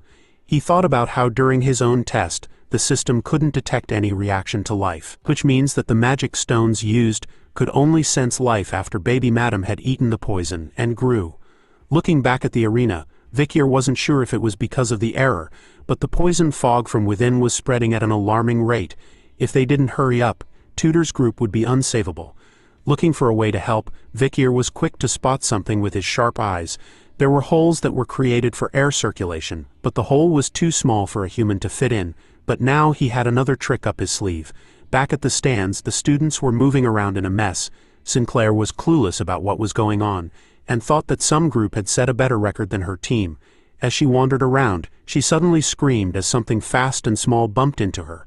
Falling onto the group, the nearby students that were around her noticed something fast moving on the ground. Turning back to see what it was, Sinclair was left confused, as she saw a puppy carrying a pair of pants. Back in the magic control room, somebody was smacking the magic crystal repeatedly, while the professors were too stunned to do anything. They were shocked to see that President Dolores was wielding a sword and swinging it towards the magic crystal relentlessly. Two professors immediately grabbed onto her arms, stopping her from hitting the magic crystal, as they explained to her that it was an ancient out-of-place artifact which was very precious and expensive. But Dolores didn't care about its worth, as she knew that she needed to stop the magic connection between the magic stone and the arena in order to save Tudor's group. But the professors still didn't allow her to do so, reminding the president that if she breaks the magic crystal, then it wouldn't end with her expulsion. They would also request compensation from the Quo Vadis family. Ignoring their threats and uselessness, Dolores remains focused in order to save Tudor's group, as she was willing to do anything. Back in the arena, PG gets knocked out by a massive ant monster. Its strike was enough to knock him out completely unconscious, as his eyes turned white from the pain and impact. The group could only shout at him as he went flying far behind. They tried their best to wake him up as the poison fog started to spread even faster. The remaining members of the group were soon faced with a massive shadow that towered before them, as a horde of huge ant monsters were right in front of them. Tudor, who still hasn't become a hero, realizing that he might die in vain right here and right now. It didn't take long for the ant monsters to land a hit that destroyed Tudor and Sancho. Bianca couldn't do anything to help her team as she stood frozen in fear. The massive shadow was now cast upon her. Trying her best to hold in her tears, Bianca couldn't believe that this was going to be her final moment. She didn't want to die like this. As the attack was coming, she closed her eyes. As she did, a figure with red glowing eyes appeared in the poison fog. With a fist covered in red aura, Vikier makes his appearance inside the arena, sending the ant monster to hell by blowing it up into multiple pieces, saving Bianca's life in the process. Even though the ant's attack didn't land on her, the force of Vikier's punch was enough to slowly knock her out as she wondered how it was possible for him to be here. Vikier stood alone in the arena, completely shirtless, as his body was covered in old scars. With a determined look on his face, Vikier assures Tudor's group that nothing else was going to happen to them. In the previous chapter, a situation was developing in the arena, placing the lives of the students within it in danger. As a result, in order to save them, Dolores immediately grabbed onto a sword and readied herself to smash the crystal that controlled the arena. But the teachers in charge quickly held onto her, begging the student president not to break it as she struggled against them. As they continued to struggle against one another, a teacher somewhere else in the room informed them that there was one more entity inside the arena. The teachers were shocked to see that someone had entered the arena by breaking through the magic wall and even killed one of the killer ants. Looking at the globe which showed what was inside, they could only wonder what was going on now. Back in the arena, Tudor's entire team had been knocked out and were lying on the ground, covered in green gas. Only Vikier was standing, shirtless as he flexed his arm against the enemies that harmed his friends. Using his bloodhound eyes to scan the area, he found where Madam was hiding, reminding her of his family motto, "Where beasts who cannot be tamed will die." In rage, Vikier warns her that he was going to punish her for her mistakes later on, but for now, he needed her to eat all the surrounding poison and to protect his friends on the ground. Once again, the little madam became a vacuum, opening her tiny mouth and sucking in all the poison around the area. As Vikier watches over her, a killer ant approaches him, towering over the hero before trying to unleash something upon him. But before anything could happen, Vikier had already jumped to the height of its head, and with a single kick, he ripped the killer ant in half. The teachers who were monitoring the situation inside the arena were shocked to see a sudden reaction happening. As soon as he killed one of the ants, Vikier remembered that there was something here that could detect life energy. Preparing himself for more kills, he recalls that an 18-year-old should be around a mid-level sword expert, so there would definitely be an uproar if the school finds out that he was a graduator. Looking at the killer ants before him, he knew that these dummy golems were created to be the same as real-life monsters. Adding these facts, Vikier decides to use the raid techniques for killer ants that he had used in his past life, with the arsenal of weapons he picked out from Tudor's team. Armed with new weapons and his past life knowledge, Vikier was ready to fight as a high-level sword expert. The first fact he knew about killer ants was the petiole, the joint that connects the head and the thorax, which is the ant's weakness. With a single throw of the axe using precise aiming, Vikier easily lands his attack, destroying the killer ant's biological compass with ease. With their biological compass all gone, the killer ant's spatial awareness disappears and they start to walk backwards. Using his bow and arrow this time, Vikier knew that they had another weakness.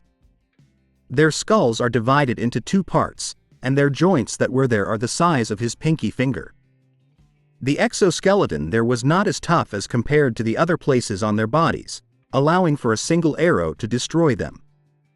After firing that single shot, Vikier backflips into the air and towards the horde of monsters. Holding a spear in his hand, he zigzags through them, cutting the ants into pieces without a single scratch on his body.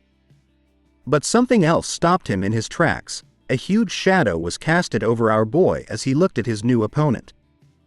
He couldn't believe that it came out for this test, a different variation of the killer ants, an ant general. Bigger and badder than the ones from before. Instead of feeling afraid, Vikier was excited. The bloodhound in him was awakening as he decided to go with what he's best at, a sword. The students who were watching the test were all confused about what was going on as they couldn't see anything that was happening inside. Back at the room, the teachers were shocked to see something else happening. One of them reported to the others that the ant general in the test had been defeated, and all examinees inside were doing fine. Professor Snape was shocked to learn that the ant general had been defeated. He knew that it was a golem that the academy students would not be able to defeat. It was made for fun in order to place the overconfident students in their places, and tough enough for the students to withstand it for an hour. As Snape thought to himself about how it could be defeated, another teacher barges into the room, shouting out that he had found where Professor Sadie is, who held the B key. The teachers were mad, asking where he found her, and it turns out that he had found her at a nearby alley bar where the owner was complaining about how she was vandalizing and destroying his business. Instead of being angry at her, Dolores quickly reminds them to hurry up and open the magic wall that was trapping the students inside the dome. With the missing professor finally found, the teachers were able to open the magic wall, releasing the poisonous gas inside. The incident during the academy's midterms came to an end after the magic wall was lifted. Emergency services from the school took 42 minutes and 13 seconds. The teachers that went inside were stunned to see that all the ants had been defeated. Dolores rushes in as well, immediately ignoring the corpses of the dead monsters and begins her search for the students, but as she looked, she came across something that left her stunned. It turns out that she had chanced upon Vikier, who laid on the ground unconscious, surrounded by corpses of the killer ants, making her wonder how he was in here. Vikier was acting. He knew that what he was doing was sloppy, but this was the best choice. He had to act like he fainted while fighting with the others. Seeing the other students coming in was troublesome for the young hero, but he was still satisfied, since he didn't lose any of the future heroes in this incident. Taking the chance, the vice president whips out her camera, taking a candid photo of Vikier on the ground to use in the student paper. An article was written about him. To save his peers, a hero was born during Colosseo Academy's midterms. The truth behind Vikier's heroic deeds, although he fainted, is a statement from the young man who says that what happened is the outcome that was created by combining the power of him and his friends. The actions of a humble hero. He was flooded with compliments. Vikier, who became a hot topic for being handsome, got his mana rank re-evaluated as a high-level sword expert. The head of the Monster Research Center raises suspicions, saying it's impossible for a high-level sword expert to defeat an ant general. But Vikier explained that he knew the killer ants possessed a vital point on their skulls. Due to Vikier exposing the secret behind the killer ants, it was predicted that the mortality rate of Imperial soldiers would decrease. As a result, the Crown Prince awarded Vikier with a certificate. With all these stories about him, the people of the Academy could only wonder, who is Vikier, this year's hot star? As the titles come to an end, Vikier rips up the newspaper in his hand. Sitting on the roof of the building, he lets out a deep sigh. He couldn't believe that the quiet student life he planned to have was ruined now and was becoming more troublesome. Baby Madam was celebrating on his behalf, happily jumping on his shoulder as Vikier reminded her that this wasn't something to celebrate. Even after what happened, Vikier was glad that the others were still safe in the end just as an owl appeared near him. Leaning on his arm, he could see that it was Cindy's regular report. The small piece of paper wrote, 10 elite corpses, information acquired, need about 1 month's time to analyze. Night hounds, copycats have appeared. One is doing it out of glorification, the other's intentions are unknown. The Baskerville family's Osiris is currently away from the estate, assumed to be heading to the imperial capital where you are. Last point is that the Academy's first-year students are hiding their royal bloodline. Seeing the information about the 10 elite corpses, Vikier could feel that Cindy had found a clue as she was being careful by her approach since she needed 1 month's time. Thinking about his fight with one of the 10 elite corpses previously, Vikier knew that he had only defeated him easily with the help of the Saintess's power. But he needed to hunt them down on his own, so he decided that for the next month, Vikier was going to upskill himself diligently. Thinking about the copycats. He was worried about them before, but now there were 2 of them. It will be bad if they catch the palace's attention or if their actions overlap. Vikier needs to look into this issue more. There was also news regarding how Osiris Le Baskerville had left the Baskerville estate and now there was a possible chance that a royal family member was staying in the Academy. Vikier didn't even ask Cindy to tell him about the last bit of news, but he knew that she did it just for the fun of it. Using his aura, Vikier burns the report in his hand after memorizing the bits of it. As soon as the ashes of the report disappeared into the night sky, another voice was heard, telling Vikier that she didn't expect to meet the Academy's hero on this roof at this time. Sinclair has appeared, with a gentle smile on her face. She calls their meeting fate. As she sat down beside him, Vikier observed her closely. He knew her as a person who was diligent and talented. She was evaluated as someone who possesses all the talents in the world, and with outstanding grades, she was able to keep her rank of being the Fire Corps' finest student. But seeing her here in the middle of the night, Vikier wonders what exactly would someone like her be doing here right now. Sinclair reveals to him that she comes to this place to see the Milky Way whenever she was feeling down and didn't expect to see our boy here. Sneaking a peek at Vikier, Sinclair wonders if she would be able to see him here the next time she comes, while Vikier was thinking that he needed to change the location where he meets Cindy. Striking up a conversation, she reminded him that he was currently the talk of the Academy, which Vikier didn't want to know about, but still, she tells him not to be embarrassed as great interest follows those who are incredible.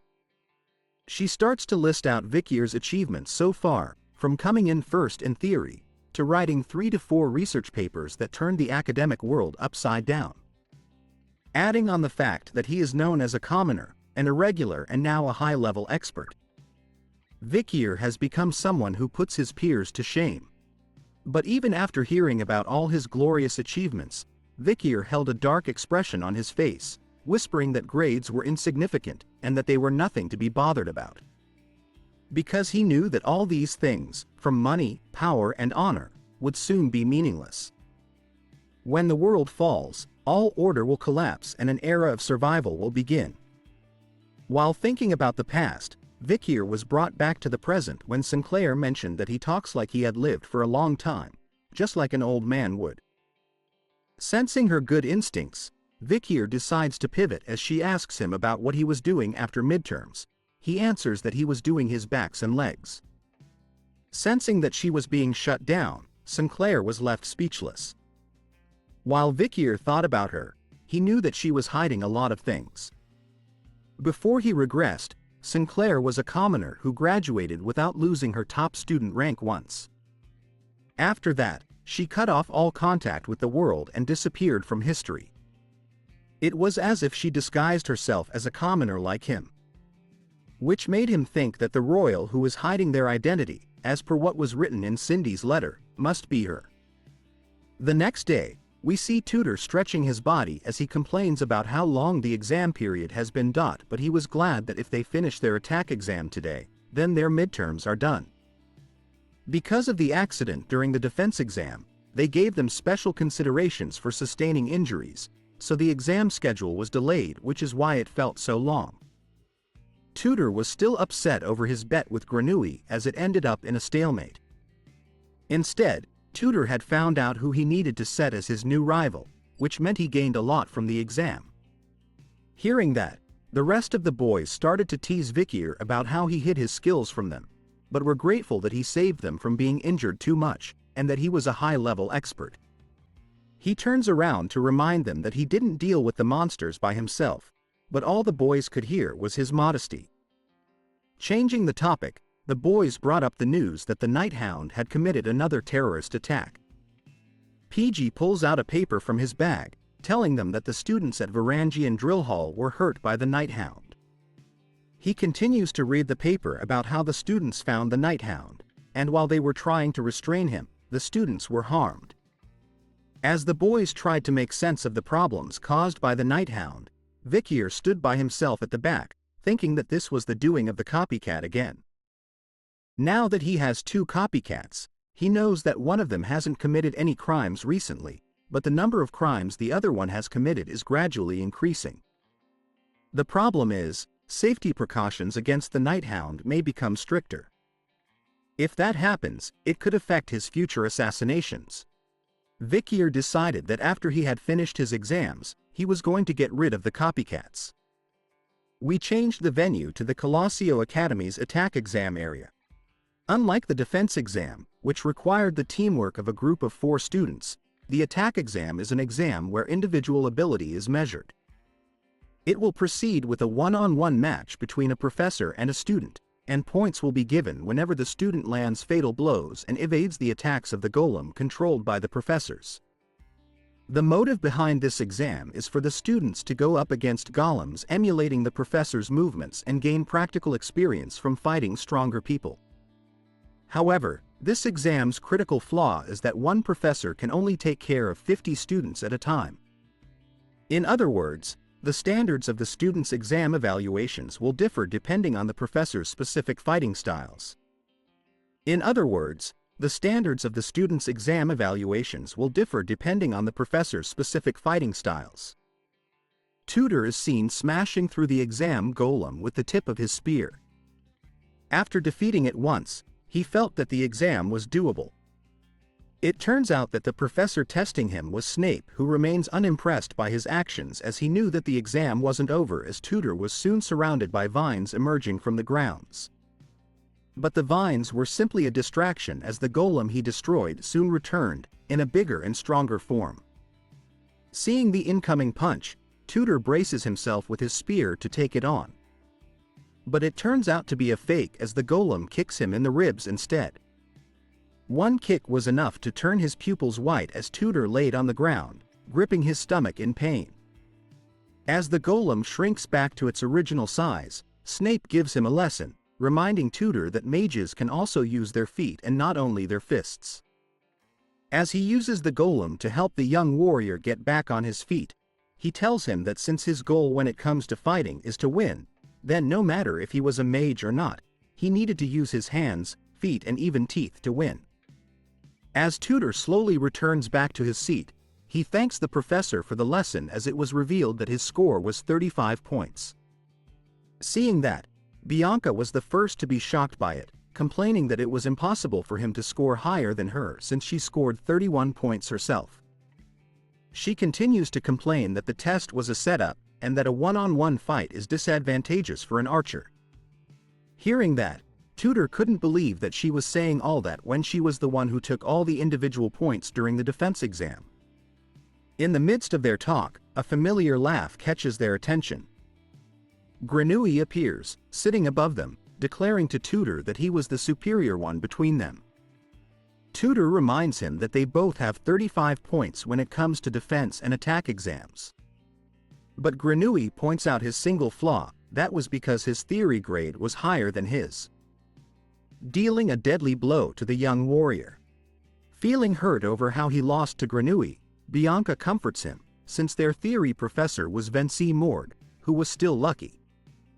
Thinking about it, she knew that the others have Professor Sadie, who was known as a pathetic, drunkard professor who disappeared with the magic wall's B key.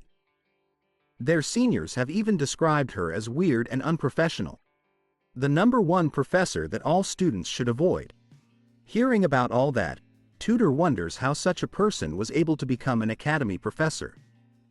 Bianca tells him that she was a very skillful person, so when she's not working as a professor, she helps the authorities chase criminals down. Dangerous criminals like the Night Hound. Worried about the boys, Tutor wonders if they were going to be fine since they were all amazing and talented in their own rights. Which is why Bianca was worried. She gazed up into the sky, revealing that Professor Sadie was the last relative of a fallen marquis. She was apparently envious of talented students who come from a good family. The problem is that because of her envy, there was a rumor going around saying she completely destroys talented students. That rumor turns out to be true as a heel is being pressed into the skull of PG, who lays on the ground unconscious. Blood spilling everywhere. The students in a different exam room were horrified, wondering if this was really a test since another one of them had fainted. In the midst of chaos, the remaining students wanted to get out, but the door wasn't opening. Soon, they were shouting for another professor to come or for someone to save them from their situation. Professor Sadie was observing the situation with her feet still on PG's head, seeing how they were acting. She calls this year's students a bunch of cowards. It turns out that Sinclair had been beaten by her as she laid on the ground as well. Sancho was knocked out as well. All three of them had achieved 0 points in the exam. Holding her whip in her hand, Sadie thinks that continuing the exam would be a complete waste of time. Looking around, she spots a single student still remaining in front of her. Vikier was looking straight at her, his eyes underneath the thick glasses revealing his bloodhound aura. Not knowing who he was, Professor Sadie licks her lips and gets excited over how she was going to torment him and calls him forward. We begin this chapter off 30 minutes ago, before the massive beatdown from Professor Sadie. Sancho appears in perfect health, happily announcing that the attack exam is finally starting. Sinclair could see how confident he was about the exam. To him, a one-on-one fight is a warrior's virtue, so he couldn't help but look forward to it. PG reminded them of what Tutor said before, that Sancho is the strongest in the Ice Corps when it comes to a one-on-one fight with no aura. As they were talking, PG overhears a student asking the professor about what she was doing. One of the students had spotted the bottle of alcohol she was drinking, arguing that she was putting the lives of the students at risk by drinking it during the exam. But Sadie denies his claim, saying that the bottle wasn't alcohol. But the students could smell it clearly. Hearing their complaints, she immediately empties the bottle down her throat and like a snack, she chews the tip of the bottle, swallowing the glass in her stomach. Sounds of glass being chewed could be heard as she lips the last drops of alcohol all over her mouth, proudly telling the student to stop calling what she had as alcohol since it was only 76%. The rest of the students were stunned by her actions and how strange she was acting, just like the rumors say. Moving off from that incident, she pulls out a sheet filled with student names, deciding to start off the exam by calling out Sancho as the first candidate. Hearing his name being called, the young warrior happily heads into the test area. As he moves, PG reminds him to be careful as there were rumors going around that the students who went up against Sadie stopped attending the academy. He tells PG not to worry, as a warrior's will is unbreakable. Now, Sancho stood against the insane Professor Sandy with her golem. Readying his axe for the fight, Sancho immediately leaps into the air towards her as soon as the exam starts. Grin came across Sadie's face as she repeated Sancho's words about how a warrior's will is unbreakable.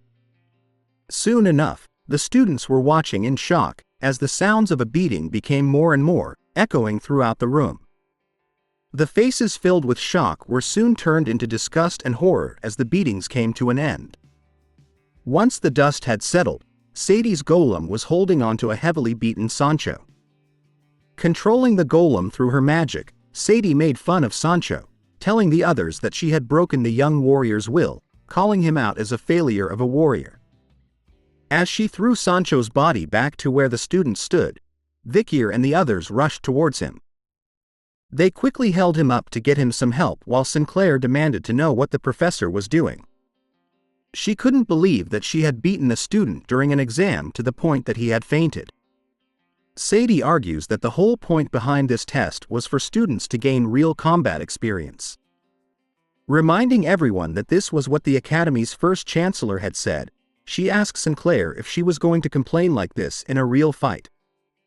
Wasting no time at all, she points a finger at her, telling Sinclair that she was next as she wanted to test the Ice Corps top student. Vikir steps in, telling her to decline the invite.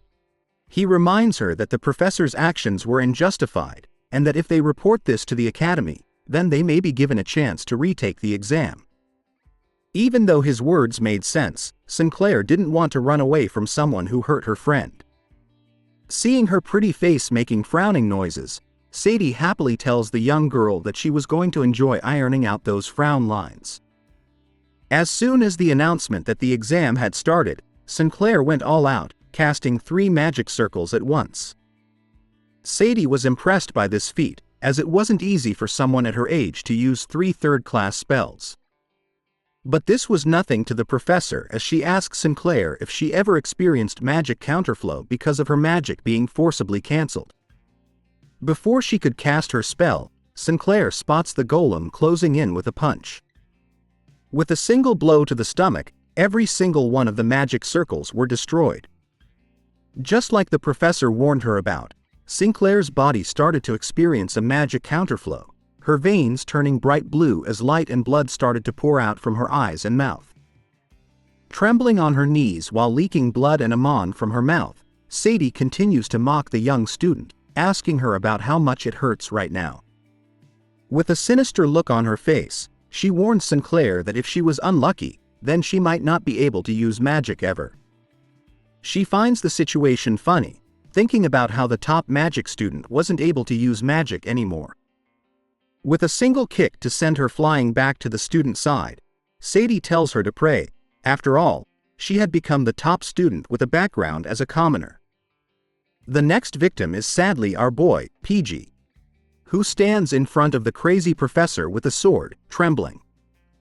Seeing his current state, Sadie wonders who this trash is, who could barely hold a sword. Hearing her words, PG remains vigilant, determined to win as he knew that he wasn't a coward that won't back down. He saw this exam as a trial for his chance to bring forth the courage which is hidden underneath his weak exterior. But before he could finish his thought, Sadie's golem lets out a kick, cutting the tip of his blade off cleanly, leaving PG completely stunned. Before he could react, the golem sends him flying high in the air with an uppercut kick. Sadie reminds him that no matter how much trash struggles, they're still trash in the end. Vikir watched the fight closely. This time, his anger was slowly showing itself as he held himself back, veins appearing on the side of his face. We return to where we left off. the students left in horror and shock as PG's defeat sent them crazy. They started to try and escape from the room while Vikier headed over to where his comrades laid. Each of them bloodied to the point where he couldn't recognize their faces. For the first time in his academy life, Vikier was feeling a sense of rage that he had never felt before, in this life or his previous. Vikier approaches Sadie, with arrows on his back, telling her that he was the next student to take on the test.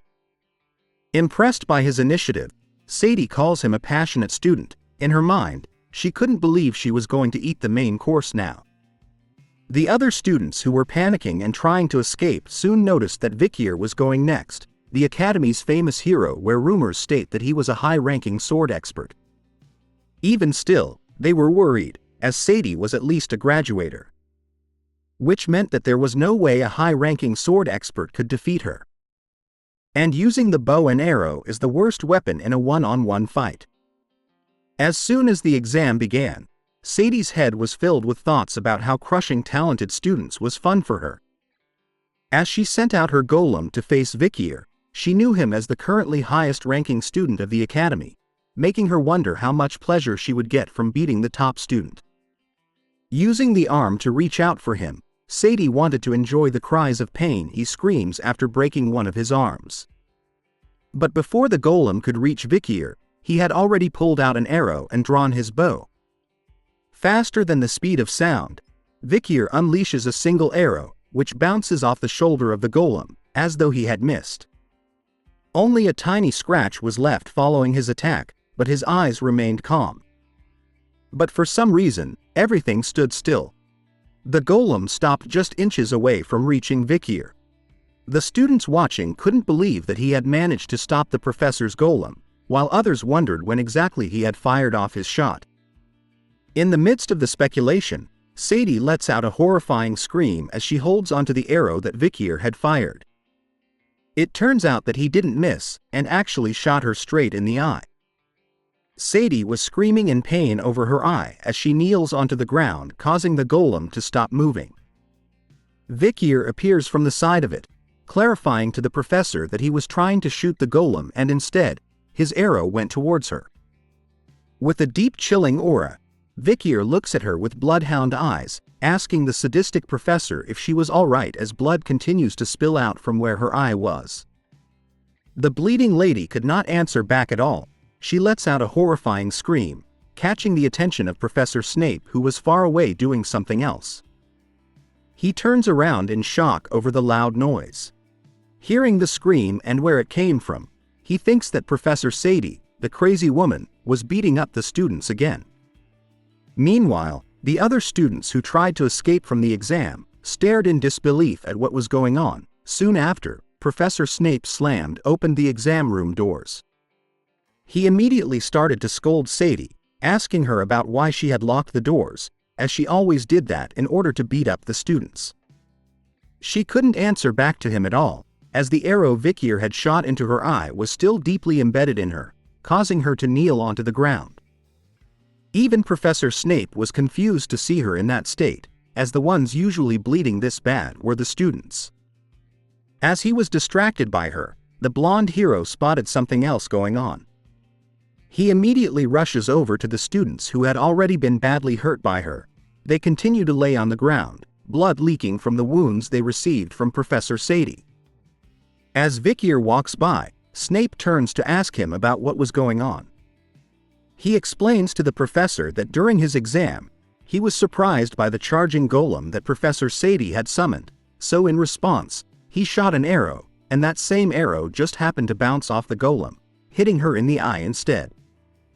After hearing that, Snape was still confused. He had seen Professor Sadie hurt many students, but this is the first time he had seen a professor getting injured instead.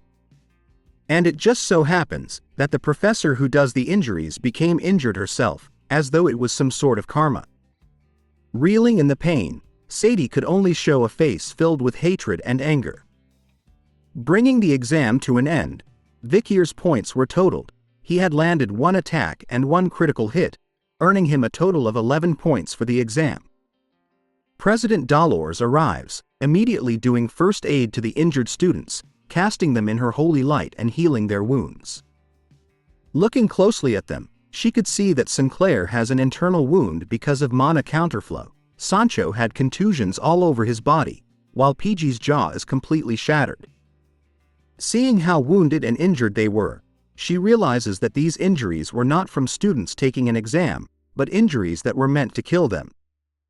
Seeing the magic spell end, Tutor questions Dolores on how his friends were. She replies to him that it was good of him to get her here quickly, as they were not able to recover without any aftereffects. Bianca and Tutor breathed a sign of relief, hearing that their friends were going to be alright, but with a darkened expression on her face, Dolores moved somewhere else. She approaches Professor Sadie, who was chilling at the stands, offering her a hand. Dolores wanted her to show the injury she had sustained to her eye. She even tells the professor that once her injury has been healed, she was going to request a disciplinary meeting with the student account for her conduct of abusing the students. But all the professor said was whether Dolores was the saintess from the great Quo Vadis family. Ignoring that question, Dolores attempts to reach out to her, asking the professor to once again show her injury. The sound of blood being spilled could be heard before Dolores could help. She could only watch as blood was spilled once more. Sadie, with an insane look in her eyes, had pulled out the arrow from her eye socket, placing it in her mouth and licking the mouth, telling the saintess that she doesn't need her help at all. The students nearby were disgusted by the sight, while Snape was watching the scene unfold with a disturbed look on his face. Sadie stood up and made her way to the exit, telling Dolores that if she happens to be disciplined for this incident, then she would gladly accept the punishment, but warned her to look out for the day when her punishment was over. She even mentions the Night Bloodhound, the person responsible for causing chaos at night in the Imperial capital, saying that with all these people, things were becoming more fun recently. Walking past our boy, she turns to look at him once more, remembering his name as Vikier. She left him with the words, "I'll remember your name, I'll see you again," before leaving the exam room. With that, the midterms, which took forever, finally came to an end.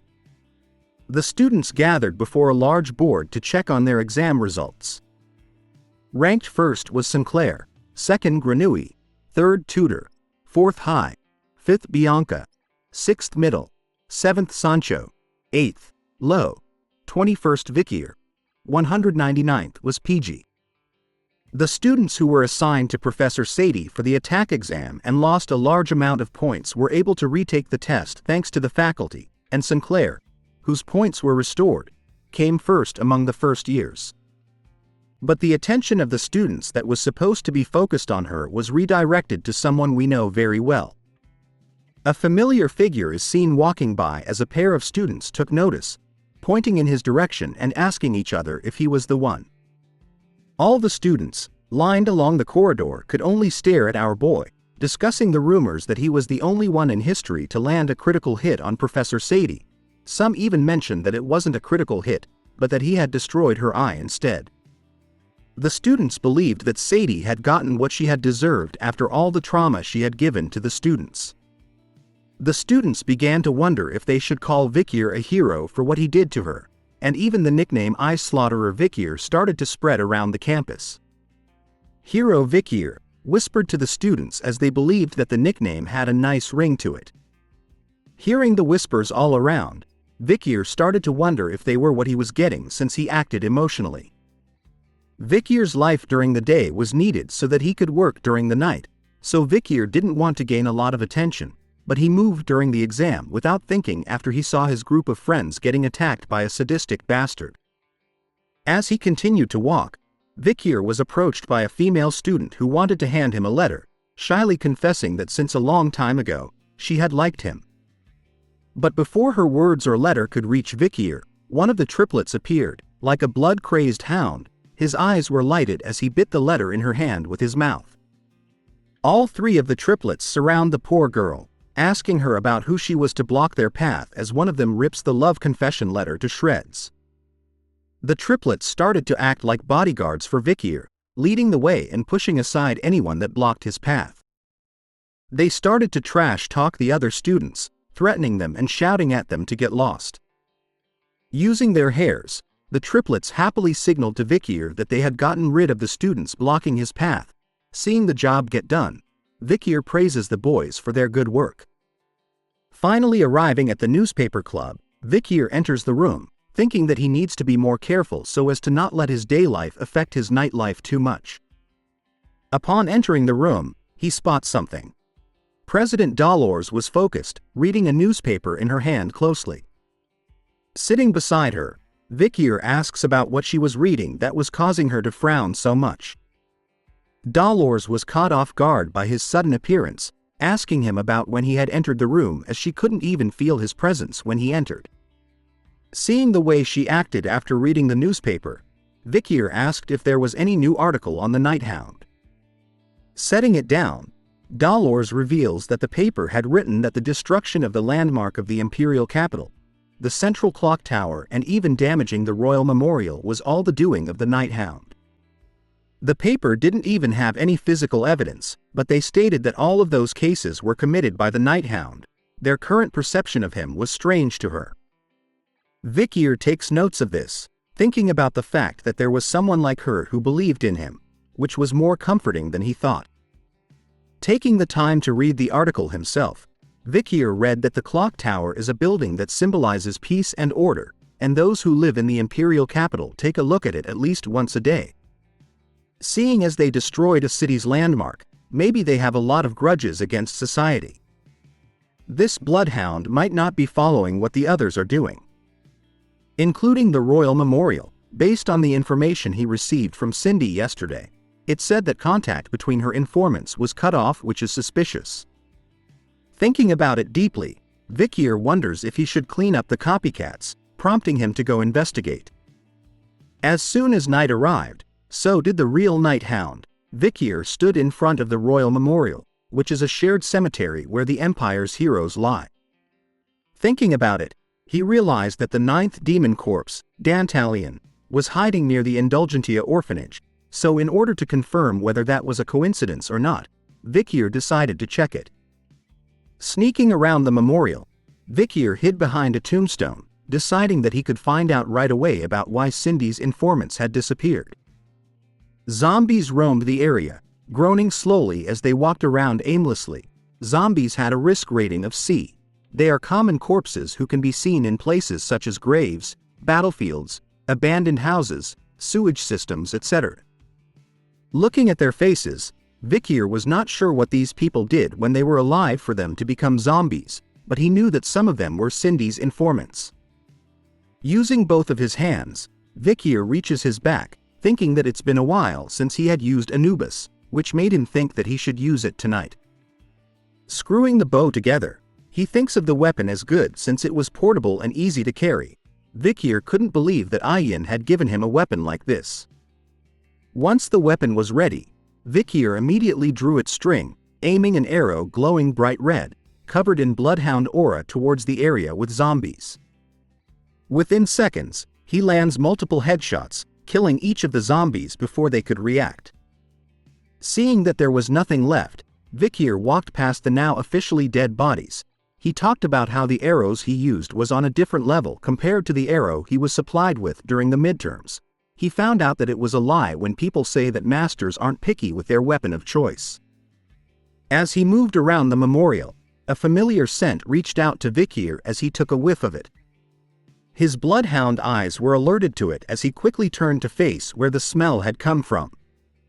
The strange colored air was definitely the scent of a demon, but compared to normal demons, the smell was very light. It was as if their uniquely terrible stench was being diluted by something. Quickly analyzing where it was coming from, Vikir chases after it, believing that the smell was coming from the direction of the Indulgentia orphanage. Something was definitely over there. It turns out to be true as a masked figure with red and white hair was seen standing near a black magic circle, casting over it. Soon enough, another figure emerges from the magic circle, a lady whose hair was fully red. Looking at her face, the masked figure was annoyed over the fact that Dantalion had stolen this person from her. Embracing the corpse, the masked figure apologized, calling it Rose, and promising that she will no longer let her loved ones get taken away. She was one of the demon's 10 elite corpses, the 8th corpse known as Ser. The masked figure continued to hold on to Rose, telling her about Ser's ability to locate who she wants to find, a useful skill to have. Even though she had finally found her, sadness lay in her eyes, as the demon's ability was not able to find the other person she wanted, no matter what she did. In order to control all the power that she acquired from the demon contract, the masked figure wondered if she really needed to walk through death's door completely, but the problem was, she is only a half-blood. And so, she decided that she needed to hurry and be able to control all of Ser's power. As she talks to Rose, another person slowly approaches the set of red hair. With menacing red glowing eyes, he unleashes a heavy pressure, telling the demon not to move. Ser immediately covers Rose, shocked that someone had been watching them, proving how skilled they were since she didn't even notice them approaching. Vikir appears out of the shadows, his bow readied and his arrow covered in bloodhound aura. He warns the demon, telling her to answer all of his questions and that if she moves a finger, death will be her reward. If she said a word that's not an answer to his question, death will be her reward as well. His first question had to do something with the smell. He noted that she smelled like both a human and a demon, which made him ask about what she was exactly. Ser simply replies that she was both. Vikir's second question was about the woman, Rose. He knew her as Dantalion's underling, Geronto, someone he had killed, and someone who should be dead now. How was she alive, he asked. Ser replies that Rose was not Dantalion's underling, and revealed the fact that he had stolen her from Ser. Upon answering that, Vikir had reached his final question. He simply asked if the demon she was contracted with was named Ser. With a similar glow in her eyes, the masked figure replied, "What if I say yes?" That was enough of an answer as the arrow reached close to her eye. Narrowly dodging the fast attack by tilting her head, Vikir's arrow simply gave her a haircut, before blowing everything away from behind her. With that answer, Vikir proclaimed that he was going to kill the demon known as Ser. Seeing that this was turning into a battle, the masked figure tells Vikir to try it if he can, before summoning numerous skeletons from the ground with her magic circles. Amongst them, the skeletons of the children buried in the orphanage ground started to appear. The masked figure looked at them with concern, slowly regretting her decision to summon them as she didn't want to turn the children's corpses into skeletons. Vikir spots the smaller-sized skeletons, realizing what they were. He apologizes to them before firing a shot, blasting both the building and skeletons into pieces with the mere impact of his arrow. The two of them exited into the night sky. Vikir chases after the masked figure who was holding onto Rose. Against the bright moonlight, he tells her that she wasn't going to die a quick death. Sensing the danger, the masked figure tells Rose to hold on tight, casting a spell in her left hand as she holds her tightly against her body. Another explosion goes off as the three of them landed in the same area amongst the debris and smoke. Using herself as a shield for Rose, the masked figure was quick to recognize Vikir's skill with the bow, prompting her to ask him about his relationship with the Balak tribe. Vikir easily says that he was one of their hunters. His reply only brought anger to her as veins started to appear beneath her mask, saying that he must have been there on that night. Her rage could be seen in her spell as a giant dark ball of flame spun behind her, her eyes totally focused on Vikir, as she proclaimed that she was going to kill the barbarian in front of her. With the destructive fireball coming closer, Vikir dodges it with ease, slowly moving closer to the caster. As he does, he could feel it better now that he was near. The masked figure in his eyes was giving off the smell of a living human, but he wonders why. Since the rank of the 10 elite corpses were that of a demon king, then they didn't need to take over a human's corpse. As he was thinking about this, the attacks from her didn't end, as Vikir moved side to side, backwards and forward to dodge the incoming flame balls. He dodges the last of it with a back flip before landing on his feet, but the moment he makes contact with the ground, something shocking happens. Spikes appeared from beneath, catching him off guard as they penetrate straight through his body. Blood slowly dripped down along the spikes from Vikir's body. Seeing the state he was in, the masked figure continued to call him a lowly barbarian, claiming that he was talking big despite the state he was currently in. She couldn't help but smile over her victory. Soon enough, the spikes that penetrated his body simply broke into pieces, dropping onto the ground, shocking the masked figure as she was confused by what was going on right in front of eyes. There was no damage at all on Vikir's body, simply smoke arising from where the spikes had attacked. Seeing this, she simply thought that Vikir wasn't a human being. Taking the chance with her stunned state, Vikir unscrews Anubis, telling her that after a few of their clashes, he understood it now. The masked figure was a lot weaker compared to the other elite corpses because she was just a half-demon. Placing Anubis back, Vikir decided that there was no need for him to converse with her anymore. He declared her death with glowing red eyes underneath his own mask. But she wasn't going to accept this. The masked figure immediately slams her hand onto the ground, telling Vikir that the one going to die was him, a lowly barbarian. With her magic circle this time, she had summoned a gigantic monster called the Frankenstein Golem, also known as a giant lump of meat, a golem composed of materials that were once living, wasted lumps of meat clumped up together like mud to resemble the figure of a human. However, the original appearances of the lumps have not been preserved at all, a dirty and ominous existence that is fairly powerful. The horrifying golem lets out a fierce roar behind pulling back its fist, ready to kill the first thing it sees. As it does this, the masked figure starts to cast another spell behind it, gathering purple flames. It turns out that the golem was merely a distraction. The real attack was going to come from her fire magic. Seeing the incoming danger, our boy whips it out. Good old Beelzebub, and with a single swing of his arm, he easily cuts the Frankenstein golem in half before it could even react. Even the masked figure was too stunned to speak upon witnessing this scene. But what caught her attention the most was the red aura, which she knew belonged to the Baskerville family. After seeing this, she quickly shouts at Vikir to wait, but our boy ignores her cries, preparing to strike once again, but this time, with the Baskerville 7th technique. The two forces clashed with one another, red versus purple, as the two attackers locked eyes with one another. Soon a bright red light engulfed the entire area they were in, blinding everything. As soon as the light and smoke were gone, a huge crater was seen where Vikir stood as the winner, while the masked figure kneeled down in front of him, defeated. Pieces of Vikir's clothes were destroyed, along with a piece of his mask, but other than that, there was no other injury. Looking at her current state, he tells her the reason she lost was because she was a half-human, but it seemed more like she had been hit with mana counterflow really badly as an aftereffect for failing to cast her spell.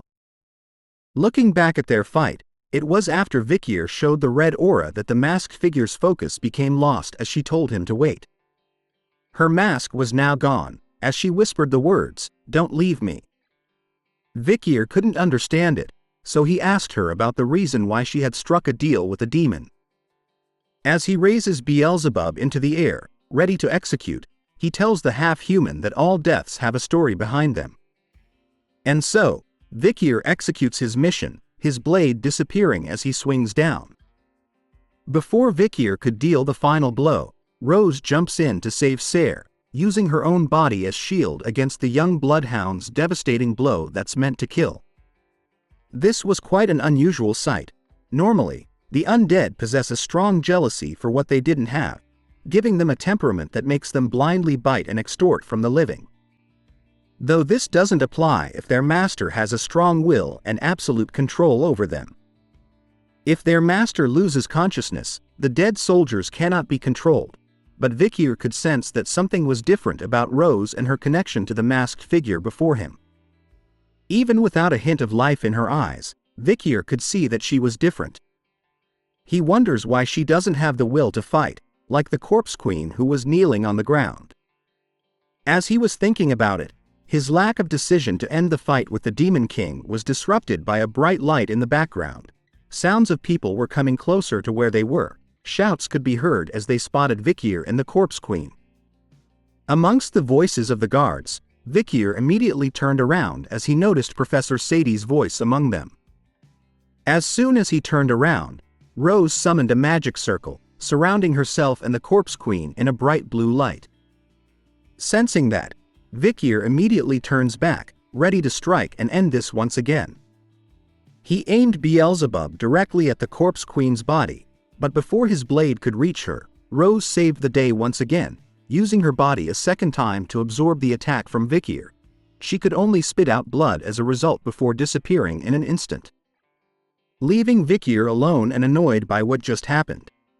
Just as he heard, Professor Sadie arrives in front of the guards, shouting at the Night Hound to reveal himself. But as soon as she surrounded the area where Vikir and the Corpse Queen were, no one could be seen, leaving everyone confused. Annoyed by the situation, Professor Sadie blamed it on the guard next to her, calling him a pig and kicking the poor soul into the crater, telling him that because he was so freaking slow, they had arrived too late to capture the Night Hound. After kicking him, her remaining eye catches something inside the crater. It was the mask that Vikir had worn as the Night Hound just a few seconds ago. Seeing the mask here, she realized that she had completely lost the chance to capture the Night Hound tonight. Not so far from the scene of the crime, a familiar red-eye puppy could be seen hurriedly dashing away and into the late night. Back at the newspaper club, the vice president shouts at the club members, informing them of the academy's big event that comes after the exams. The festive season is about to begin, ladies and gentlemen. And so, to build suspense, she slowly introduces this year's theme for the festive season, which is going to the haunted house. Dolores' eyes and face started to sparkle over her excitement, thinking that a haunted house sounded really fun. Sinclair was excited as well, knowing that it was going to be Halloween, and since it was after the exams, the students were finally free from any hardships, guaranteeing that the event was going to gain a lot of attention. Aside from the festive season itself, Tudor and Bianca were concerned about something that came along with it, and that was the Academy's festival tradition. PG knew what they were talking about, reminding everyone that the tradition was something that even the professors couldn't escape from. Sancho, the young warrior, was glad to hear about the tradition, as traditions were something he viewed as important. Seeing everyone's excitement gave the vice president even more hype as she brought out a blue and red box, telling the club members that they were going to draw lots right now to see who would dress up as what type of ghost. As everyone began discussing amongst themselves about the festive season, Vikir stood alone at the back, his mind in deep thought about last night's event. He knew that not killing the 8-corpse demon when she couldn't even use half her powers was a very big mistake. When he was fighting Andromalius, Vikir needed to receive the aid of the Baskerville family's knights in order to kill the demon, and when he was with the Saintess during the time he fought against Dantalion, he needed her help as well. Right now, Vikir doesn't know if he, a top-ranking graduator, can fight the 8th corpse by himself when she reaches full power. In the end, in order to hunt the demons one-on-one, he needed to completely learn the Baskerville's incomplete 7th technique and reach the level of Swordmaster. The 10th technique, called Lurking Ambush, calls the 6th Fang and the 7th Fang ambush horizontal twin wisdom teeth. Weird, I know, but that's how it is. These techniques, one must understand the odd principle between the 6th and 7th techniques and be able to use the ultimate killing technique.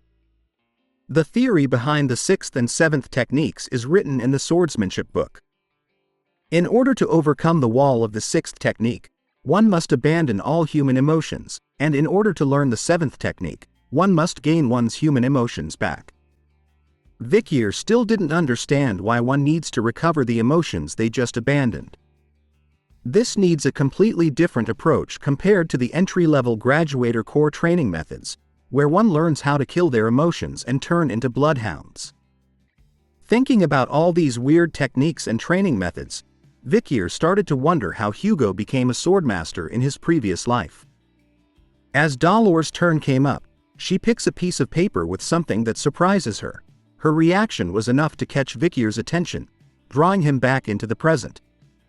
She looks at the paper in her hand closely, reading what it wrote, which was, Night Hound.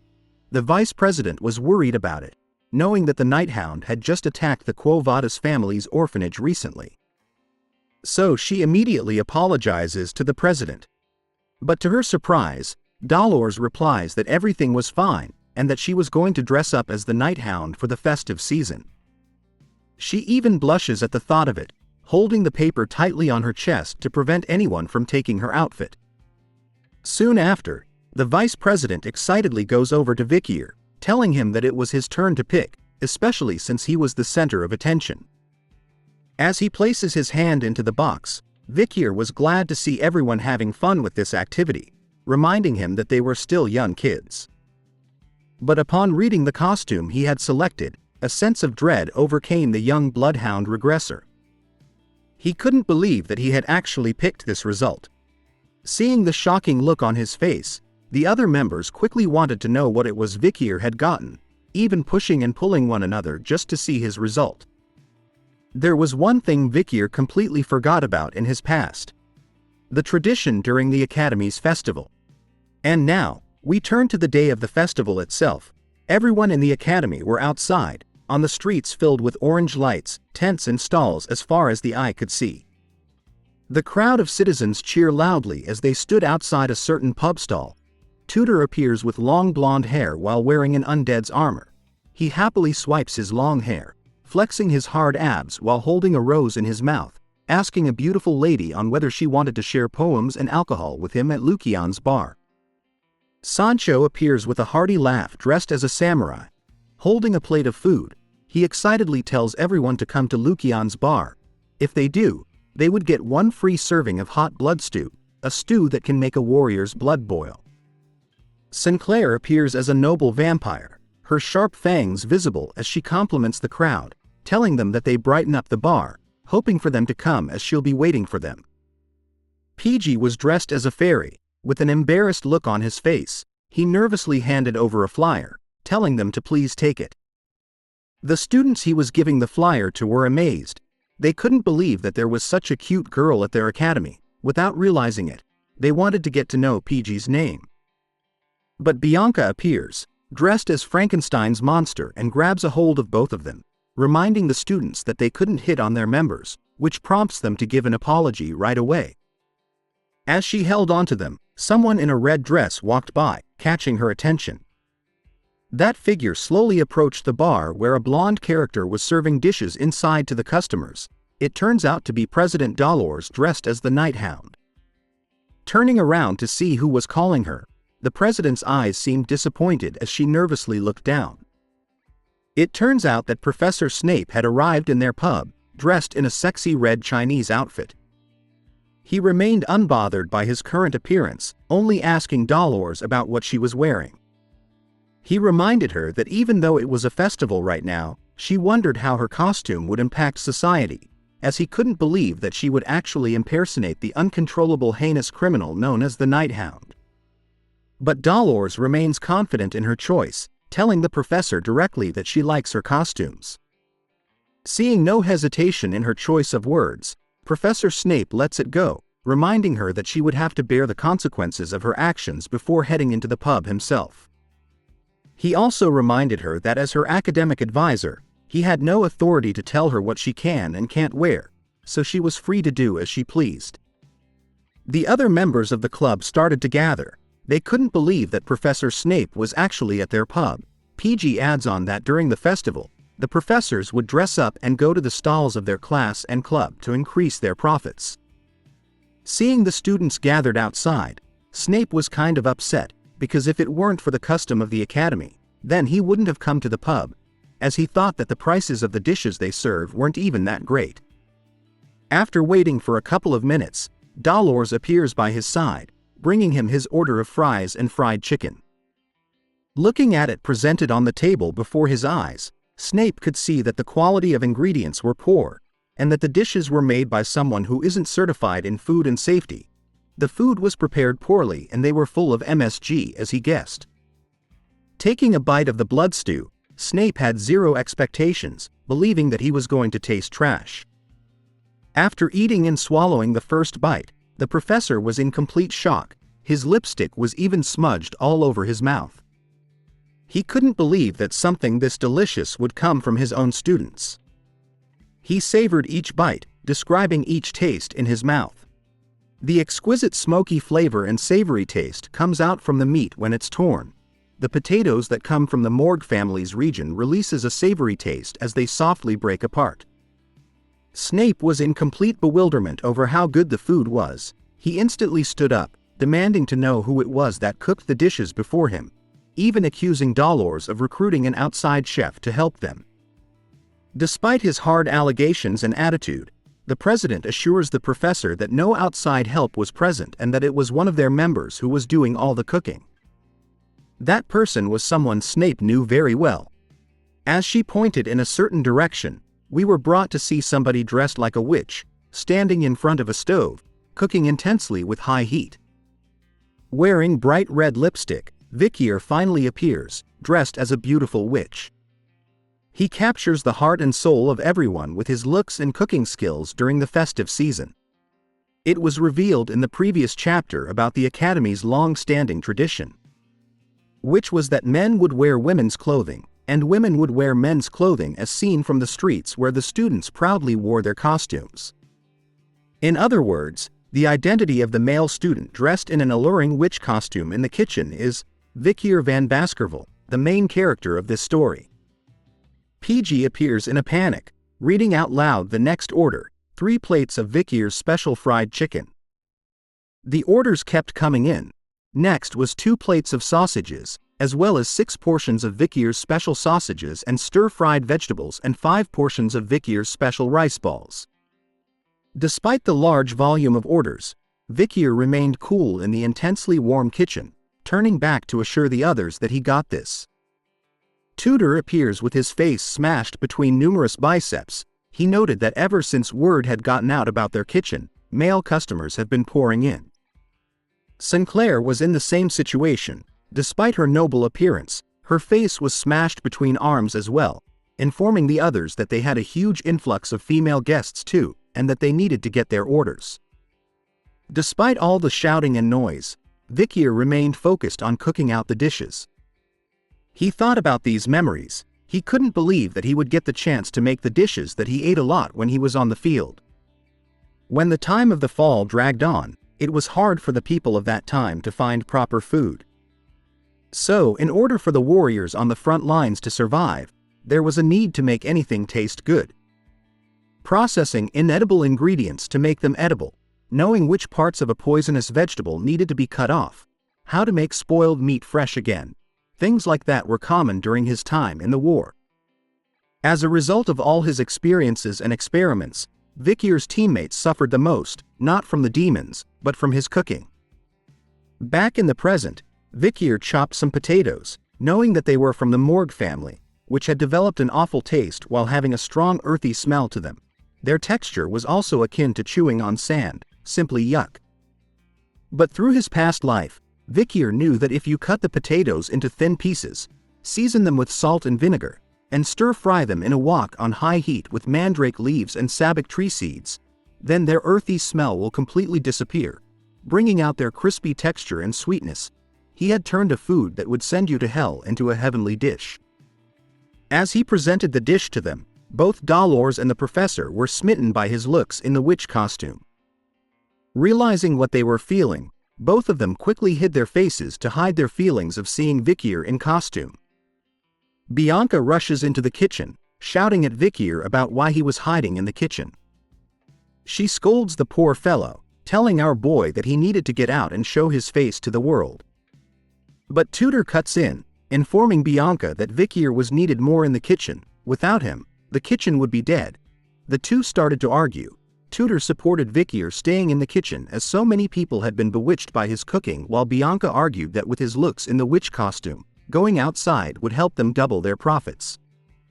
As the two argue once more, a familiar face is seen in costume. He smiles upon seeing something, and after realizing that he was right, he places the knife back onto the table, realizing a small amount of Baskerville aura, tracing it towards Vikier's direction, which he instantly felt. Looking past Tudor and Bianca, Vikier spotted where the red aura was leading to. It turns out to belong to Osiris Le Baskerville. Seeing him, Vikier questions why he was here. Taking a moment, the two Baskerville members met behind the pub. Osiris stated that it had been a while since he was here in the academy, dressed in the same costume that he had used when he was a student, but argued that he wasn't as pretty as Vikir.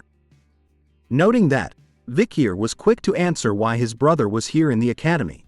Hearing that Osiris corrects the young bloodhound, stating that it should be brother dearest, after all, it was the older brother's duty to save his younger brother in times of crisis. In addition to that, Osiris admits that he had missed his younger brother dearly, but the moment he did, something inside of his cape started to move rampantly, like a wild beast. From inside the cape, came out a pinky bunny. Pomerian appears once again, hugging Vikir tightly while shouting uncle. She continues to hit Vikir, calling him auntie instead because of why he was dressed and questioning him on why he no come home after so long as she had missed him. Because she had missed her uncle so much, their father had given Osiris some time off to bring Pomerian to the academy. Vikir realized that the patriarch had actually used Osiris as an escort for Pomerian. That's when Osiris reveals the true power holder in their family actually belonged to Pomerian. She holds all authority within the house now.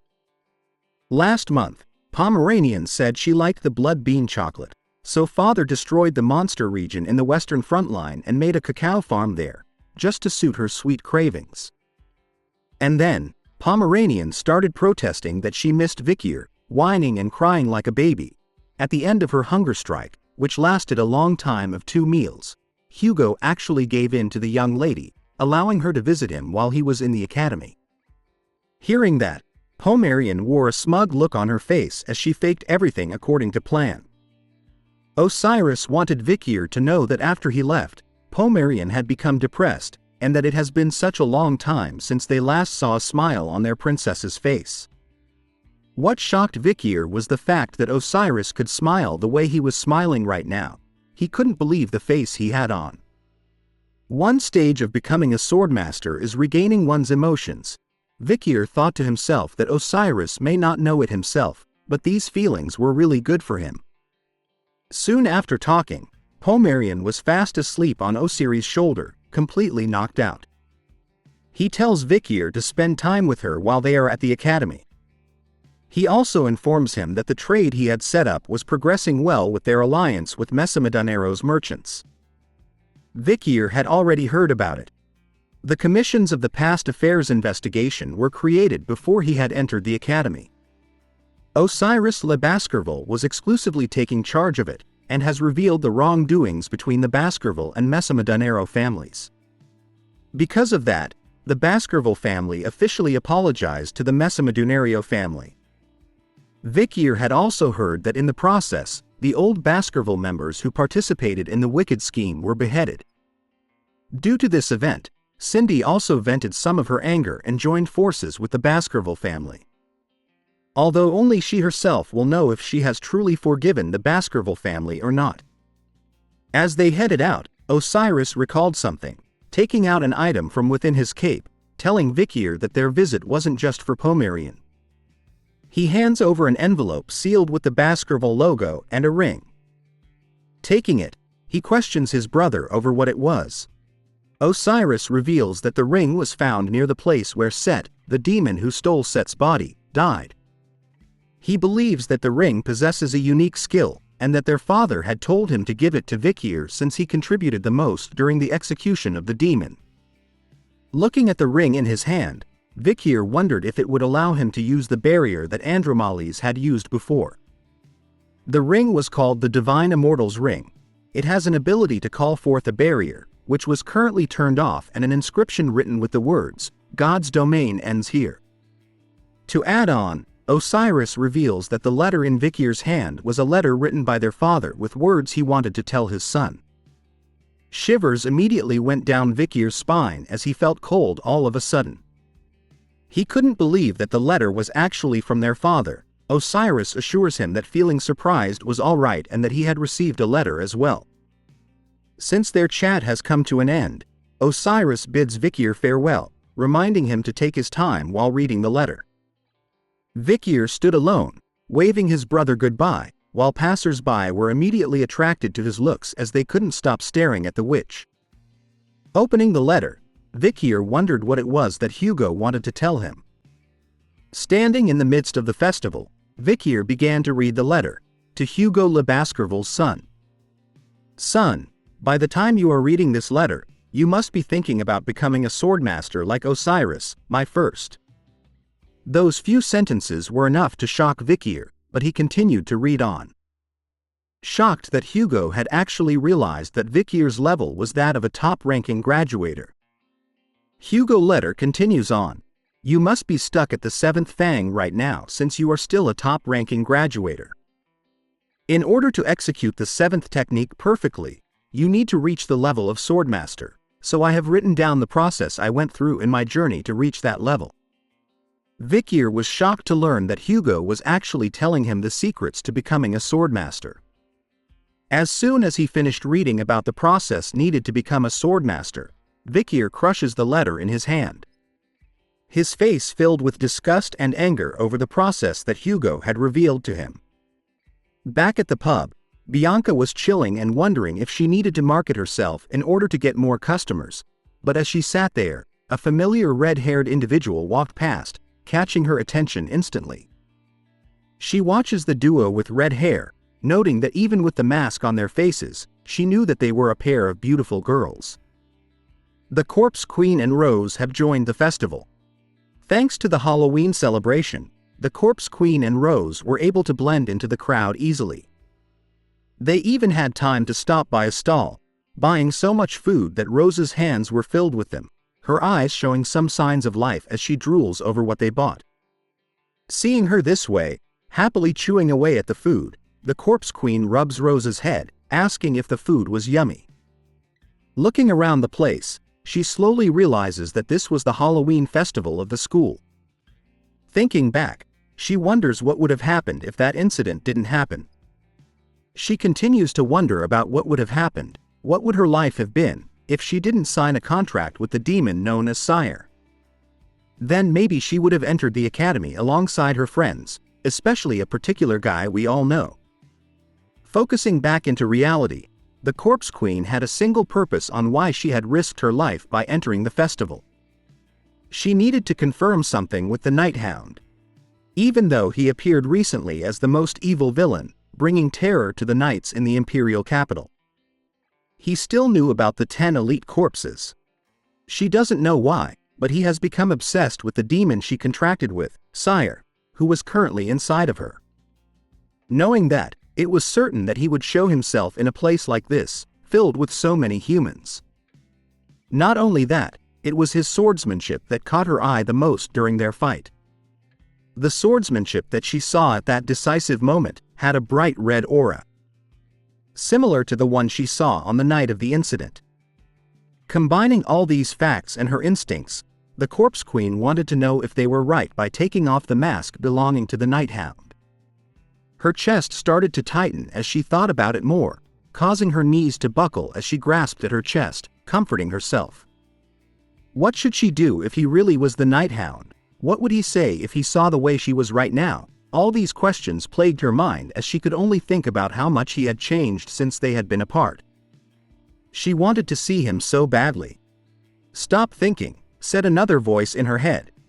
A lady appears by the Corpse Queen's side, whispering into her to stop thinking about the things that will give her a headache, and to leave it to her, as she was willing to do the things that needed to be done in her stead.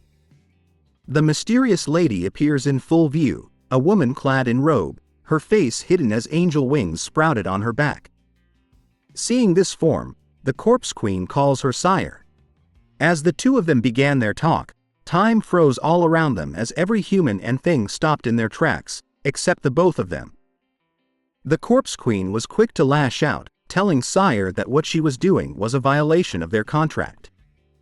The contract that binds them states that in exchange for her borrowing Sire's power, she would hand over her body to Sire once she dies and to lend her body for an hour of her choosing. Not wanting to continue their conversation, the Corpse Queen turns to leave, telling Sire to stop what she was doing in the area and to get lost. And to stop thinking that she could manipulate her however she wants. Hearing those words left the angel speechless.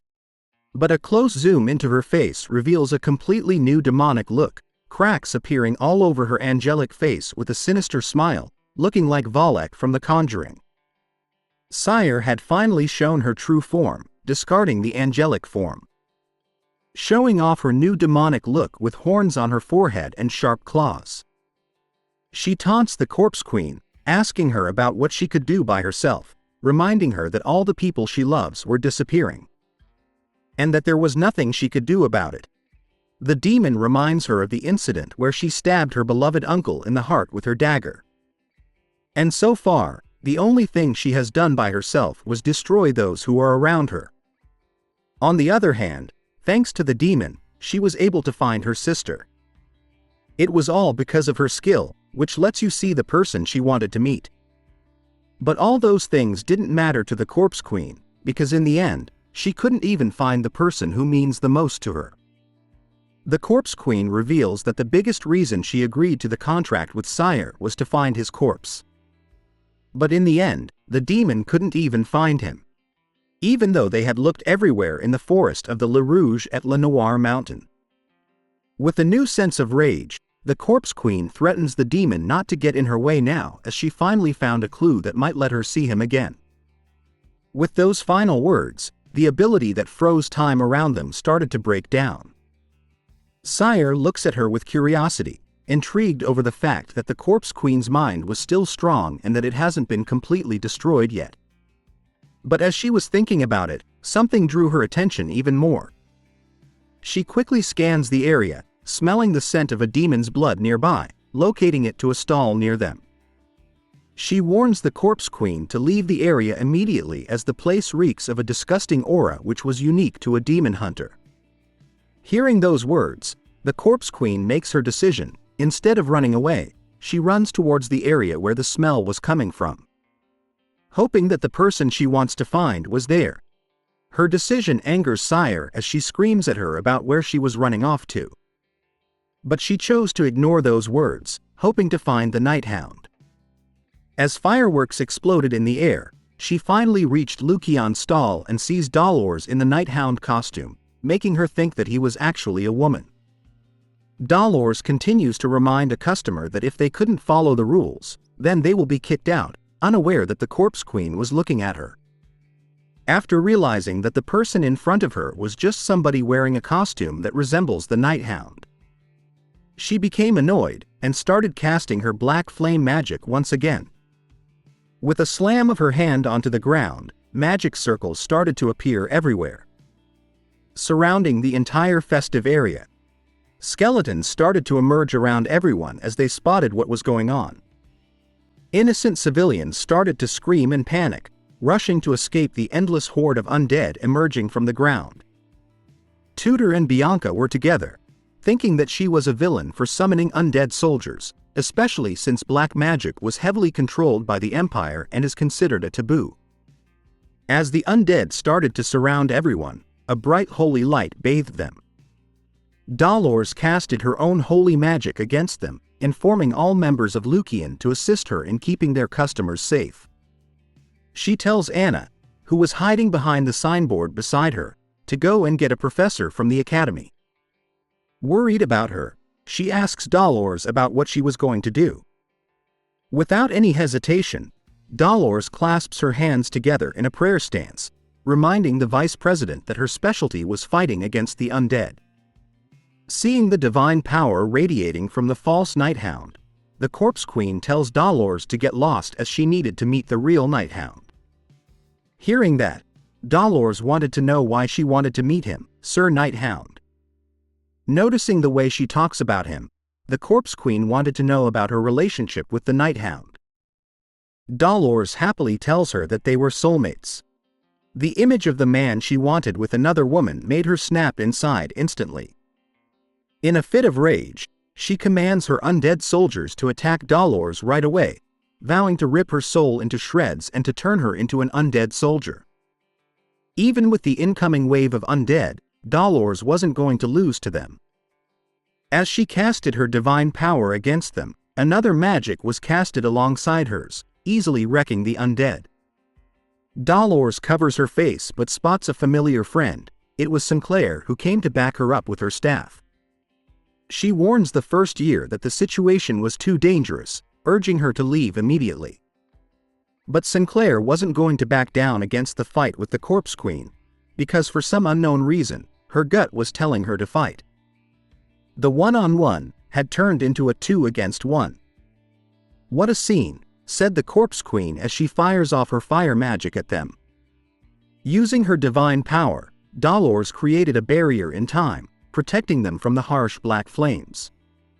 The Corpse Queen continues to pour out as much firepower as she could, telling the pair that she just wanted to see the Night Hound, warning them that they were going to die if they didn't call him out to come here. Summoning the undead on top of fire magic of this caliber, the two girls wondered how much mana the villain had in her body. But as they held their own against the magic, Dolores' magical barrier started to crack. As soon as it does, someone else arrives, running fast to where they were. The figure appears in an instant, cutting through the Corpse Queen's flames and reaching her. It turns out to be the Night Hound who grabs the villain, pushing her further away from the others. Seeing the Night Hound in front of her eyes, the Corpse Queen was instantly happy to see him. But before she could say anything to him, he grabs and smashes her right through an array of buildings, bringing their fight somewhere else. After arriving to fight the Corpse Queen, the Night Hound leaves behind a messy scene, as everyone nearby gathers to where they were. The townspeople were shocked to see how fast the Night Hound was, as Rose appears amongst them, casually eating the snacks she had bought. Dolores was standing in front of the crowd, analyzing what was going on. She started to think that the Night Hound had moved the fight with the Corpse Queen somewhere else so that the people here wouldn't get hurt. Seeing that there was nothing else she could do, Dolores places her hands together in order to pray that the Night Hound doesn't get hurt. When we finally return to the duo, the Corpse Queen was happy to meet the Night Hound once again. But he cuts her greeting short, saying their goodbyes now. But the Corpse Queen urges him to allow them to talk first. But those words mean nothing to the Night Hound as he summons Beelzebub, warning the demon that she wouldn't see an opening like last time. But before they could start the fight, voices were heard shouting in the distance, slowly approaching the duo. It turns out to be the city guards. Massive groups were coming towards them now. Seeing that, the Corpse Queen tells him that they should go somewhere else before the others arrive. But the Night Hound declines that, placing the ring on his finger instead. He tells her that he has the gift that her former comrade had left behind. As he shows the Divine Immortal's ring, it starts to glow, activating its barrier ability. Not long after, a bright purple light emerges from the Night Hound. The scene then changes to a whole new place. Statues made of Osiris and Hugo were seen towering high above the eerie place as swords decorated the area. Looking around, the Night Hound looks at the statues, made up of young Hugo and Osiris. This space reflects the state of Set Le Baskerville, who was possessed by Andromalius. Even the Corpse Queen knew who the statue was, recognizing him as the Baskervilles' clan patriarch. With all these clues together, she finally confirms what she had been suspecting all along. So before their fight, she tells the Night Hound to remove his mask as she needed to check something. In her mind, she was begging for him to do as she says. It turns out that because of the contract she made with Sire, she couldn't take off her own mask or reveal her true identity. She couldn't even tell the Night Hound her actual name. Instead of doing as she asked, the Night Hound launches the first attack, a sharp blade to the eye. At the last moment, she dodges the attack, casted a shield spell to block all incoming strikes from the Night Hound, telling him to stop. Being only able to block the attack so far, the Corpse Queen slowly realizes that she couldn't keep up with him, shocked over how strong he had become from their time apart. As she bleeds from the wounds on her arms, she decides to turn things up by asking Sire to borrow her power. In order to have half her power, Sire bargains for half a day in exchange for her powers, which the Corpse Queen easily agrees to. Thanks to the upgrade in power, she was able to cast a magic spell right underneath the Night Hound. Hands from the undead held onto him, stopping the Night Hound from attacking any further. While that was going on, more undead minions were summoned as she told him that since he wouldn't take off the mask, then she had no choice but to take it off with force. Following her orders, the large undead creatures started to chase after the Night Hound, but it was futile. A wave of Baskerville sword energy slices right through the minions. From their heads, arms and legs, every piece of the undead's body was cut into pieces. Seeing her minions easily destroyed, the Corpse Queen had to rethink her decisions, surprised that this level of power wasn't enough to stop him. Lacking the power to stop the Night Hound, she calls onto Sire once again, ordering her to give more power in exchange for 16 hours. No longer caring about what she has to give up, the Corpse Queen accepts the new deal and gains more power from the demon, allowing her to summon an undead serpent. But even the might of an undead serpent was not enough to stop the Night Hound, as he simply stops it by grabbing onto its fangs. Seeing that even this level of power wasn't enough, the Corpse Queen demands more power from the demon, exchanging it for 20 hours. It all seems pointless as the Night Hound easily cuts everything she summons into pieces. As he slays every undead, he starts to notice these careless attacks from her. It was as though she was trying to restrain him instead of attacking him directly. Which makes him wonder why. As the attacks kept coming, the Corpse Queen started to give up more of her body for possession in exchange for more power from the demon. Happy with the situation, Sire started to demand more time, pushing it up to 22 hours in exchange for her power. With that last exchange, she was able to summon a torrent of waves around the Night Hound, and with a tightened fist, she captured him. Out of breath, but she succeeds. The Corpse Queen had trapped the Night Hound in a spell, holding him high in the air, slowly asking him to take off the mask. In response, he simply destroys the spell that was trapping him. Seeing this, the Corpse Queen could only wonder why he was trying so hard to kill her even though he was covered in injuries. What the hell did he go through for him to despise demons so much? Where is this immense amount of hatred coming from? Summoning more undead, she continues to hope deep down that the Night Hound was the person she thinks he is, and that he would finally recognize the person she was behind the mask. With all her remaining strength, the Corpse Queen could only summon an undead wall to block the Night Hound, hoping this was enough for him to find the true her. Instead of cutting it through, the Night Hound wanted to ask her a question. The reason why she was trying to subdue him instead of attacking him directly, the reason why she wanted to take off her mask, and the reason why her eyes, hidden behind the mask, was so sad, is because she wanted to tell him something but couldn't. Sensing that he was right, the Night Hound punches through the wall, and with a single flick of his finger, the mask on the Corpse Queen's face shattered into tiny pieces. This encounter seemed similar to a memory from their childhood. Through the hole in the wall, Vikir's face was seen as he happily greets the person before him. The Corpse Queen was Camus Morgue. Reacting their childhood memory, Vikir and Camus had finally found one another. We begin this chapter off with the sounds of someone crying behind a massive door. Her cries could be heard echoing throughout the house. This was 3 years ago, at the Morgue family's grand estate. The servants outside her door were talking amongst themselves. Realizing that Camus has been crying and refusing to eat for the past several days, as though blaming herself for what had happened. It made sense that she was. While trying to save her from the barbarians, a lot of people were killed and injured. The servants knew the biggest reason behind her sadness and grief was because of Vikir Baskerville's death, which we all know that he actually survived and lived amongst the barbarians with Ayin. The servants themselves started to cry, calling Camus pitiful and sad for what she went through. The hurt she must be feeling must be so painful because the person she loved passed away. As they were talking, someone else approached the room. In an instant, all the servants who were talking about Camus had their heads covered in water. They immediately felt suffocated, their bodies slowly being lifted into the air as the man scolds them for daring to gossip about the person they serve in the open like this. That man was none other than Adolphe, Camus' uncle. He reprimands the servant, reminding them that a servant's virtue is to be tight-lipped, but instead, they were too absorbed in gossiping about their master while using their concern for her as an excuse. Sensing that they could lose their lives, the servants tried to beg for forgiveness as their voices were drowned out by the water. Seeing that they had learnt their lessons, Adolphe releases the spell from their heads, warning them that the next time he catches them behaving this way, he would cut off their tongues so they would no longer run their mouths. Seeing that no one else was nearby, Adolphe slowly approaches the doors, calling out to Camus that it was her uncle Adolphe coming in. The moment he entered, The room was mostly filled with darkness, with a single window letting light in, while on the bed was a huge lump. Sounds of crying could be heard from.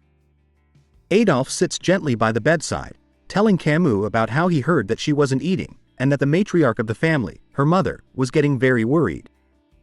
But Camus reasoned that she couldn't eat so that she could live on by herself. She hated herself for being stupid enough to be kidnapped by the barbarians, and if only she had stopped Vikier from fighting Madame Eight Legs alone, then he wouldn't have died. Tears streamed down her face even more as she told her uncle that the deaths of Rose and Vikier were all her fault. Seeing her current state, Adolf simply provides a hug, reminding the young girl that she couldn't give up like this. He added that the value of their lives, Rose and Vikier, have now been added to hers, making her life even more valuable than before.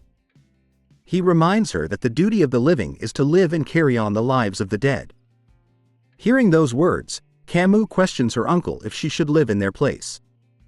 He immediately replies with a yes, saying that Rose and Vikier would be upset if they saw her in her current state. Something snapped within the young maiden as she immediately leaps off the bed, rushing to open a drawer after realizing she has an option to play. She started to craft a magic circle using a pen on a piece of paper, recounting the magical properties about how if the person's thermodynamic function is the same, then something was possible. She goes on to ramble about how magic is about calculating that value. Then if she changes the order and formulas a little and assumes that she can extract a different outcome. Looking at how she was scribbling all over the place, Adolf walks over, concerned about what Camus was doing right now. But she ignores his words, completely focused on magic, talking about how she can approach the negative energy dimension, then bring the entropy of that dimension closer, and replace the positive energy dimension's portion and the rest by equivalent exchange. But she soon gives up, scratching her head all over, frustrated over the fact that she didn't have enough energy to utilize her brain. So with that, she decided she needed food to help with the research. With the order for food, we turned to the massive dining hall, where Camus sat across from a lady with red hair, knowing that she had been worried about Camus after hearing she hadn't been eating all this time. It turns out that the red-haired lady is her mother, matriarch of the Morgue family, Respinae Morgue. Knowing that her own daughter, the vice-matriarch, hadn't held a spoon for several days was a cause for worry. Camus assures her that she would no longer need to worry if she listens to her personal request. Camus wanted her mother's permission to mobilize the Morgue family, military to search the forest. Her mother and uncle were surprised to hear about that, after knowing how dangerous the forest is. Taking a moment to think, Respinae agrees to Camus' request, much to the shock of Adolf. He tries to change her mind, but Respinae stands firm with her decision, knowing that Camus still has something that she can do, meaning that she isn't going to give up that easily. Leaving her own mother with no choice but to let Camus give up on her own accord. Happy with her mother's choice, Camus started to eat, chewing away as fast as possible. But then the urge of vomiting took over, her body was rejecting the food. Soon enough, she started puking all over the floor. Adolf immediately stood up, realizing what he thought was true. Camus couldn't eat the food because it's been too long since she ate something. So he orders the servants to take the plates away, and to instead, prepare food suitable for the sick.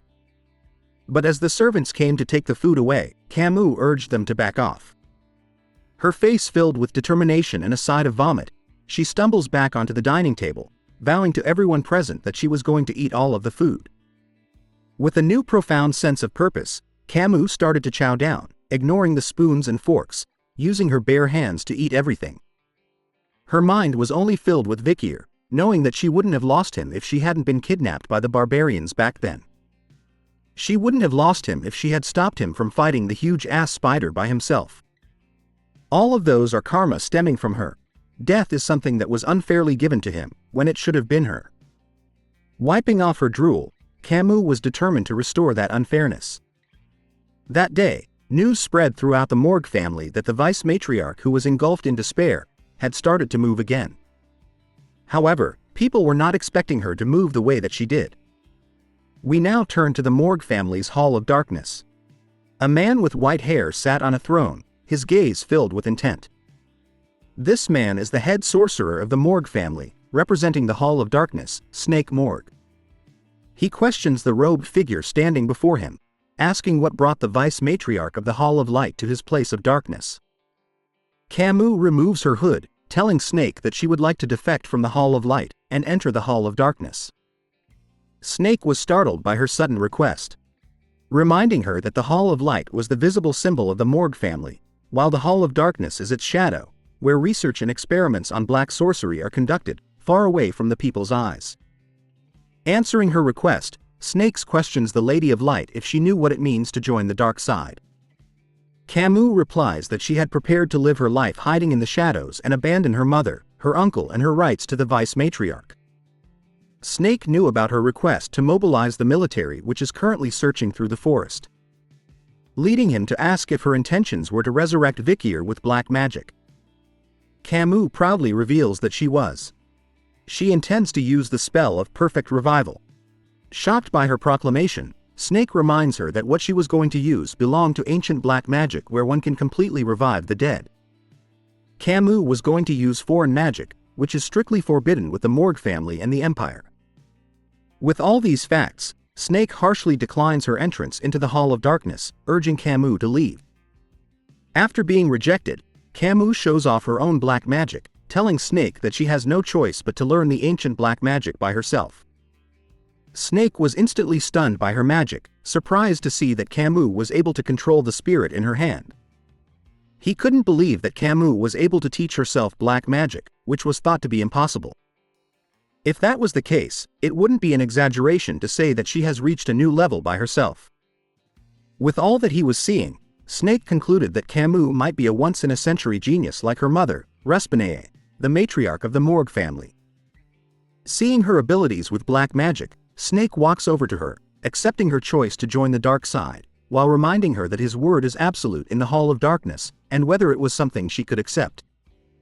Kneeling before the Master of Darkness, Camus tells him that she doesn't care if she loses everything she has, if it means being able to save the man she loves. Deep inside the Morgue family's Hall of Darkness, there is a place that isn't monitored by the Empire or visible to the Morgue family. A space that only the members of the Hall of Darkness know about. An underground space that spans over 600 floors. Damn, that's a lot of stairs. Just in time, we turn over to the dark support area, conveniently located at floor 666. On that floor, we see Camus practicing her dark magic by summoning a type of monster in front of Snake. She turns to him, asking the man about what he thought of her summon. He was incredibly surprised to see that the young lady was able to create undead soldiers now. Thinking about this, he could see that she was able to achieve this much when it hasn't been that long since she converted to black sorcery, remembering that Camus was originally a fire magic mage. Seeing all this happening in front of his eyes, Snake was having mixed feelings. A combination of pride, jealousy, fear, affection and sadness. Something we all experience. Deep down inside, he thinks about what it was he was searching for in Camus' face, which resembles her mother's. Why did he allow this child to enter the Hall of Darkness? But before he could think even further, Snake snaps back into reality as Camus tells him that she still found her skills lacking. She looks at her hands, upset that she still couldn't completely revive a corpse with her current abilities. Knowing that she was planning to do a complete revival, Snake reminds her that it was not just difficult to learn, but the success rate was also extremely low. Let's say she does revive the love of her life by some miracle. When that happens, there was a possibility that he will either go berserk or become corrupt afterward. To Camus, she didn't need to worry about what happens after she's successful with the spell. She believes that the soul of the person she wants to revive is stronger than anyone else's. We return to the main house where Adolphe was screaming at his sister, shouting that they should have stopped Camus from leaving the Hall of Light and instead enter the Hall of Darkness. Looking at the window, Respinae tells him that she has yet to make her decision. She has told her own daughter to choose carefully and gave her the authority to freely enter both halls as she pleases. Adolphe was still full of concern, revealing that Camus has been spending more and more time with the leader called Snake. Hearing that, Respinae assures him that Snake was not the type to harm her, and in fact, was the best one to help. Even after hearing that, Adolphe still wanted to reject the idea of Camus joining the dark side, but Respinae, with a stern voice, tells him to stop talking and worrying about this matter. Back at the Hall of Darkness, Snake and Camus were moving somewhere else. As they walk together through the corridors, Snake asks if she knew about the origins of the Morgue family, which she didn't. Using the lantern in his hand, Snake brings it up, lighting the room they were in and revealing to Camus that this place was the very beginning of the Morgue family, which started at a morgue. He tells her that the title Morgue comes from a very old bloodline that existed before human clans and empires were established. The Morgue family mostly took in unidentified corpses and found their relatives. It may be because they spent a lot of time with the dead, but after a certain point in time, members of the Morgue family were able to converse with the dead. To this day, there are still members who can. Just like her, Camus Morgue. Hearing about the story, she concluded that the Morgue family had used black sorcery from the very beginning. Snake continues on, guiding Camus through the morgue. He tells her that black sorcerers who sort out knowledge know that the truth lies beyond death's door. With that, Camus decides that she should be familiar with death, but Snake corrects that thinking, telling her that doing so would be nothing more than imitating a black mage by doing that. He instructed that first, she needed to be wary of death. In a serious tone, he tells Camus to keep in mind that black mages are entities who keep death at an arm's length. Before she understands and familiarizes herself with death, Camus must first understand and familiarize herself with life. He reminds her that a true black mage loves living beings more than anyone else and pities those who are dying. They are the ones who have a deep understanding of death. Camus' view of black mages started to change. Unlike how the world views black mages, they were actually deemed as sages or elders. Hearing about all this, Camus started to question Snake on the reason why he had entered the Hall of Darkness. Thinking about the question, Snake started to imagine Respinae and Adolphe in a bright light. Thinking about them, he tells her that if there is light, there is shadow. If one of them disappears, then the balance is ruined. Several days later, at the same floor 666 called the Dark Support, Camus bursts into the room with excitement, calling out to Snake, who was standing in the middle of the floor, aura farming. She proudly shows off a magic circuit she had created on a piece of paper. Snake was alarmed to see such work and slowly reached out to it. Camus explains that it was a magic circle for a complete revival. This was the outcome of her research so far. Looking at her work closely, Snake could see the model has several steps more developed than the information he has. Even if he nitpicks several parts of it, it looks perfect. Black sorcery requires one to research the depths of the abyss. How deep did this child dig into the abyss for her to arrive at this conclusion, he wonders. Seeing how immersed he was in her work, Camus shyly asks Snake if he was willing to help her conduct the spell. Before he does, Snake questions her on whether she truly likes the boy called Vikier. She was different from him. She was completely different from him, actually, who's fascinated by black sorcery and whose heart is as dark as the abyss. The child before him hasn't been eroded by the abyss at all, and wears her heart on her sleeve. To answer his question, Camus happily answers with a loud yes. Knowing that she was a lot better than him, Snake agrees to help with the spell. Looking at the materials before them, Camus had actually received support from the Baskerville clan and collected a bit of his blood and strands of hair. She had also gathered all the dead spirits she could from the forest. Snake was impressed by this, seeing that if there was a piece of his physical body, then a fragment of his soul would react. If that happens, she could just sort through them. As they wrote the magic circle on the ground, Snake questions Camus about whether she knew of the ship of Theseus paradox. He was concerned that if it was really him, with just his body, memories and personality were back. To Camus, those things didn't matter right now. What's important for her was to succeed first. After some time, the two of them had completely drawn Camus' magic circle in the middle of the room with the materials at the center. Not wasting any time, Camus decided to start the spell right away, saying to Snake that she had waited too long. And so, with the help of her new master Snake, the two of them started to cast the complete revival spell in hopes of getting Vikier back into the land of the living. As they focused their powers, dark spirals of magic began to erupt from the magic circle, surrounding the room. Snake could see that the magic circle itself was flawless, believing that the world of black magic was finally having its first breakthrough. As time went by, a swirl of red aura started to gather at the center of the magic circle. forming the shape of a familiar figure we all know. Seeing the figure of the boy she loves, Camus loses her concentration, rushing towards the center of the magic circle to where he was. She reaches out to what she believes was Vikier. But as she approaches Vikier, the magic circle starts to go haywire, destroying the room they were in. As a result, Camus suffered from mana counterflow, causing her to spill blood from her mouth. Snake could only shout at her to grab Camus' attention. But all she heard was nothing but a blur.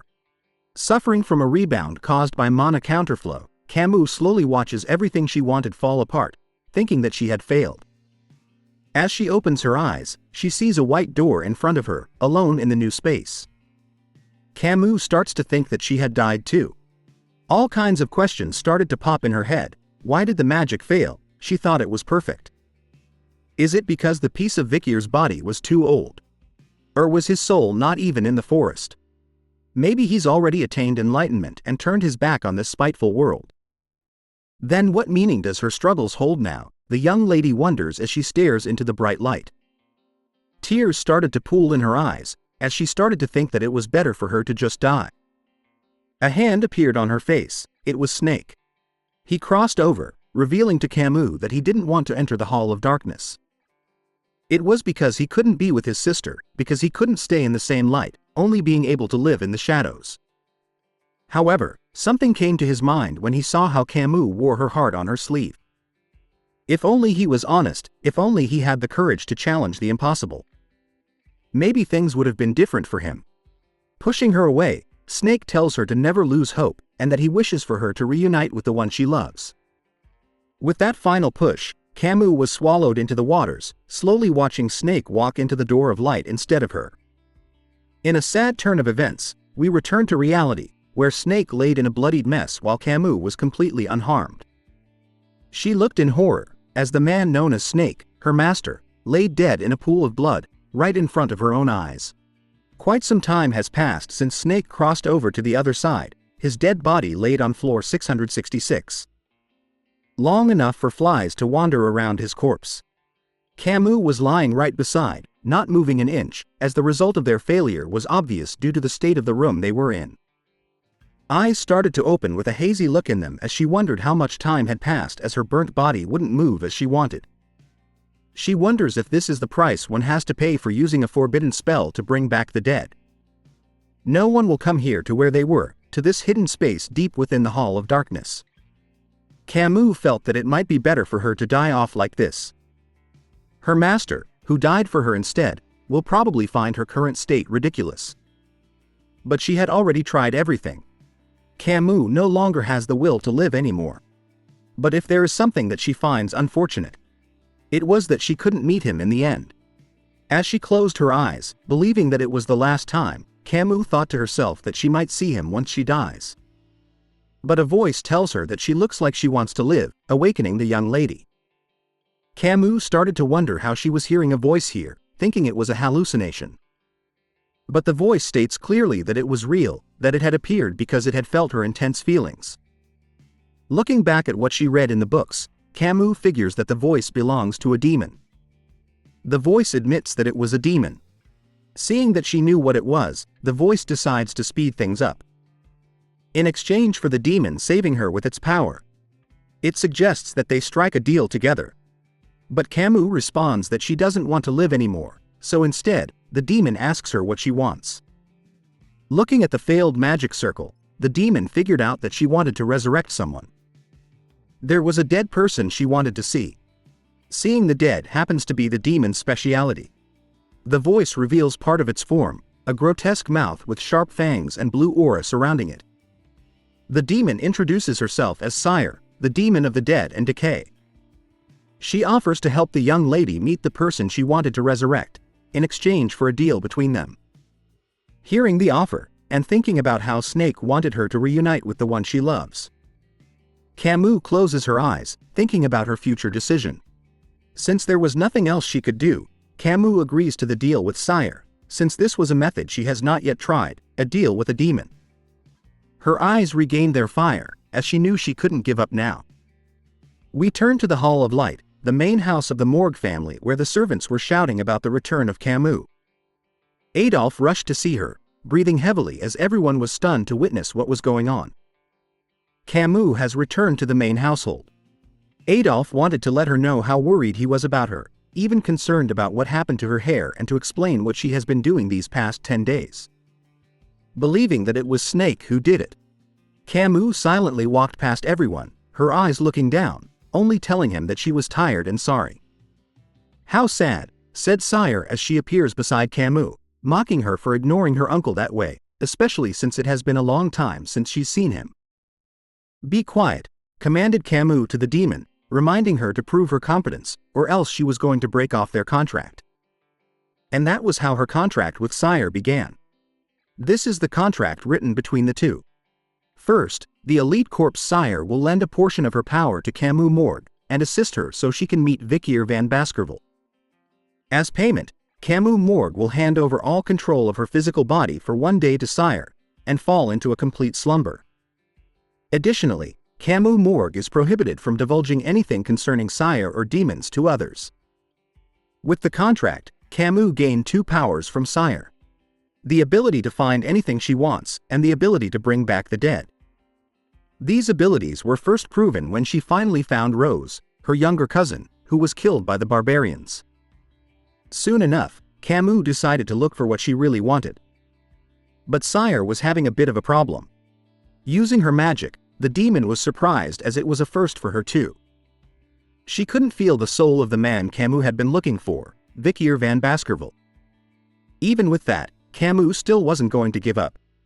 During the day, she used isolation training as an excuse to avoid the Morgue family and looked after Rose, and when night came, she looked for Vikier.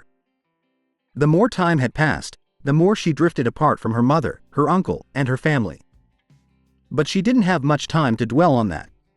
"I'm going to see Vikier," that was the only thing she could think about. As she was engrossed in her black magic research, she heard a faint noise from the back of the room.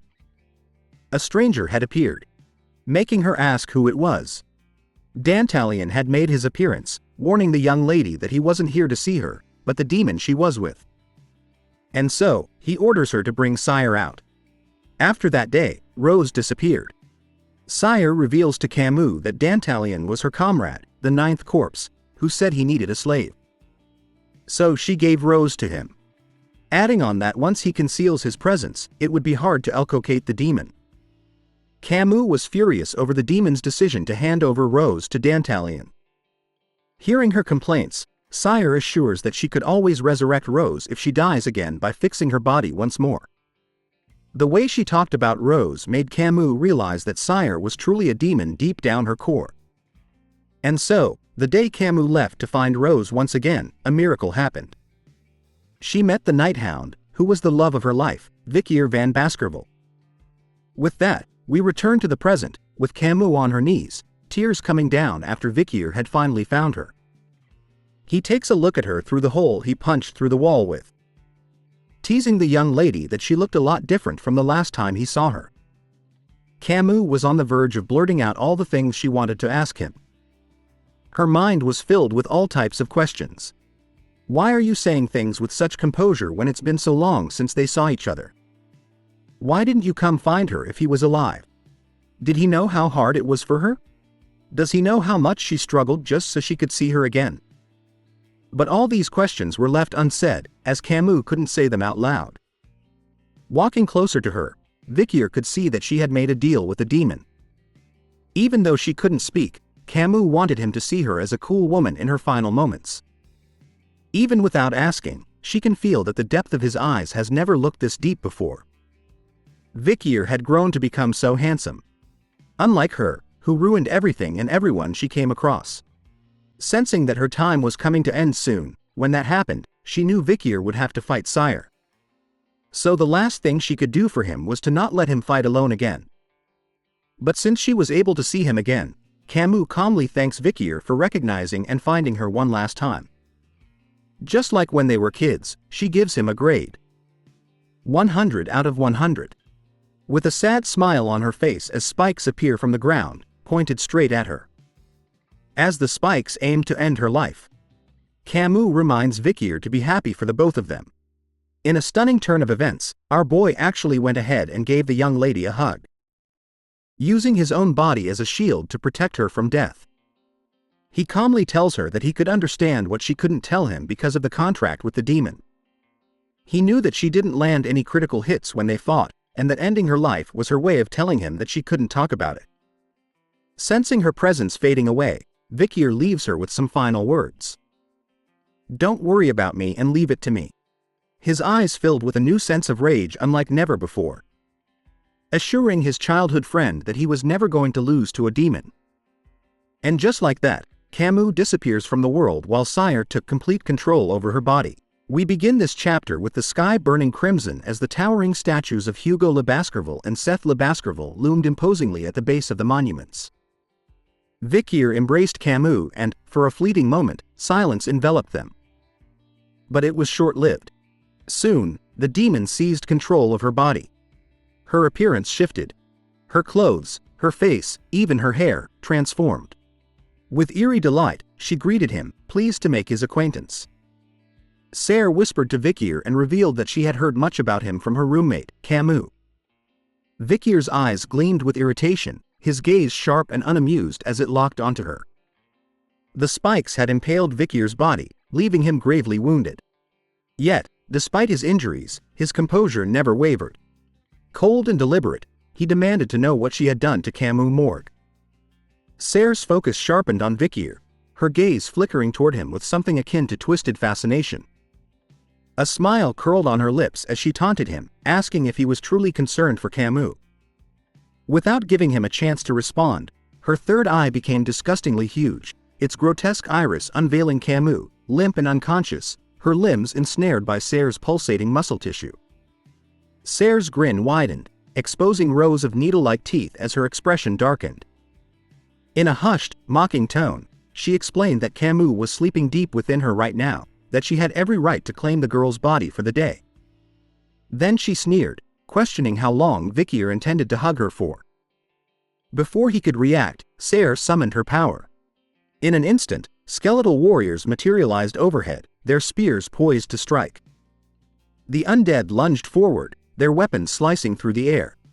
But just before impact, Vikir released his hold on Camus, now seized by Serre, and leapt backward, putting several yards between them. As he landed, the gaping wounds in his chest began to knit themselves shut, flesh weaving back together with unnatural speed. Serre rose to her feet, studying him in eerie silence. The skeletal warriors remained motionless around her. Then, a flicker of amusement crossed her face. With a casual touch, she reduced the undead to ashes, her lips curling into a demonic smile. This was no ordinary battlefield. They stood within Andromalus's exclusive trap. The realization struck her. Vikir was the demon hunter who had killed her comrade.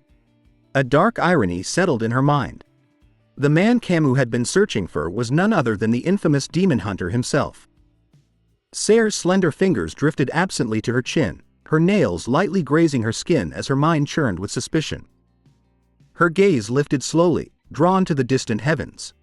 Her azure eyes, sharp as cut gemstones, flared with sudden confusion, the pupils dilating in disbelief. How could this man know so much about the 10 elite corpses? She extended her hands and began walking toward Vikir. She recalled how his soul had remained hidden even from her demonic eye, a mystery she had yet to unravel. Serre wasn't sure if Vikir truly belonged to this world.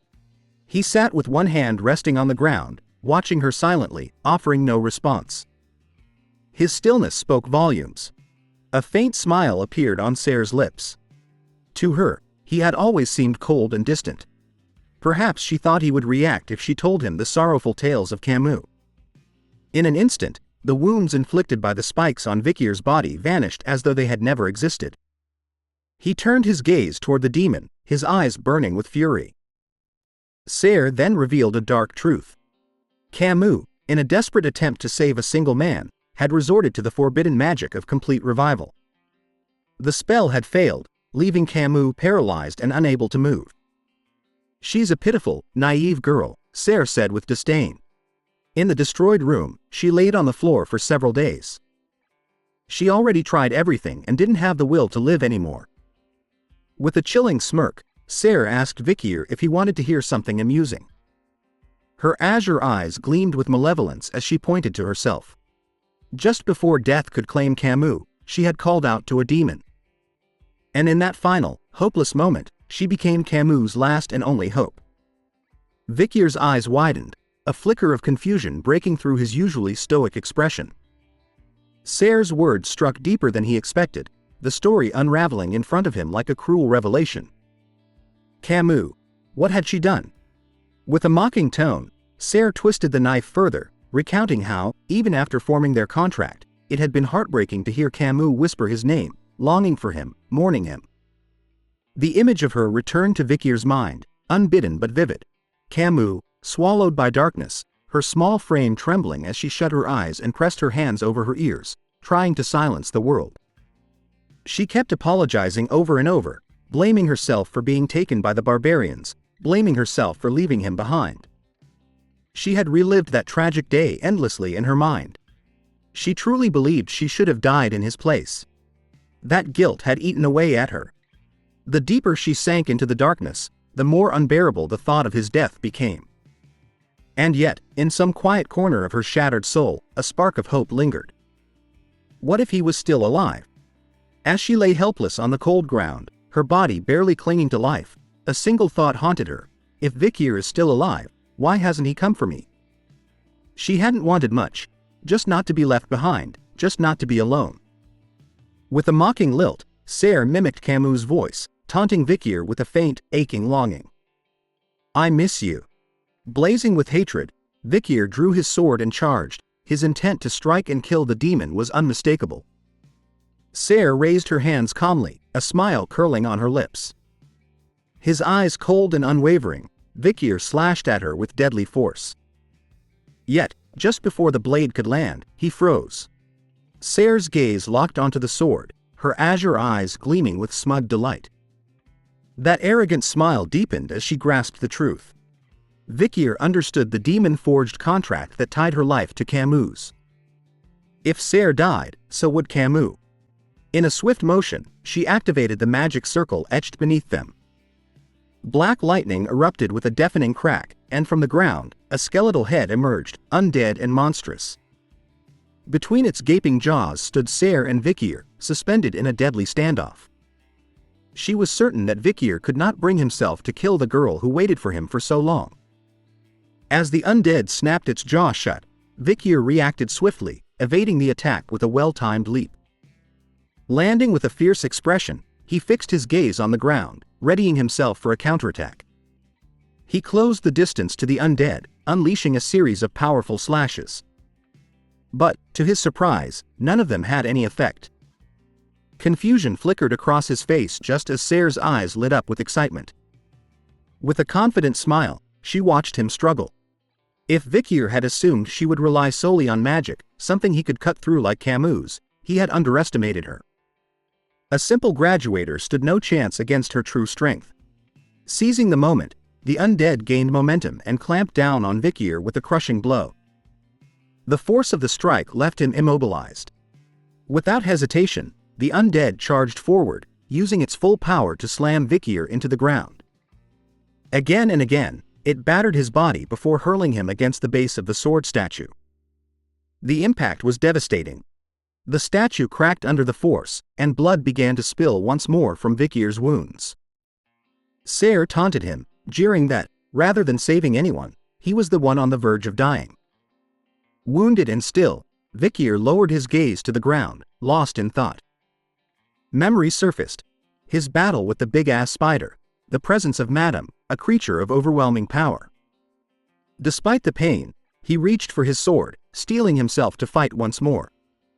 He struggled to comprehend the truth, that Camus had formed a pact with a demon to save him. Hiding deep within the forest had not protected her. It had twisted her fate. Once destined to be a hero, she had become a contractor of darkness. A grim image took shape in his mind, the necessity of killing a man to sever the bond between demon and human. To destroy the demon, the contractor must die first. It was a truth he had always known. Vicier's eyes began to burn with fury, his gaze locked onto Serre.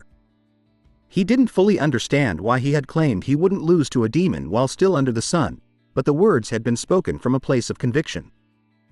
As he remained frozen in thought, Ser's tail coiled around his foot. Without resistance, she lifted it slightly, observing him with cold amusement. He was thinking too much in the middle of a battle. Her eyes burned with rage and, without hesitation, she snapped her tail with violent force. Vikir's body was hurled through the air, colliding with one of the statues. The impact was so intense that deep cracks split across the stone. Despite his injuries, Vikir gritted his teeth and clenched his fists, his mind conjuring an image of a scale, Camus on one side, her family and the barbarians on the other. He understood the weight of his decision. If the 10 elite corpses were not destroyed, humanity would face a cataclysmic downfall. The choice was cruelly simple. Sacrifice Camus or allow the world to perish. For Vikir, the answer was clear. Yet, as sorrowful memories of Camus' life surged through his thoughts, a strange light returned to his eyes, one not of despair, but of hope. He began to breathe heavily, gripping that faint, fragile possibility. If even the slightest chance existed, he would not let it go. From a distance, Ser ascended using the outstretched palm of an undead and advanced toward him, still crumpled against the shattered statue. She stared in disbelief that a human, one not even considered particularly strong, had managed to defeat both the 9th and 10th elite corpses. It defied her expectations. Ser's eyes gleamed with malevolence. Raising her sharp claw, she poised to strike, taunting Vikir with the revelation that he was the reason the gate to the demonic realm remained unopened. Vikir, drained of strength, couldn't move, helpless in the face of the coming blow. With a savage cry, Ser drove her claw into his chest, shattering the statue behind him into fragments. Smoke rose from the impact, curling into the air as her claw sank deeper, twisting with brutal force. Vikir's mouth opened in a scream, his body convulsing from the sheer agony. Trembling, he struggled to lift his hand. Ser's rage only grew. Even now, he was still thinking of Camus, still clinging to hope for her, despite being nothing more than an insignificant graduator, incapable of defeating her. Her eyes burned with cruel delight as an arrogant smile spread across her face. To her, Vikir was a pathetic human, desperately waiting for a miracle that would never come. But the moment the word miracle echoed in his mind, something shifted. Vikir's expression hardened. Slowly, he extended his trembling hands and seized the demon's horns. Startled, Ser's eyes widened in shock and confusion. She hadn't anticipated this. Through clenched teeth, Vikir muttered that he liked the sound of that, a miracle. Ser's attention locked onto him, stunned. Before she could even draw another breath, Vikir surged forward and slammed his forehead into hers with a brutal headbutt. The impact rattled her. Ser's body trembled, her arrogant composure cracking. Fear flickered in her eyes, and her jaw fell slack. Vikir drove his head into the demon once more, delivering a second brutal headbutt. Gritting his teeth, he called out, asking if Camus could hear him. Though Ser's claw remained lodged in his chest, Vikir clung tightly to her horns, his grip unrelenting. He admitted, with strain in his voice, that it was nearly impossible to defeat this demon and save everyone alone. His voice, raw with emotion, echoed into the depths of the demon's being, reaching Camus, who lay dormant within. Vikir pleaded with her to resist the contract. He reminded her that the demonic pact binding her soul was not absolute. He believed in her strength, in her mastery of magic. Camus' body remained motionless, trapped. Yet Vikir's words carried weight. He confessed that the cost for defying the contract would be her own soul, that it would burn as payment. And yet, he vowed to destroy Ser at that precise moment, no matter the price. Eyes ablaze with determination, Vikir shouted with all the strength he could muster, declaring that together they would forge a miracle. Ser's gaze snapped toward him, her eyes wide with fury. Enraged, she ripped her claw from his chest and delivered a vicious kick that sent him flying while calling him a crazy mutt. Vikir's body skidded violently across the ground before crashing against another statue with bone-jarring force. Ser descended to the ground, her expression cold and resolute. She vowed to turn Vikir into an undead soldier, one who would take the place of the 9th and 10th corpses and serve in her crusade to destroy mankind. Stretching out her hands, she advanced toward him with deliberate steps. Vikir, bloodied and battered, placed a hand against the earth and pushed himself upright. As he wiped the blood from his chest, his gaze burned with defiance. He swore, in a low and unwavering voice, that he would kill her. His eyes dropped once more to the ground, and a memory surfaced. The letter he had once received. At the time, he had doubted its contents, unsure whether it held any real truth. Now, standing on the edge of death, it had become his final hope. With his body torn and bruised, he drew his sword and took a step toward the demon. As he walked, his gaze fell upon the statue of Hugo. Never in his life had he imagined that Hugo Le Baskerville would be the one to guide or support him. And yet, in this moment, it felt as if some part of that legacy stood with him. Serre stood across from Vikir, her presence shifting as the air around her grew thick and oppressive. Her transformation began in a slow, deliberate surge. Her once humanoid form, a blend of human grace and demonic menace, now gave way to a fully realized nightmare. Gleaming white armor, impossibly radiant yet ominously cold, enveloped her body like living metal, sculpted with jagged edges and infernal markings that pulsed with dark energy. Her features twisted, becoming something wholly inhuman, eyes blazing with hatred, her mouth curled into a snarl. From every inch of her, a dense, suffocating aura radiated, thick with malice, ancient power, and the stench of death. She raised her hand and, with a bone-chilling hiss, summoned her scythe, an obsidian blade curved like a crescent moon, its edge dripping with shadows. With a voice that resonated like a curse upon the world, she announced that Vikir van Baskerville will die. Vikir stood unmoving, his body bloodied and battered. Yet his resolve remained unshaken. He had never imagined he would one day rise to the level of a swordmaster. But, in this moment, something inside him shifted. His breath came ragged, his fists clenched in defiance. He was no longer just a man, no longer a simple fighter. With unwavering clarity, he understood the weight of the battle before him and the choices that had brought him here. The fight between an elite corpse demon and Vikir as a new swordmaster was about to begin. Deep within the demon, Camus remained trapped. Hugo retrieved a pen and began to compose a letter addressed to Vikir. As he wrote, a quiet intensity settled in the room. He understood that Vikir, already a top-ranking graduator, had developed a formidable technique, Fang, a sloppy seventh form. But to refine it fully, to wield it without flaw, Vikir would need to transcend into the realm of the swordmasters. Seated at his desk, sunlight streaming through the window and casting warm lines across the parchment, Hugo continued to write. His pen moved with purpose as he began detailing the journey he had taken to reach the swordmaster realm himself. He recalled vividly the moment he first became a swordmaster not long after Vikir's birth. That memory brought with it the faces of Roxana and Penelope, their presence bittersweet. Their loss had plunged him into grief so deep that the sword became both refuge and obsession. Hugo spent entire days in the training wing, endlessly repeating the same motions. His journey began as a youth, and by the time he reached adulthood, his technique had grown sharper and more deliberate. Yet, even as a top-ranking graduator, the threshold to sword mastery had remained just beyond reach. To cross it, he had to commit everything. Every single day, he swung his sword without pause, each cut driven by emotion, memory, and an unrelenting pursuit of perfection. And then, on the day it finally happened, he gripped his sword so tightly his knuckles turned white. When the breakthrough came, it wasn't with a shout or a clash, but with a quiet realization. He opened his hand, and the sword fell to the ground. He had arrived. Hugo stared at his hands, eyes wide with a growing sense of desperation. Sweat gathered on his brow. His palms were hardened with calluses, crisscrossed with scars, testament to endless hours spent wielding the sword. Yet, despite the relentless training, the ceiling above him remained unbroken.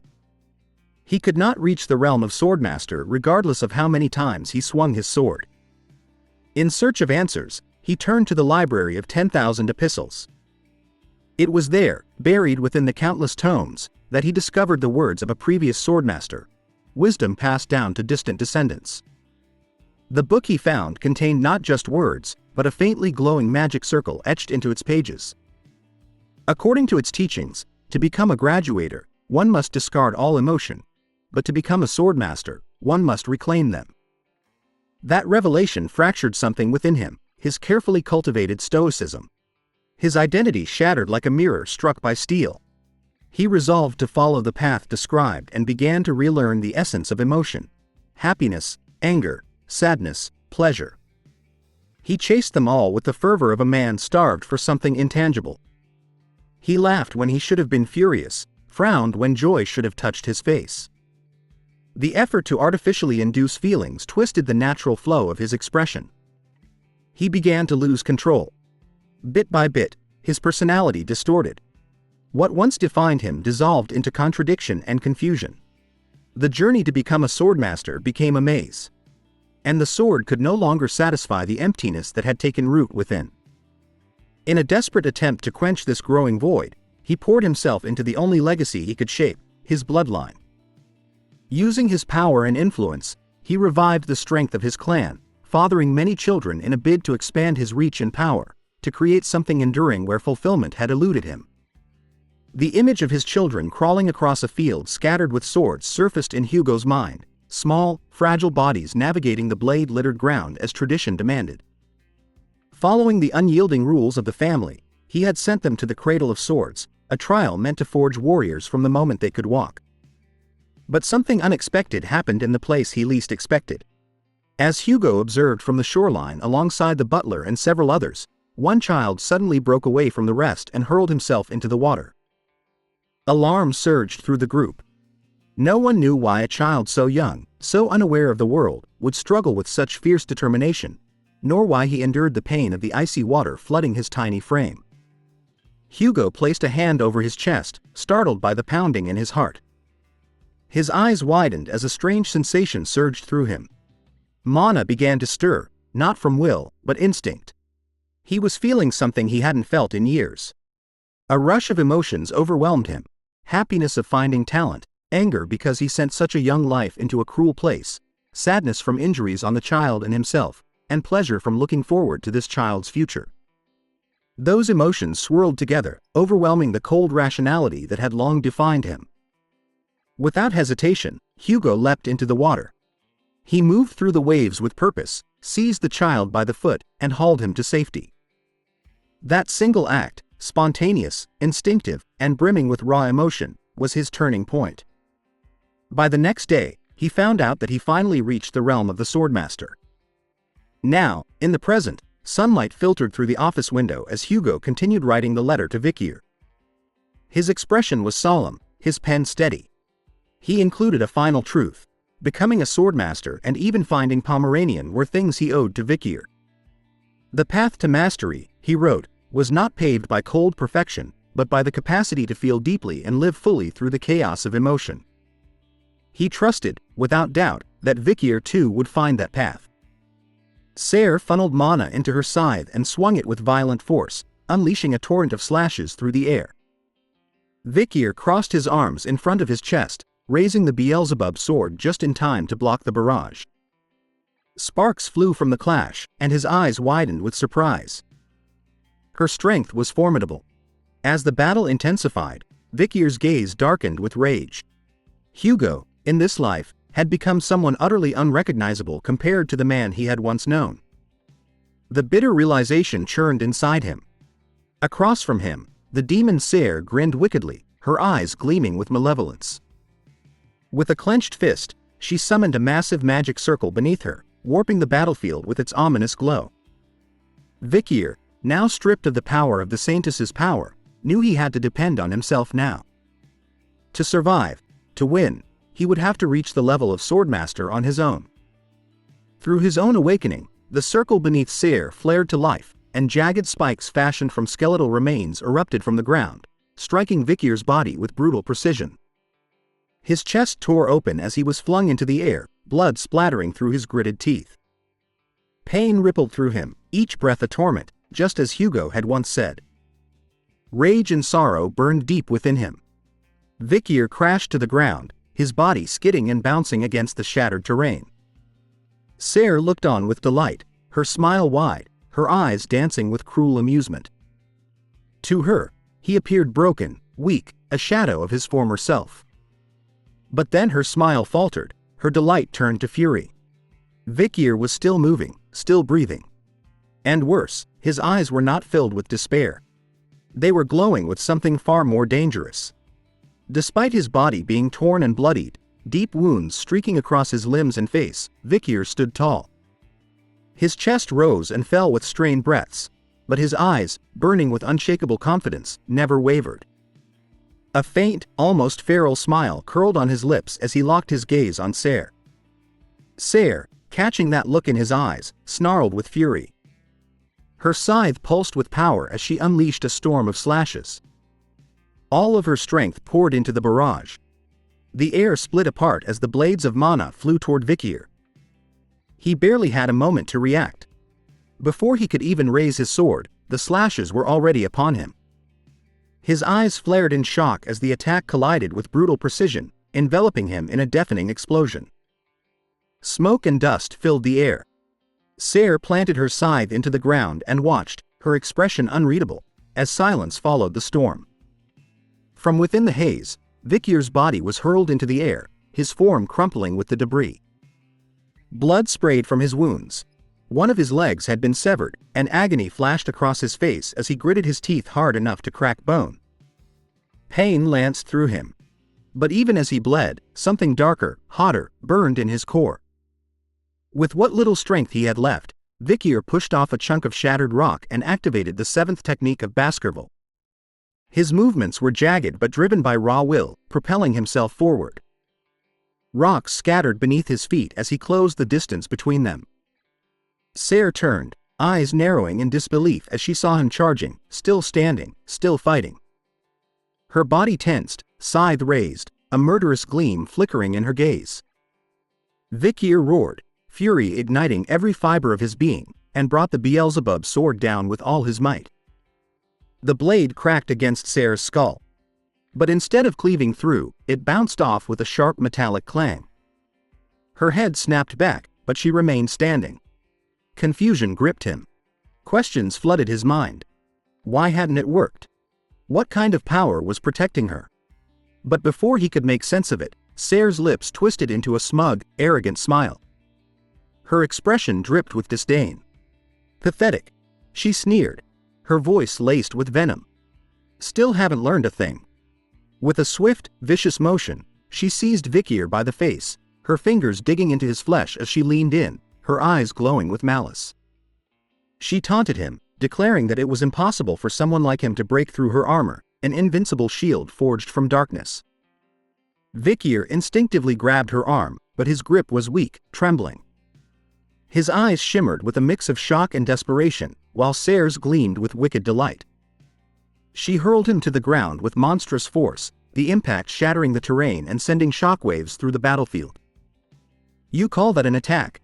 she mocked, her voice cold. "You're barely scratching the surface."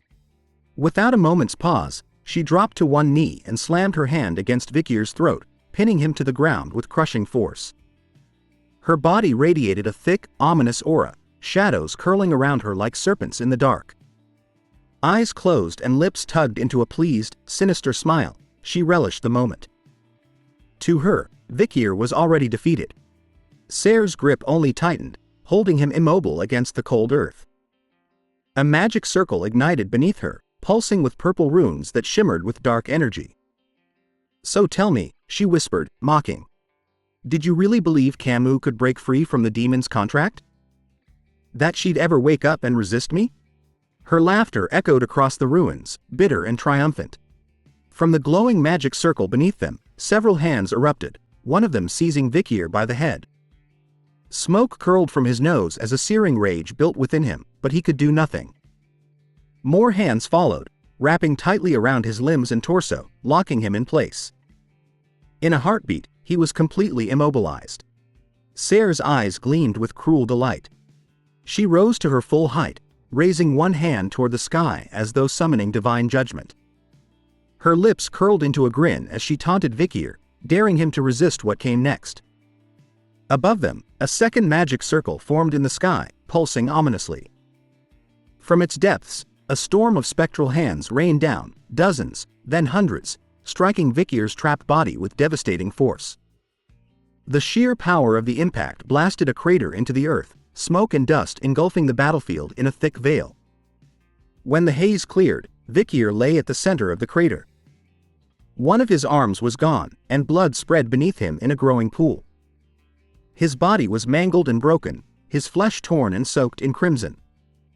But even then, he moved.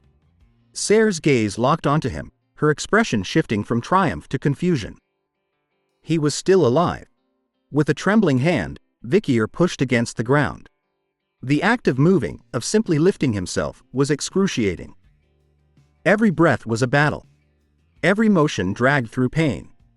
Even the healing powers of the salamander could no longer knit his wounds together. His regeneration had reached its limit. And yet he rose. Ser began to approach, her footsteps slow, wary. She stared at him as if trying to determine whether what she was seeing was real. Was this man truly human? Vikir didn't look at her. His gaze was cast downward toward the bloodied ground beneath him. It was hard to even stand up. Vikir couldn't regenerate his body with the swamp marsh salamander's skill. But still, the memory of his embrace with Camus filled his mind.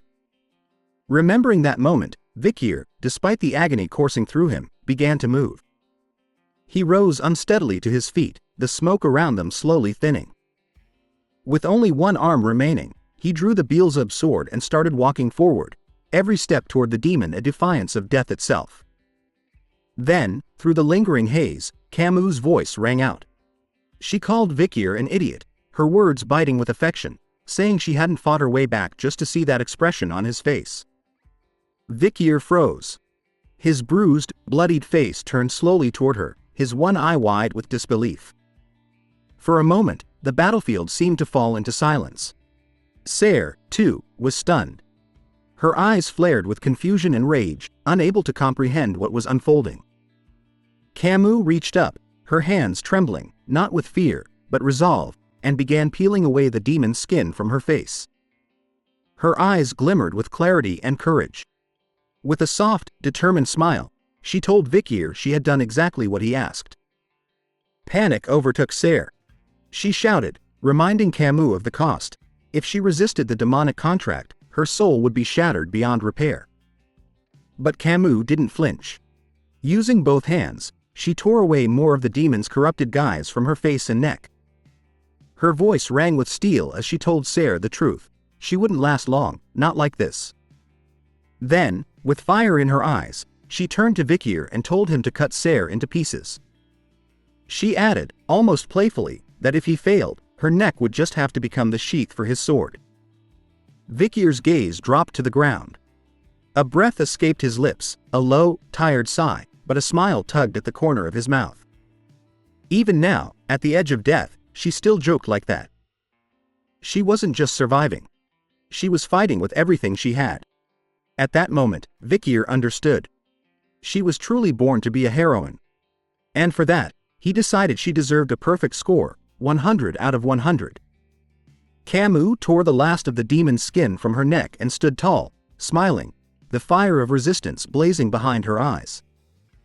Vikir's breath was ragged, blood still trickling from the corner of his mouth when Camus, her voice soft but steady, asked if he finally understood. Her hand reached out to him, trembling but determined, her gaze filled with quiet fire. Show me the man I fell in love with. A flicker of terror crossed Ser's face. The demon sensed it. This moment wasn't going her way.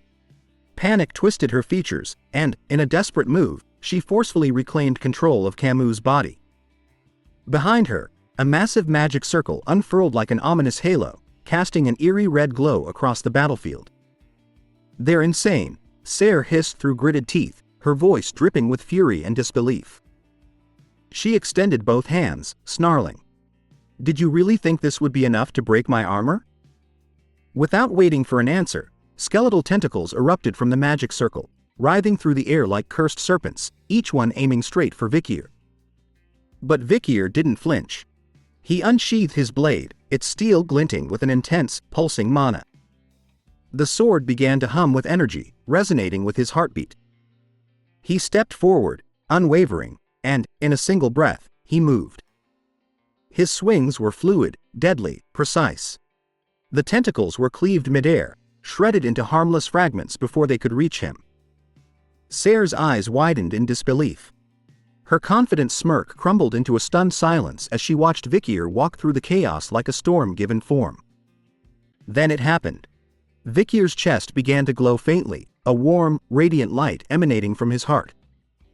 Mana surged outward, not wild or violent, but alive.